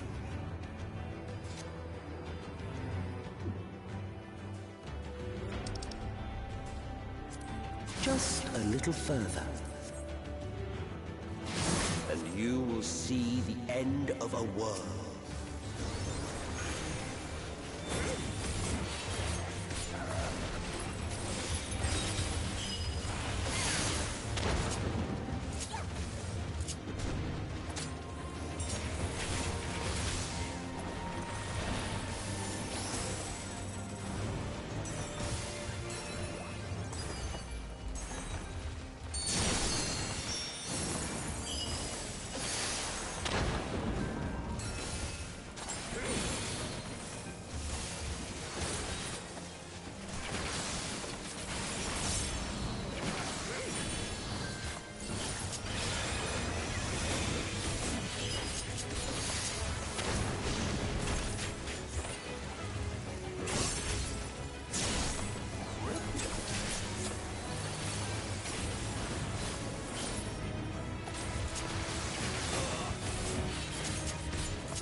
The star was fading.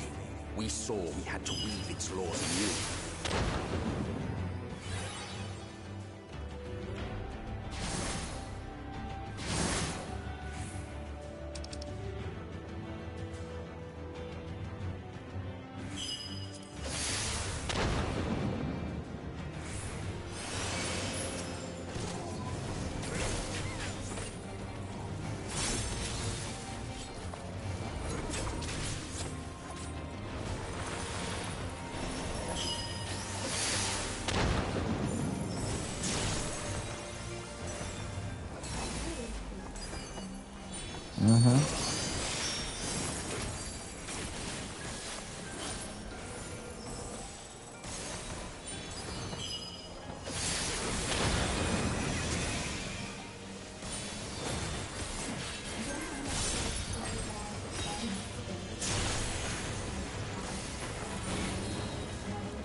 between us and our goal loomed a final misbegotten fiend.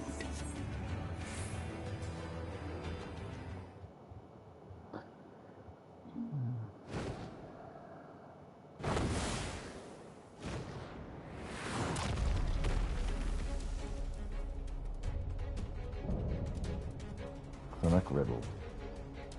Barrier.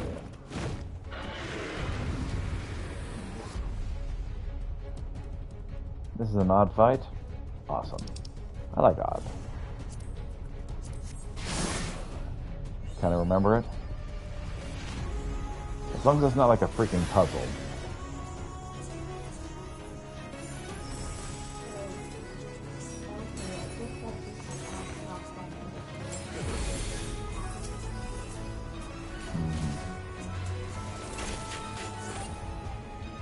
Does look that way.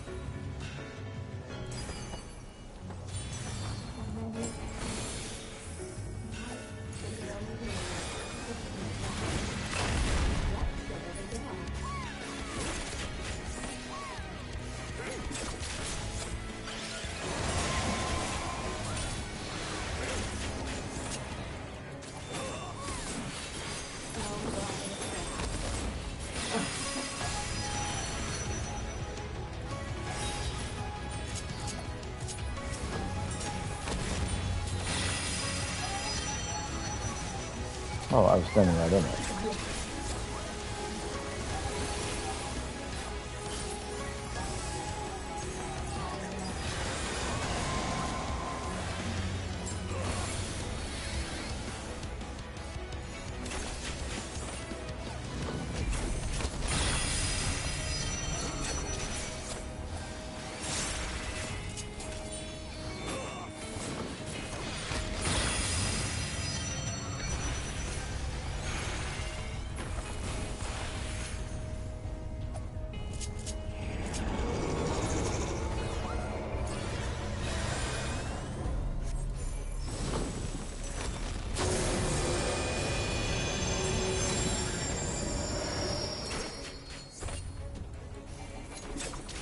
Got us more than halfway back to where we need to be, so.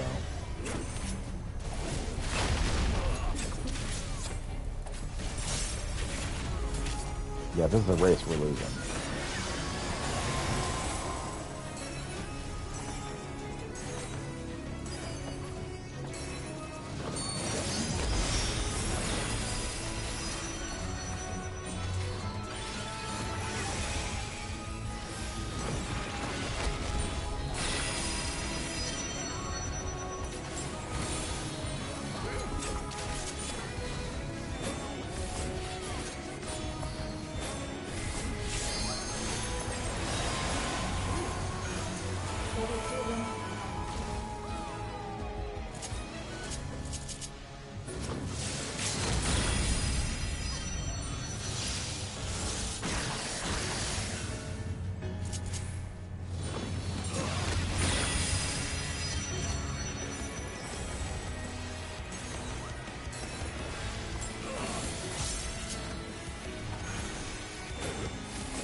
That has a sacrifice which so far would surely require.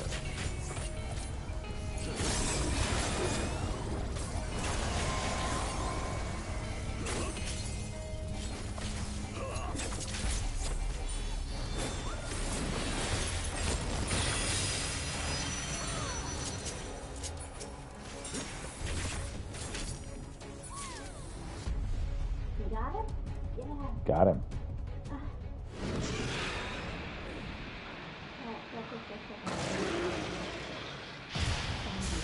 Indeed. Duty complete.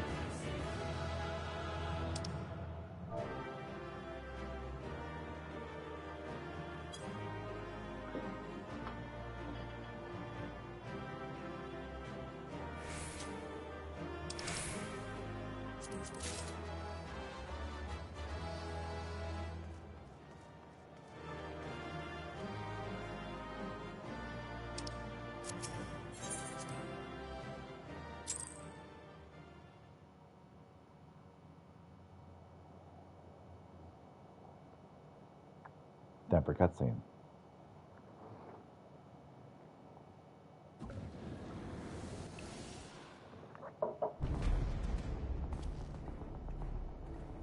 Well, well, you prevailed.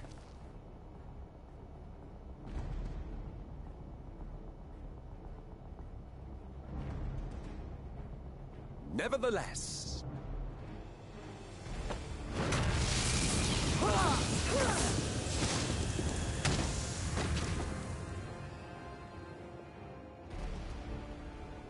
Your performance was underwhelming, and I remain unconvinced of your worthiness. Oh, you tower over your misbegotten ilk, no doubt. But should I bring my full strength to bear, well, you would be as leaves in the wind. The gulf between us is a reflection of the disparity between the world as it was and what it has become.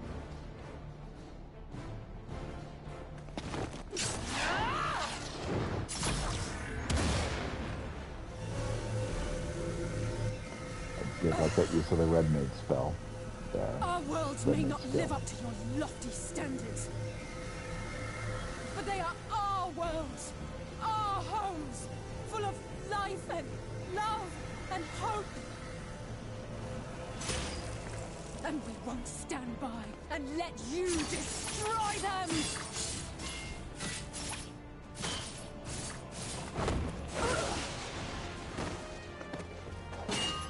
Alizé!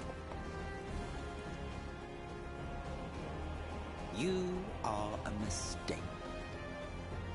For we who have known perfection, the shattered source and these shards are ghastly mockeries of the true world.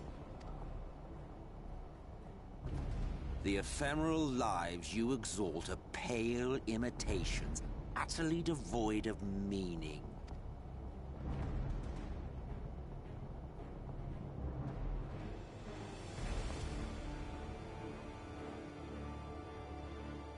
Belittle us all you like, but we will rise again and again, and give the lie to your insults through word and deed. We define our worth, not the circumstances of our creation. More prattle. Very existentialist, which is very Final Fantasy.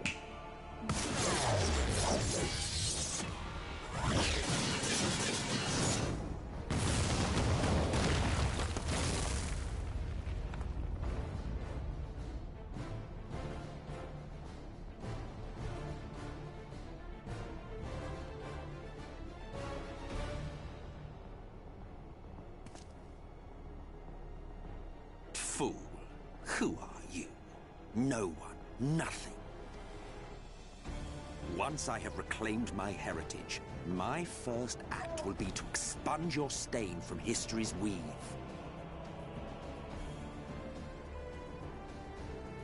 My world will have no need for heroes.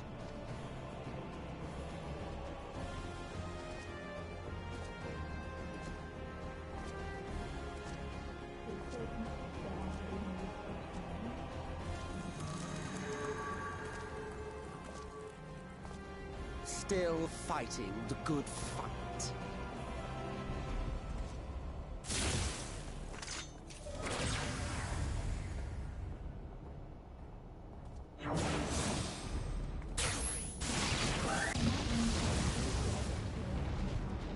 It is true that all we hold dear is fated to fade away. Understand, the Civil War was making things go back the way it was, or giving it to the next group. And so his philosophy is that one of one that values stagnation. Everything stays the same. That's his philosophy. Not that of his world. But that is no reason for us to forsake it. To take what steps we may, and thus mark the road for those who would follow, to strive for the best of all futures. Be this not also thy purpose?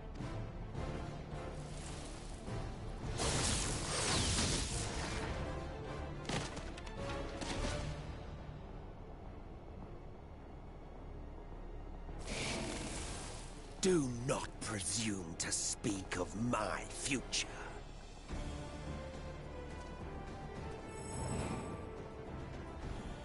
And you? Why waste your final moments in futile defiance? Weary wanderer, you've no fight left to fight, no life left to live.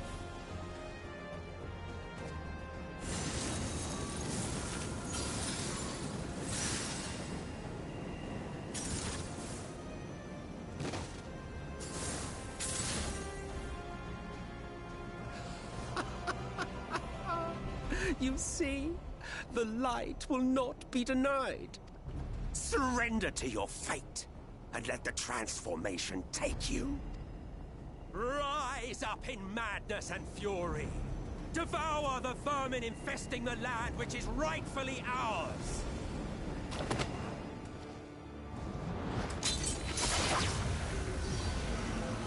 Now, Reed! Now!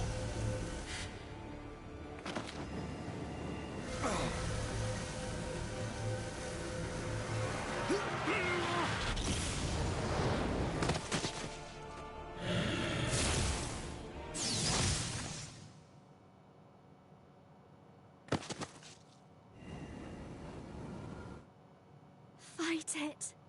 You have to hold on.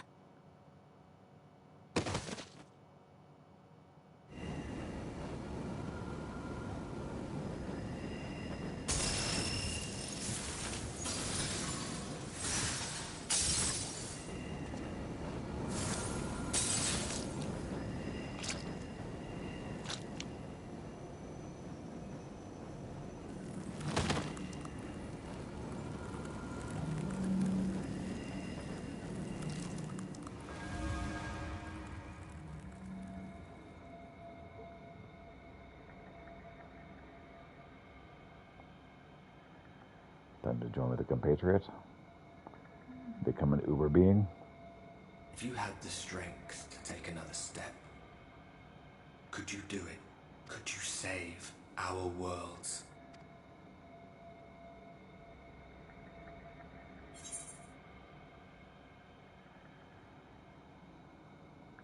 You know I could.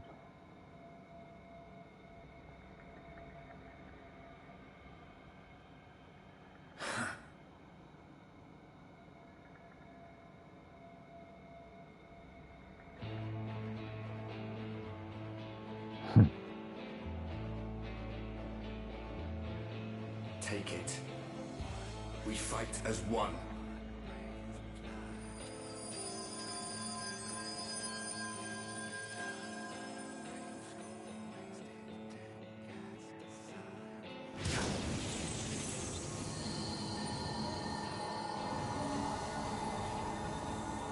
This world is not yours to end. This is our future. Yep. Our story.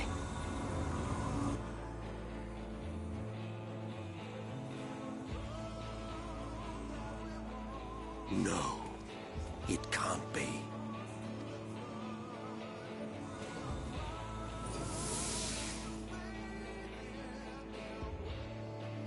Ah, that trick of the light. You are a broken husk, nothing more. How can you hope to stand against me alone? We stand together!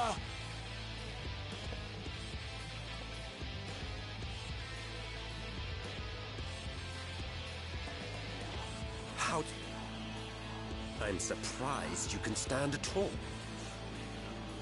I could not well leave matters half finished. Let expanse contract, eon become instant.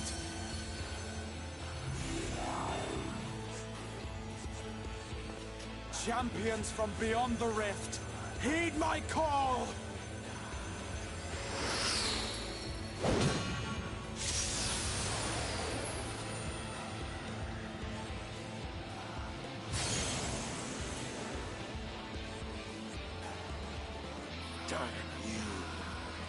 Damn you all!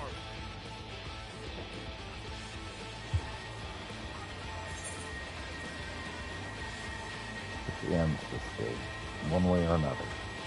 It ends.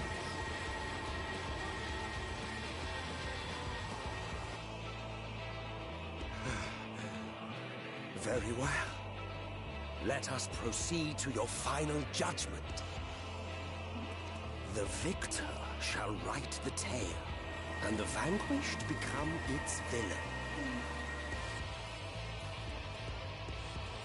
But come, let us cast aside titles and pretense, and reveal our true faces to one another.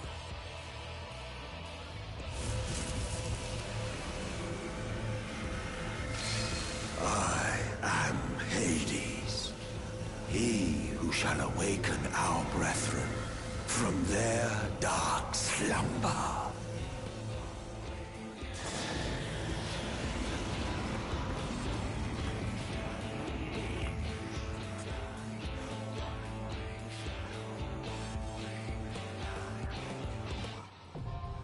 The dying gasp, now accessible.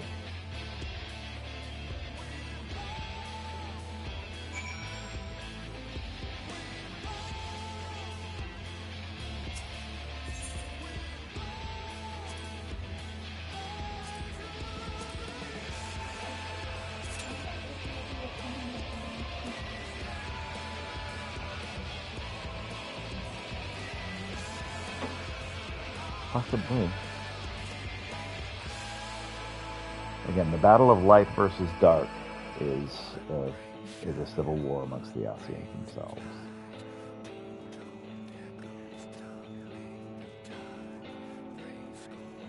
Between whether the future belongs to the future or the future belongs to the past.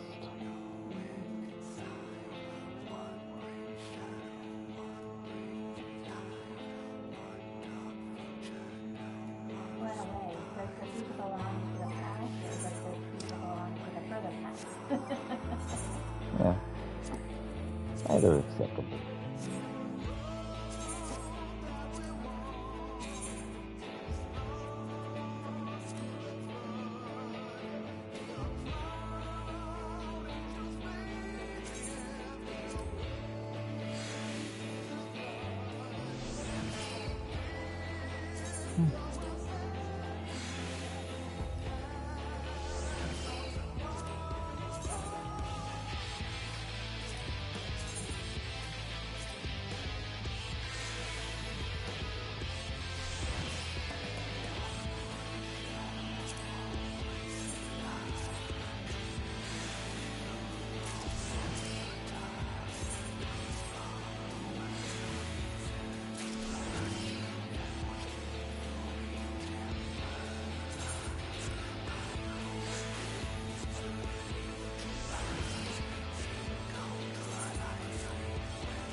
Yep.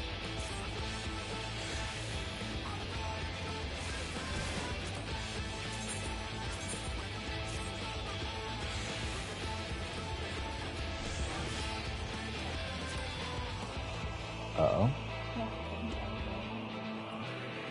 No, I've had 3 failures in a row. That was the first success.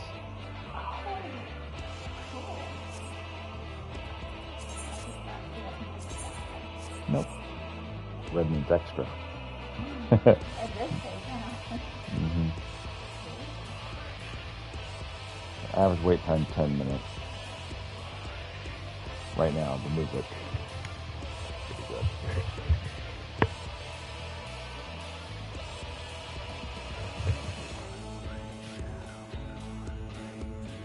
It's from the trailer. It is.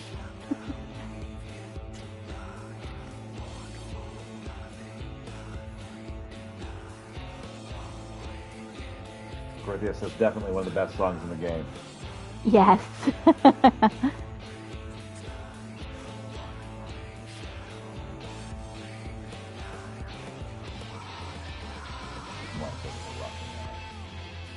Huh? You're rocking out to it. Yes, I am. Explaining to people. They can't hear me because you have the mic right now.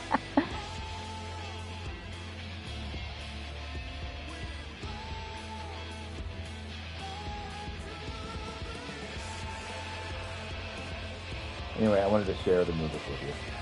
And I suppose you could listen. You could listen on that. I'm just going to enjoy this music for a bit.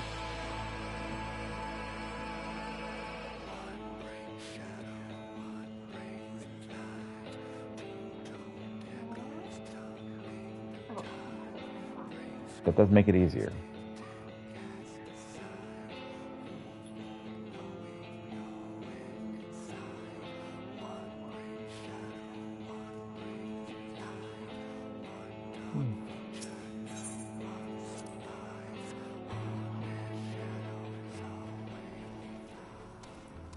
Oh, I just left the music. I'm stupid.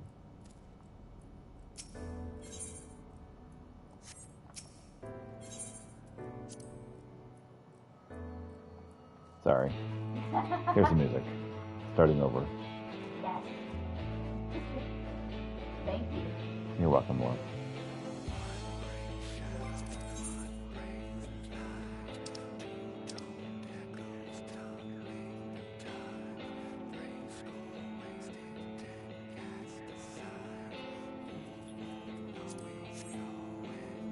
What's the sun drop dance? You want to see sun drop dance? You got it.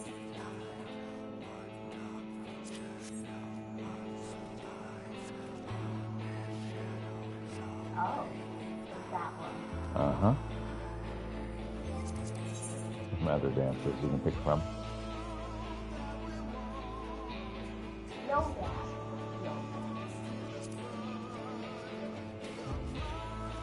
I got this from the Namazu.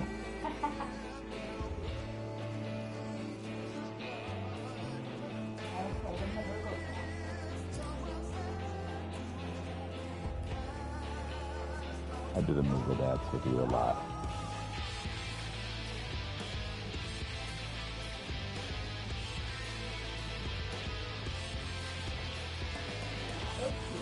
Mm-hmm. Yeah, that's what it's all about. It's cuteness.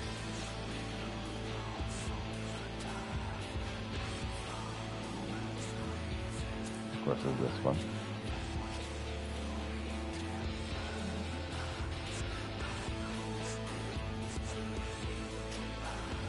But this one, of course, is the best one. Oh, yes, It's the best one I've come across.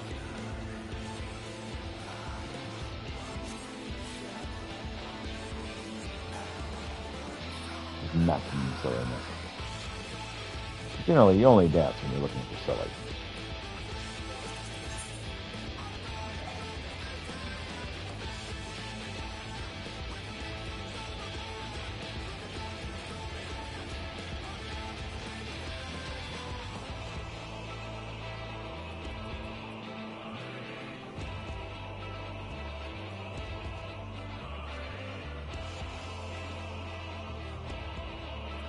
Let's see.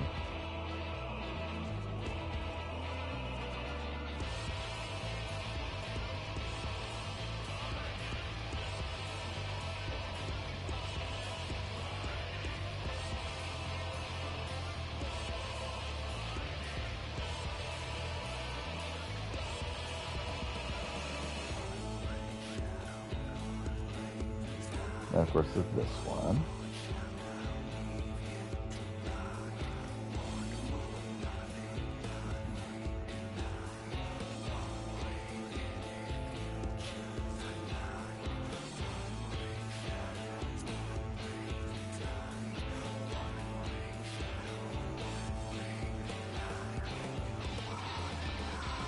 course, this one works best for me or cat.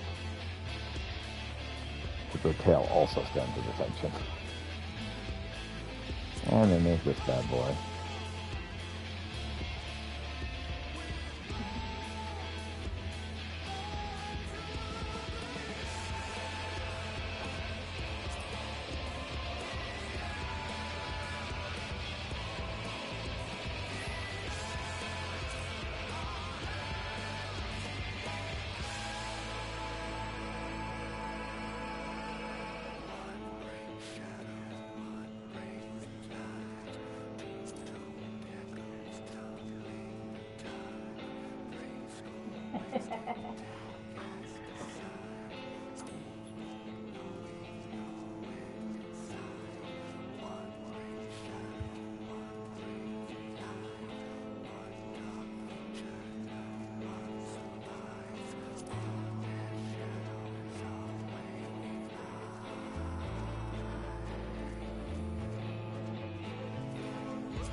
Ooh. Part that melody right now. Uh-huh. You hear it in the Castellarium.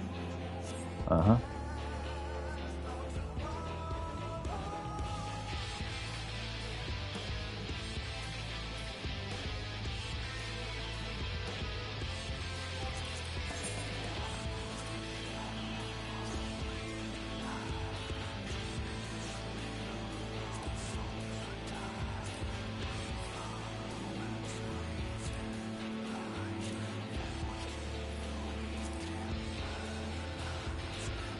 Let me at him. Let me at him.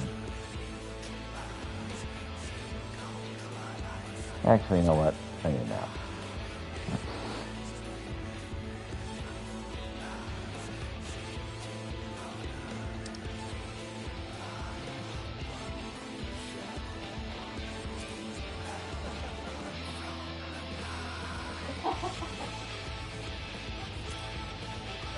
Looks like he's gone a little mad.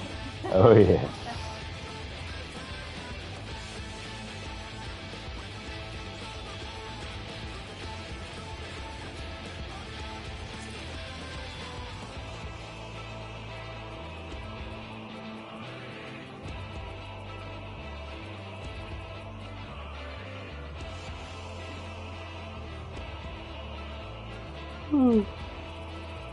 This is what I was looking for.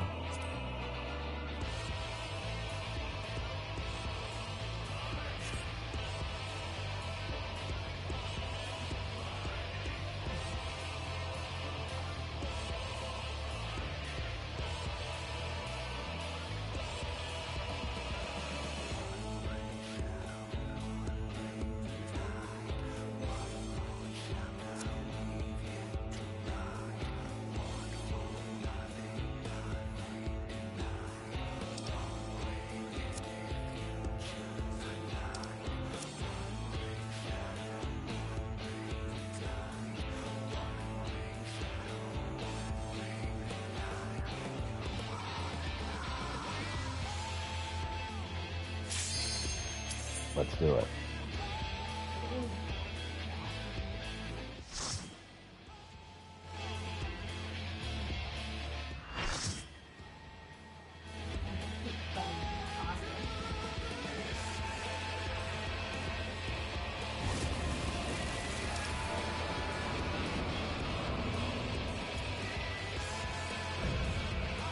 That's what he actually looks like.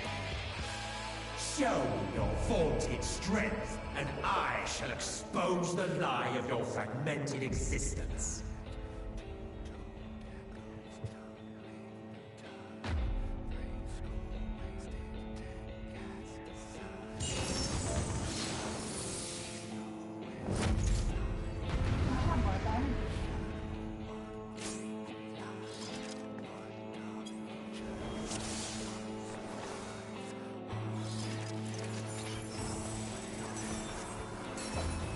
I like the comic book skin somebody had on one of them.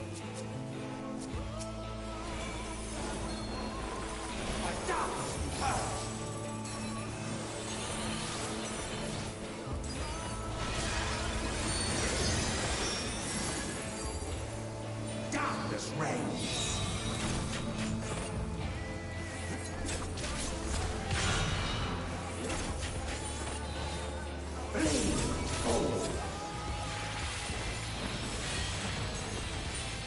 You are worthy.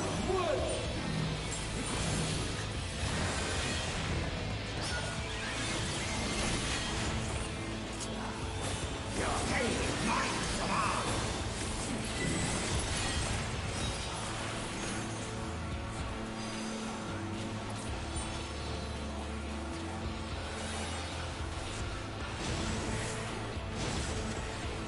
Oh. Okay. Be careful. Right. Well, now keep that in mind. Scurry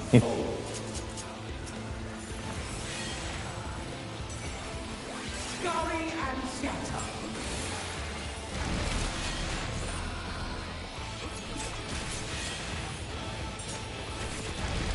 Adapt and purge.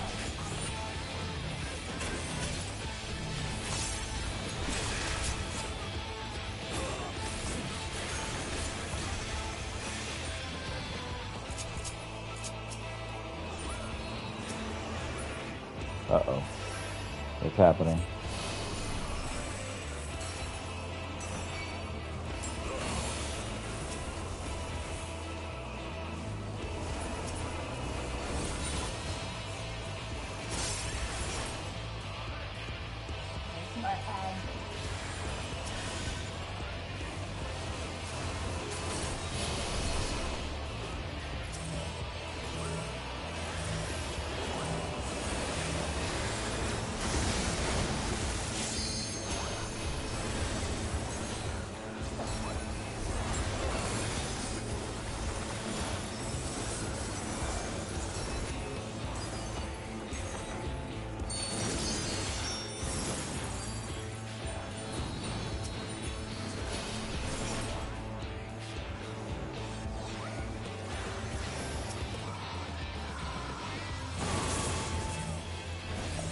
My computer fell asleep.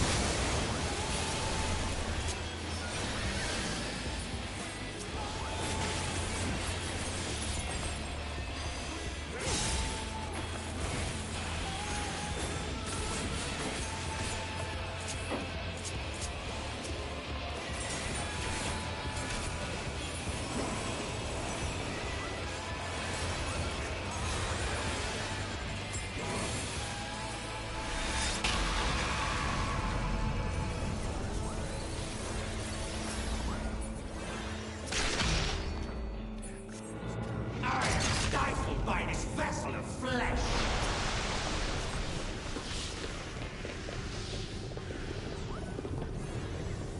The gauge resets. Alright.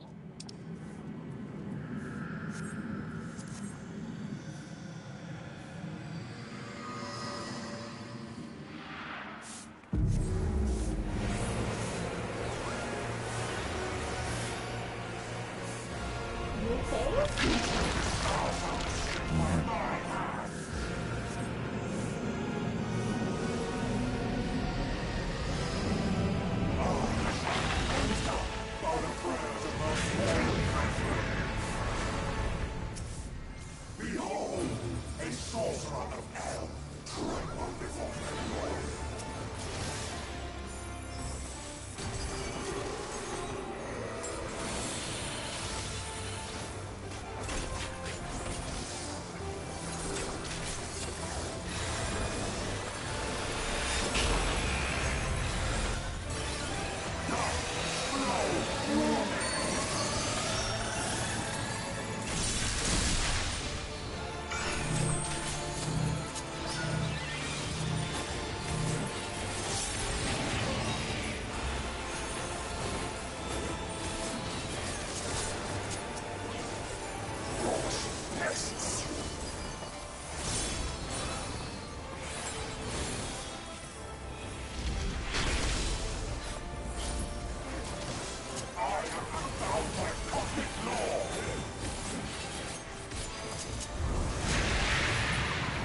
Oh.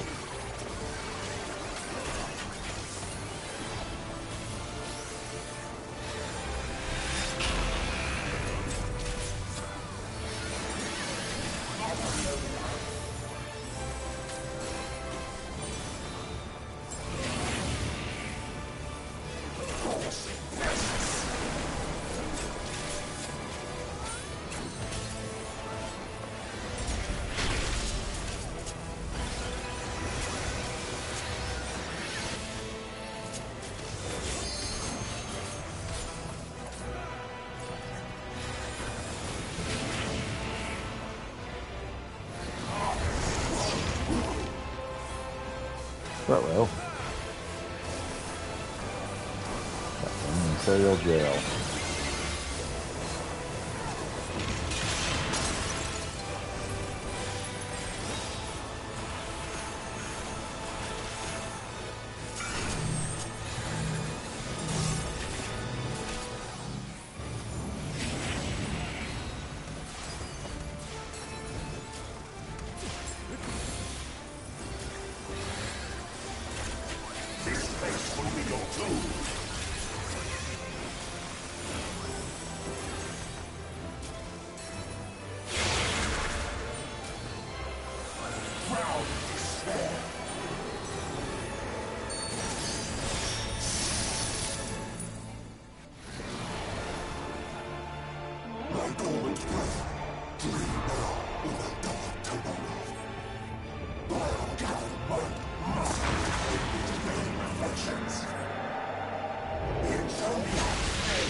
The light within her champions grows faint. Active time maneuver.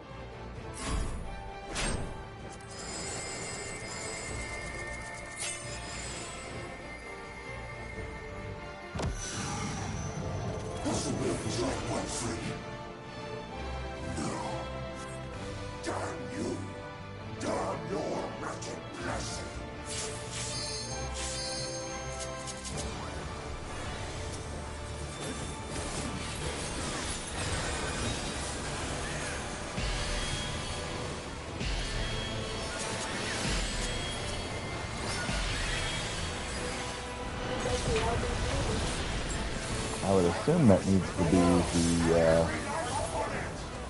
the one who has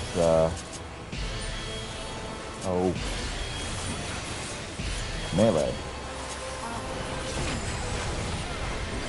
I assume that me doing it is the wrong move. Got me, Ghost. You have no power over me.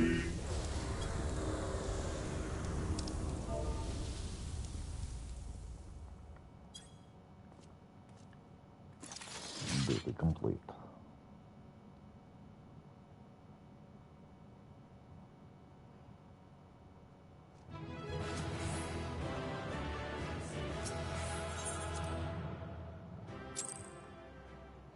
Hey, got a commendation. That's cool. Yay.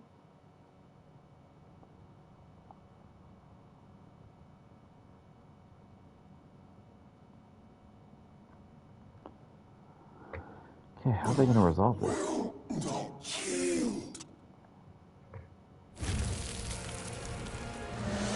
Should I surrender this fight, what will become of it all?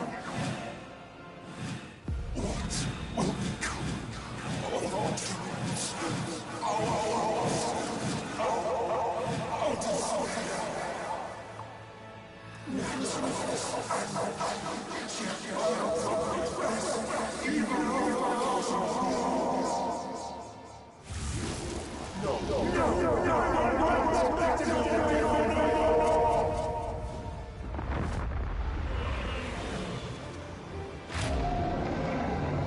Come on. Enough, damn you!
for light within.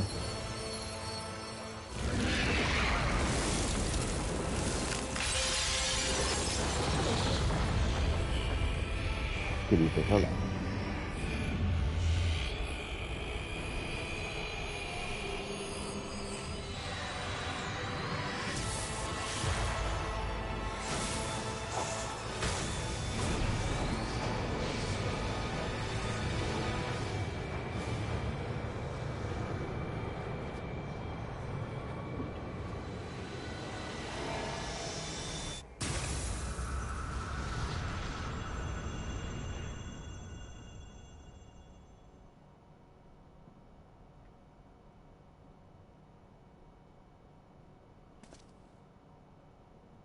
Ooh, now it's a rear end again.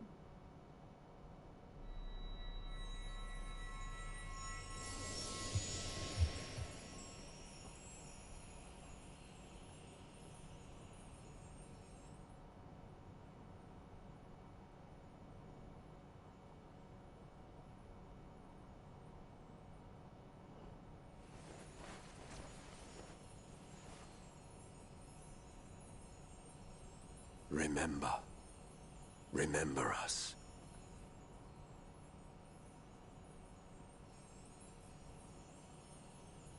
Remember that we once lived.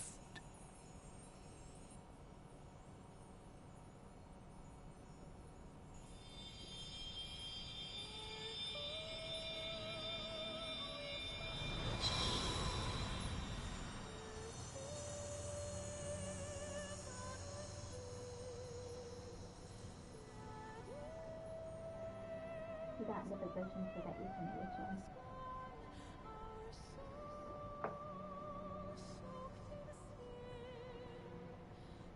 Kitty's like, I now accept my pet. It's over. Emmett Selk is no more. Yeah, but I still have, like, the More evil importantly, warring white within How me. do you fare?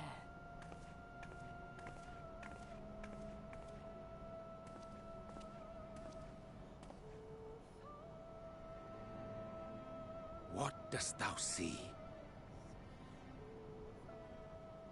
His ether. It is as it used to be. As a disciple of Zodiac, the Ascian was the darkness to your light. I can but assume that when you set your strength against his, the light within you was spent. No, it's more than that.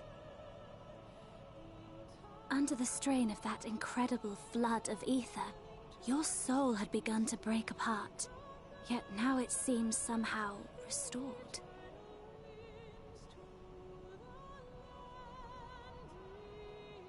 I tried to help you before the battle, but Emmett Selk stopped me. So, how did you... exactly what did you... Can you tell us what happened? The hero of this world saved me.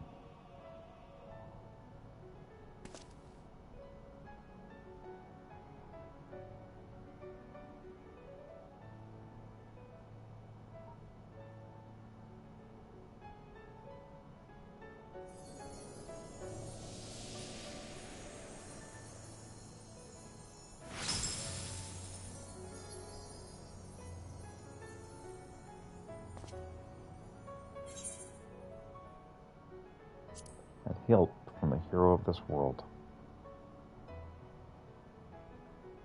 I see.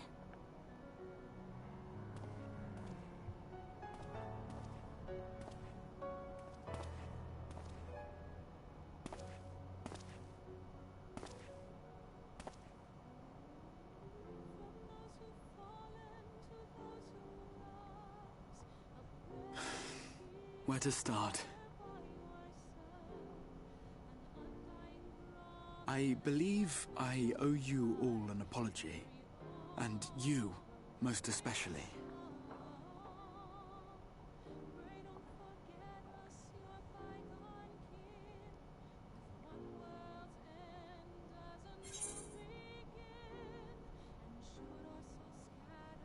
Good to see you awake, Rahatia.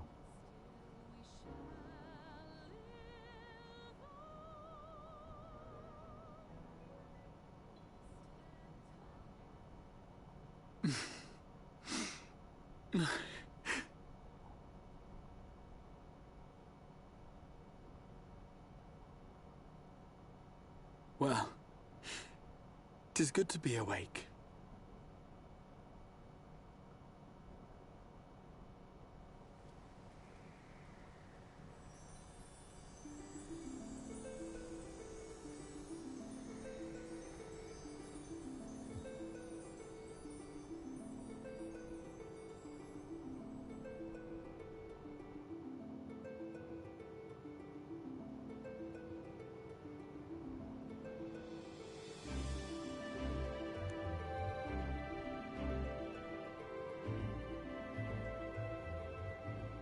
So, those mad souls dove straight into the ocean over there, did they? All I could see from here was the whale, Master Chai.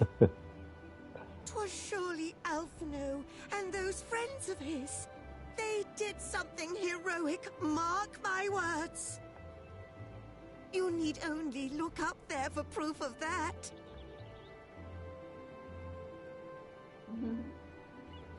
As you say, my love. They're sure to be back. Any moment now. Any moment.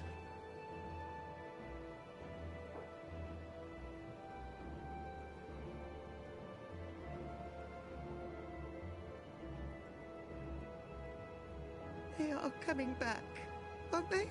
I couldn't bear the thought of...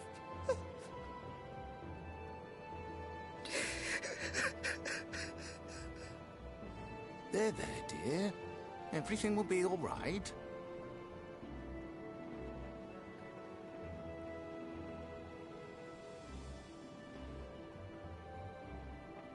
There, look! Over there, over at the beach!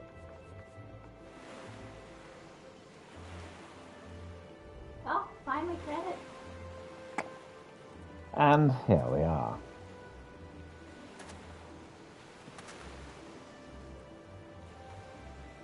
Ho there!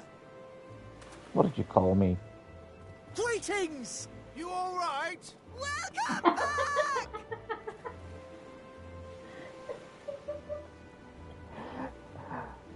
I'm enjoying getting your laugh at it away.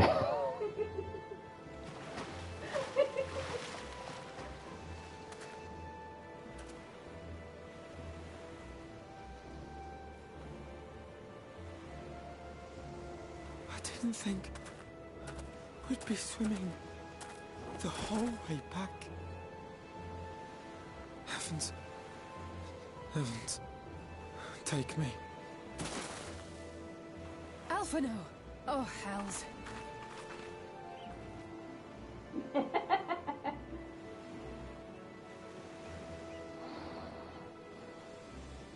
Wait! Where's Urianger? We'll let him drown. He must have fallen behind. So I guess we did. Okay. Shouldn't we look for him? He'll wash up sooner or later. For the love of Alphino! Welcome back, dear ones!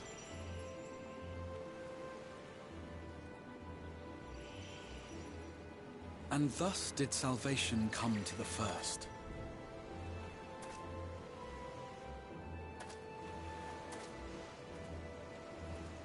The lamps of Amarot will fade along with Emet-Selk's enchantments, and the depths shall be as once they were.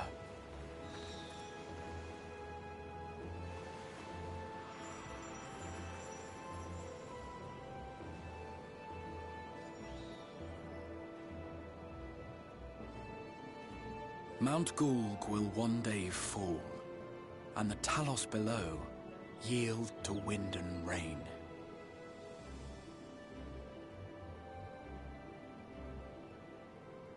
This tale, too, will fade with time, passing into legend as the world heals and moves on.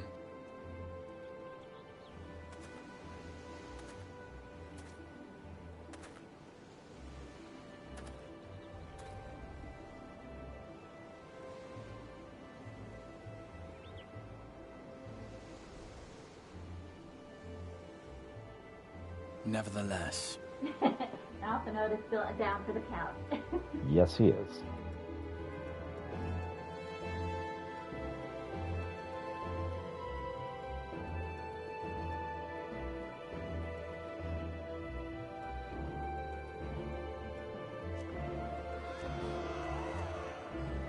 There's Oriante. Mm-hmm. Didn't drown after all.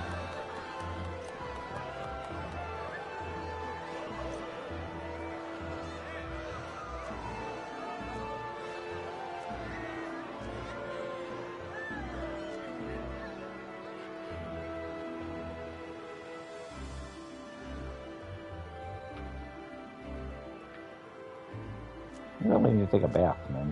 You're covered in crap. As ether obeys the cycle, as death and decay gives way to new life,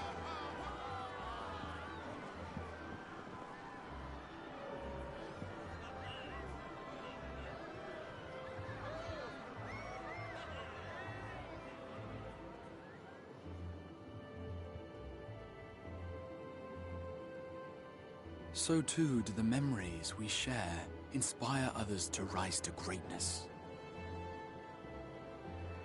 For we who walk before may lead those who walk after.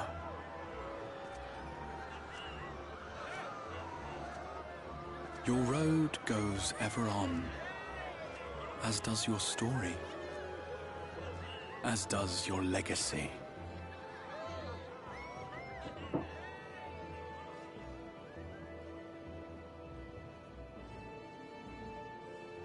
Yes, that's what I was thinking about too. I was trying to get to a stopping point of the story. Such is the hero's lot, to touch the lives of countless others. Excuse me? You're the Warrior of Darkness, aren't you? Who wants to know?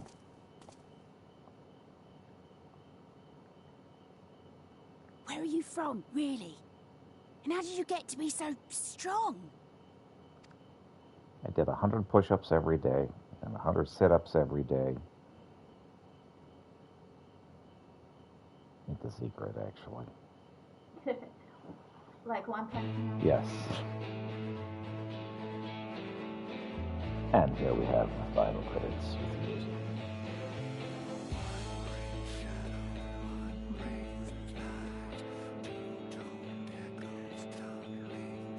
Oh yes, I know, we're full of hers. Was this the second set of credits? Or? This is the first set. Okay.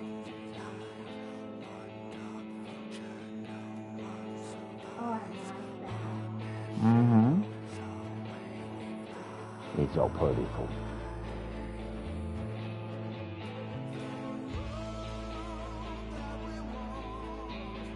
And the costume music and stuff. You know what, kitty? You like me now?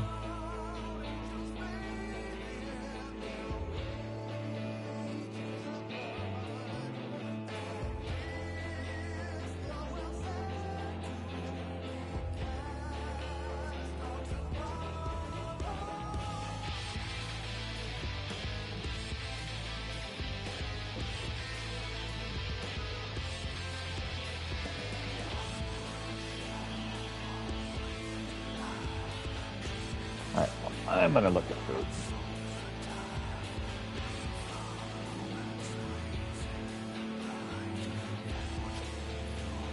I really do like this song. It's a good song.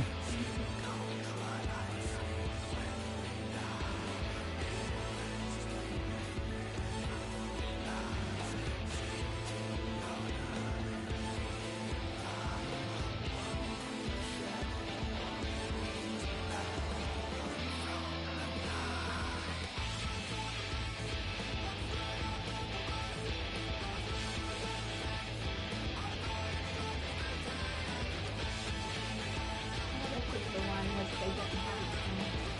Mm-hmm. Do you want to not order from here?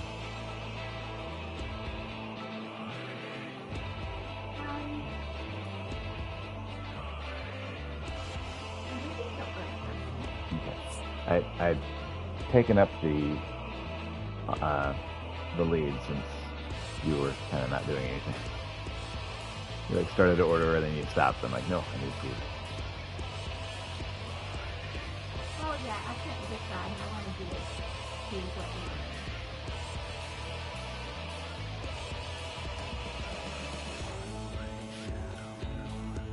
want. Oh, okay, Kristen. Gonna bounce for the party since I hear lunch is what's up. Hey, absolutely, man. Have a good one. I'll be out next Sunday, but then I'll be back the following week. You steal something in Payday 3. Have a good time.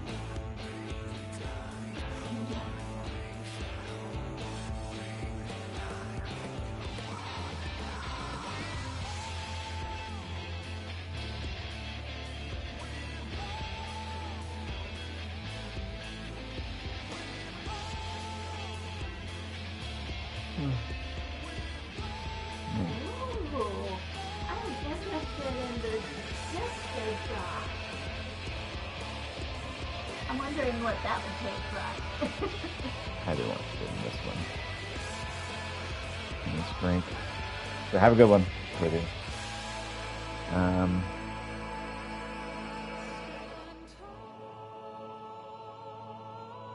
Good music here too.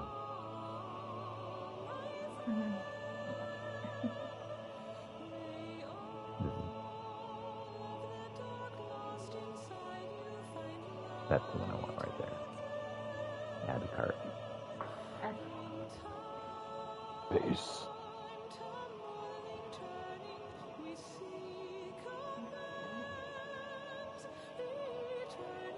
It's a club sandwich.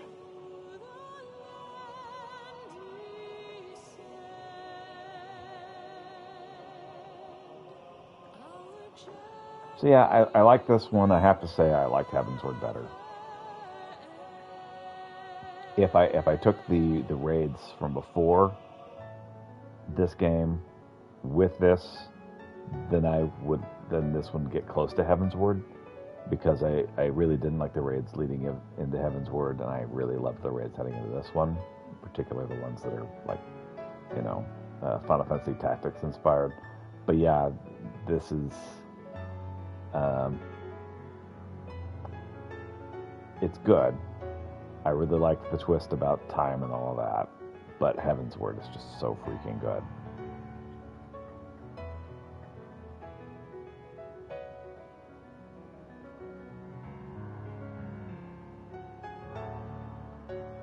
The horror twist like shook me early on. I initially didn't like the way they used light and darkness, but I got over that. What was the horror twist? The lady who turned into a sin eater. Oh, okay. Yeah. Pretty horrific. That was horrific,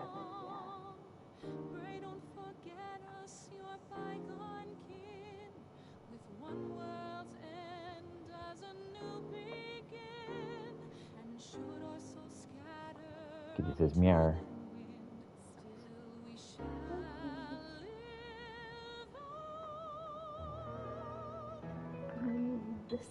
Mm-hmm. You know what?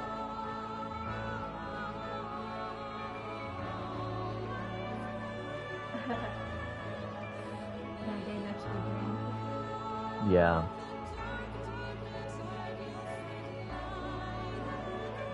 Thinking about it. Okay, let's get that.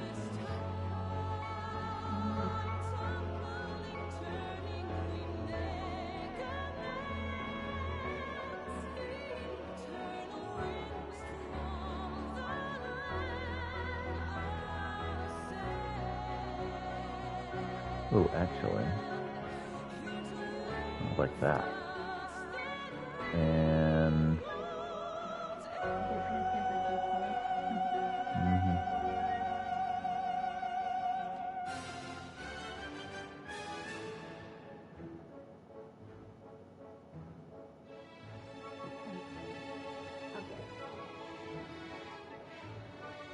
Hello, kitty.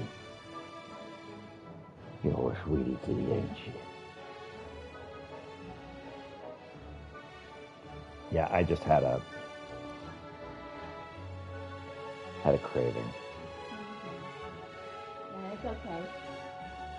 It can be the time for you to give into your craving. Mm-hmm.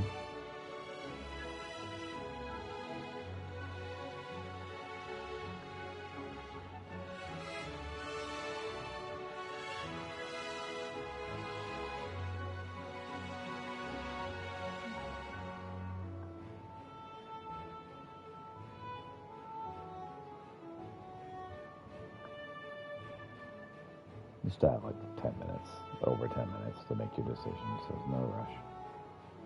Kitty's like, I must escape. Too much crush.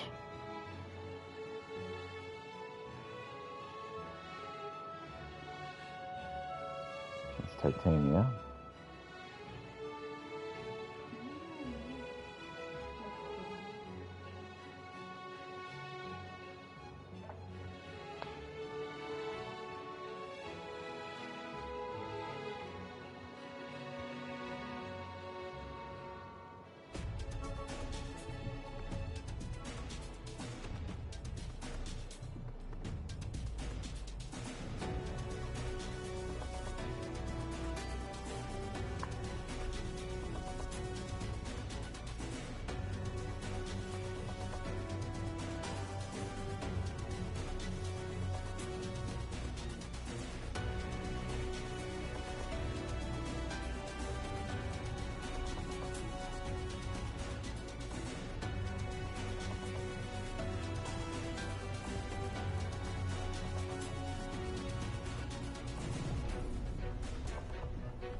Check something real fast. What did I order compared to these ones? The green tea.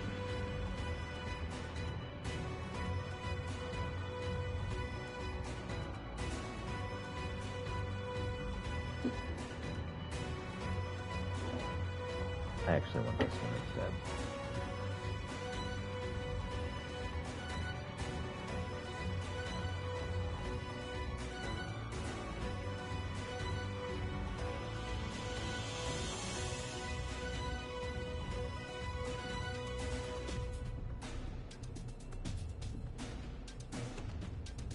Okay.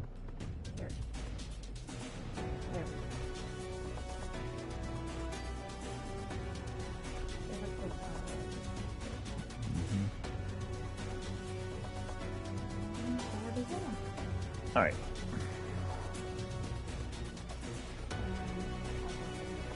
Okay, go ahead.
These folks with their, where they train, Which again reminds me, I need to get Final Fantasy VII Rebirth. I won't be able to play it though until probably around Christmas. So yeah, Christmas of this year would be around the time I could maybe get that. Which will probably be on sale by then.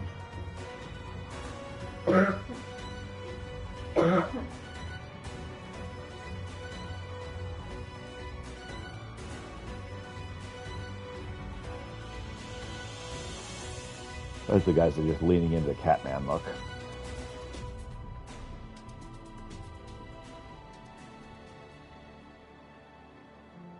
And that's when Thancred died.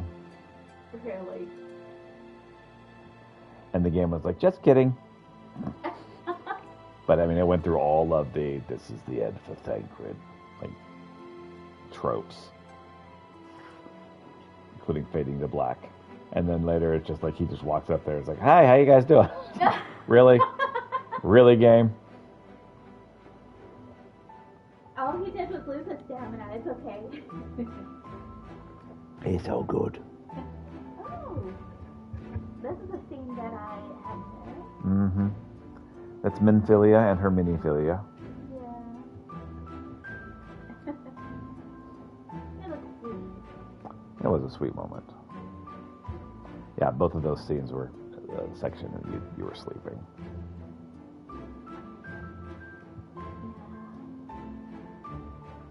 Sometimes I can get up early in the morning. Sometimes I have to. You need a little bit more time to cook. Yes.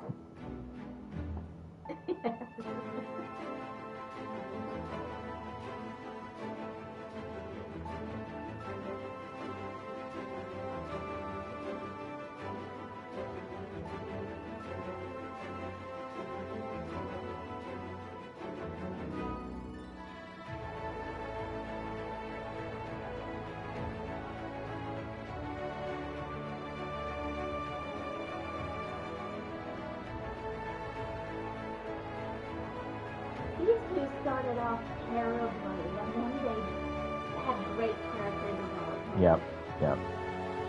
They're a lovely couple. They just started out not that.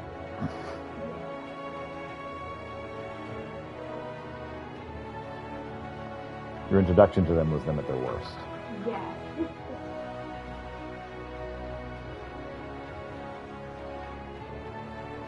But they really did have a heart. Mm-hmm. Both of them, they shared a great heart. Yep. A single beating heart. Did it ever return to these two? No, we basically got a glimpse of them, and it's like, hey, the hero of life, he's off-world, and he's like, really? This could be our chance to take over.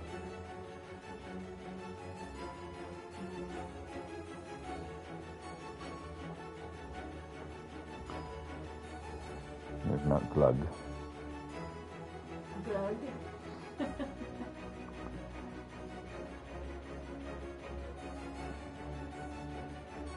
Looks like it happened to you. Mm-hmm.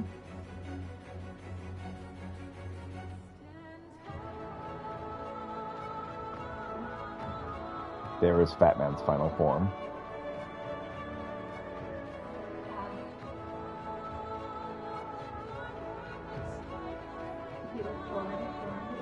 Yep, Lord Bolthroy. Both Sinita and man, I am a demigod. What do you think you can do to me? And then you beat him in combat. Yep, we beat him in combat, and he pops, and then a younger, hotter version comes out.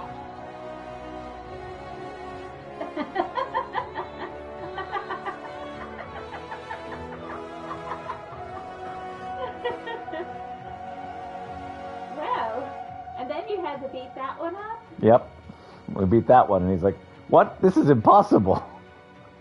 I am a god. How can you defeat me? I was like, just like this. Like, ow, my eyes. It's Bismarck. Yeah, Bismarck. A better version of Bismarck. Yes, the better Bismarck.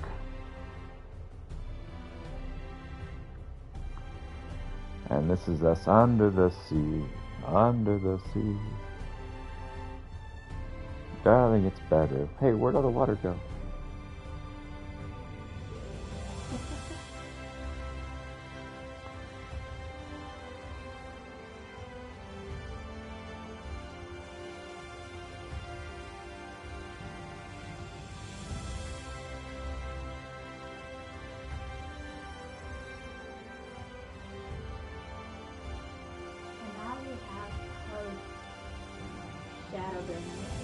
Mm-hmm. Yeah, post Shadowbringer should be fun. That was very interesting. Mm-hmm. The one with self-awareness. Like, oh yes, he accidentally made me with sentience. I wish he hadn't. I slept through this one. Yep. What do you have to say? He's just like, oh yes, he told the story of the Civil War that went on. The Civil War? Mm-hmm. Between the Ashians. Between the ones that wanted darkness, the ones who wanted light. The ones who wanted darkness wanted to return the world to what it was. The ones who wanted light were like, let's give it to the future people. Who gives a crap? Oh, so the ones that couldn't let go and let things change versus the others that are like, we're doing it for the future. Yeah, it's like, whatever. Let the future have their fun. And the ones that are pro-darkness are like, no, it'll all go back to exact the way it was. It's like, haven't you already lost a lot of people? It's like, yes, we'll kill all these other creatures to get our people back. Is that even going to work? It's like, shut up.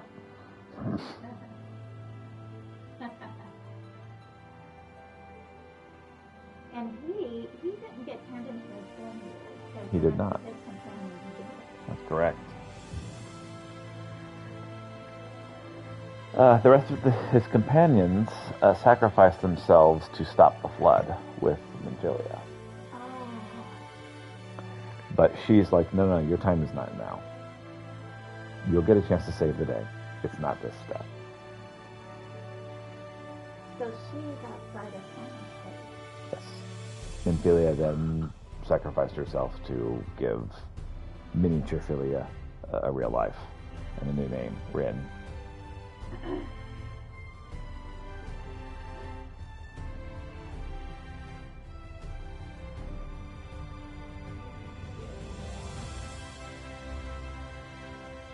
So now she's fully absorbed into Hyderabad.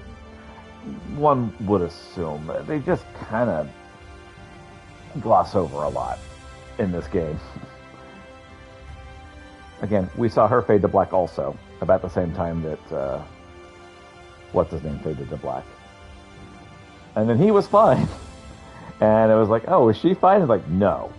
No, she's gone forever. It's like, oh, okay.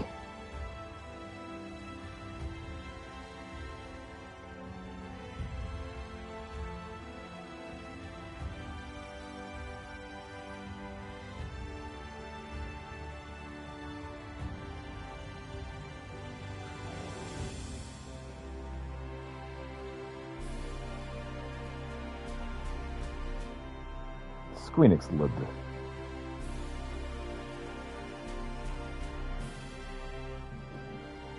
this what the one-time oath? These are the warriors of darkness from earlier. But there's a dwarf outside of the beard. Yep. That was the crew. So you partner up with the dwarf to learn her story. And he was like, oh yeah, she was scandalous. She wouldn't even wear her helmet. A dwarf being seen without a beard is absolutely unacceptable. No rally hose for her. That's right. They were all calling her a lolly-ho.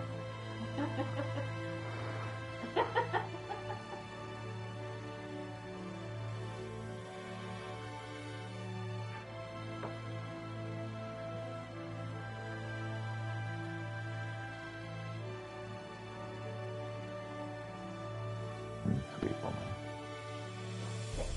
Wasn't she in her beard in the flashback? Yep. Yep. There were several. It was part of their attempt to retcon that all dwarves wore their beards all the time. Was them saying, "Oh yeah, she wouldn't wear her beard. What a scandalous lady!"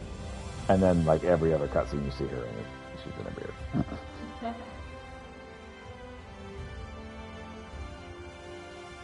That's like shrug.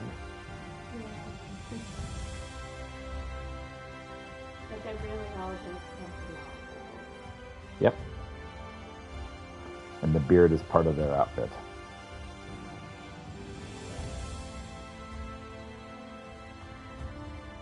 Maybe they got tired of being confused with children. Something like that, I'm sure.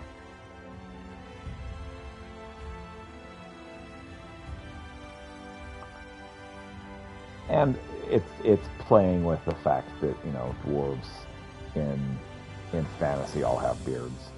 Yeah. And so they're playing off of that. It's like, oh yeah, the beard, it's part of their helmet.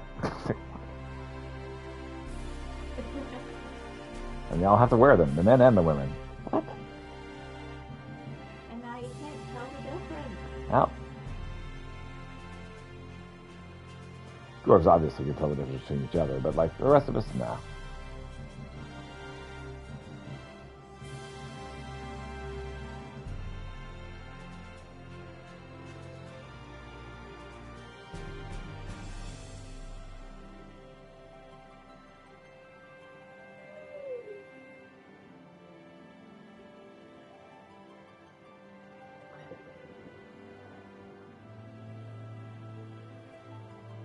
Notifications right there.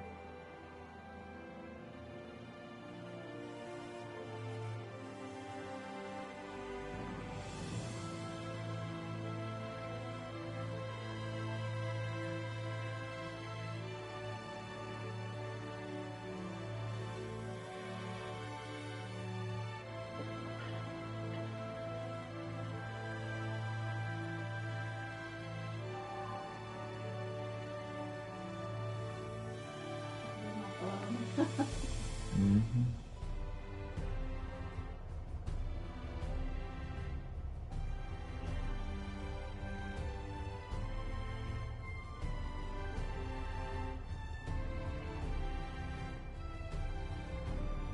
Well, being delivered by two different dashers. Oh. So they picked them up at the same time and heading towards us. Mm-hmm. Oh, I'm so hungry. I didn't realize I was also pretty hungry, which was why I was like, I need more.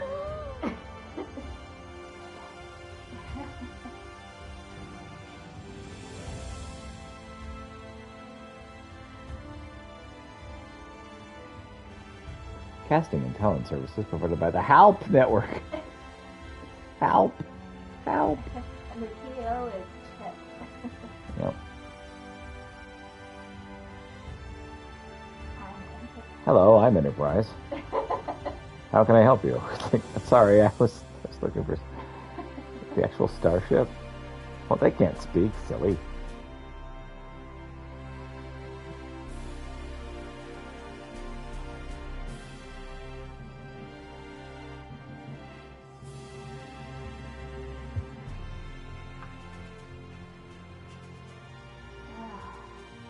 Mm-hmm. The Dinky. The PM.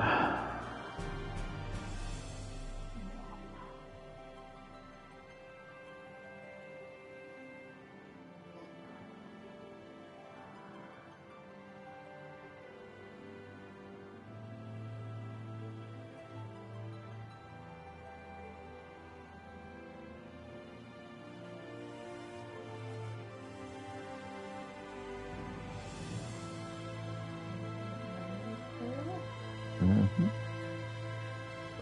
Could you turn on the light over there? I'm so sorry. The light? Oh. Thank you. You're welcome. You just had to point it which light. Mm-hmm. You turn on the light, and you're like, Brad, you literally pointed to every single light switch we have in that one gesture. Yeah. Like, okay, There's at least 3 over here. yeah. In the direction of where I pointed, there were 4 different switches I could have been pointing to. Yeah. It's all good. I realized immediately after your response, I was like, oh yeah, okay, let me give more information.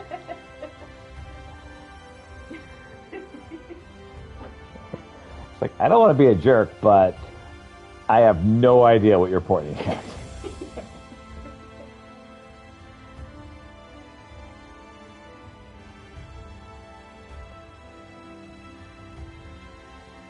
Man, the green screen remover program is really struggling on the PS4, PS5 today.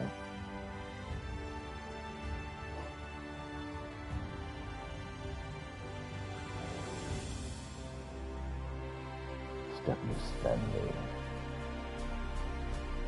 and Wong Hai Shan. Really random names I see here.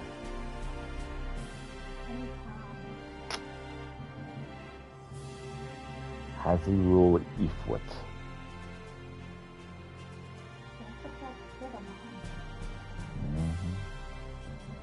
Chia Hui.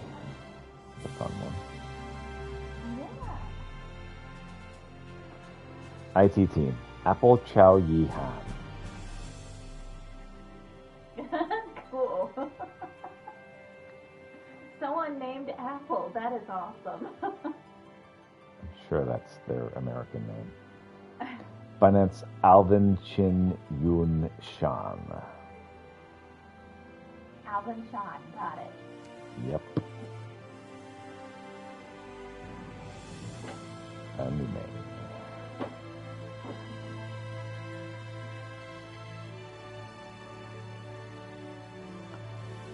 I'm glad I was able to get this done before I headed off for a bit.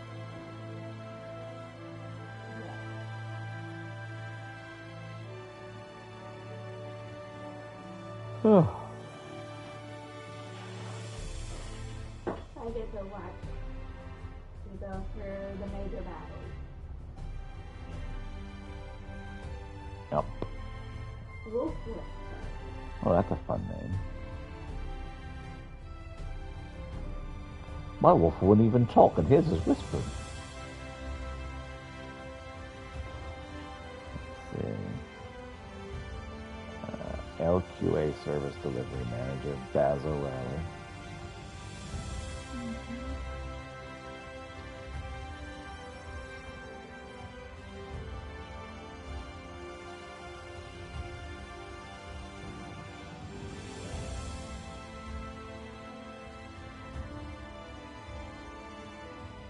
So many credits.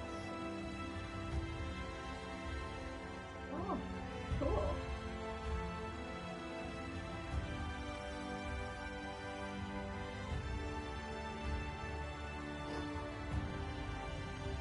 Yeah, that's the only option to speed up a little.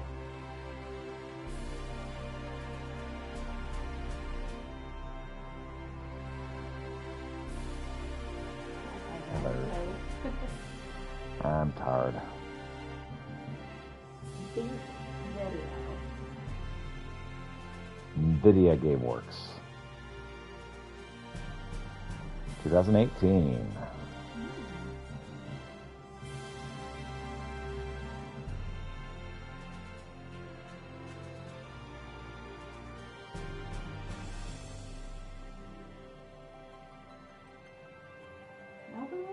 No. There's one not to. Yes, it is. All these people worked on various musical cues. No. Because that's Alienware, that's computers.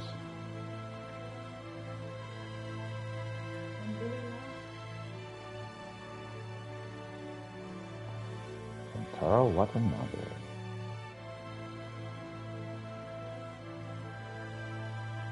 And all Final Fantasy XIV players. Credits released 2019. Ah, so it's a updated credit card. Mr. Headshot. Yes. What? He's very friendly. All right, here we go. All right, so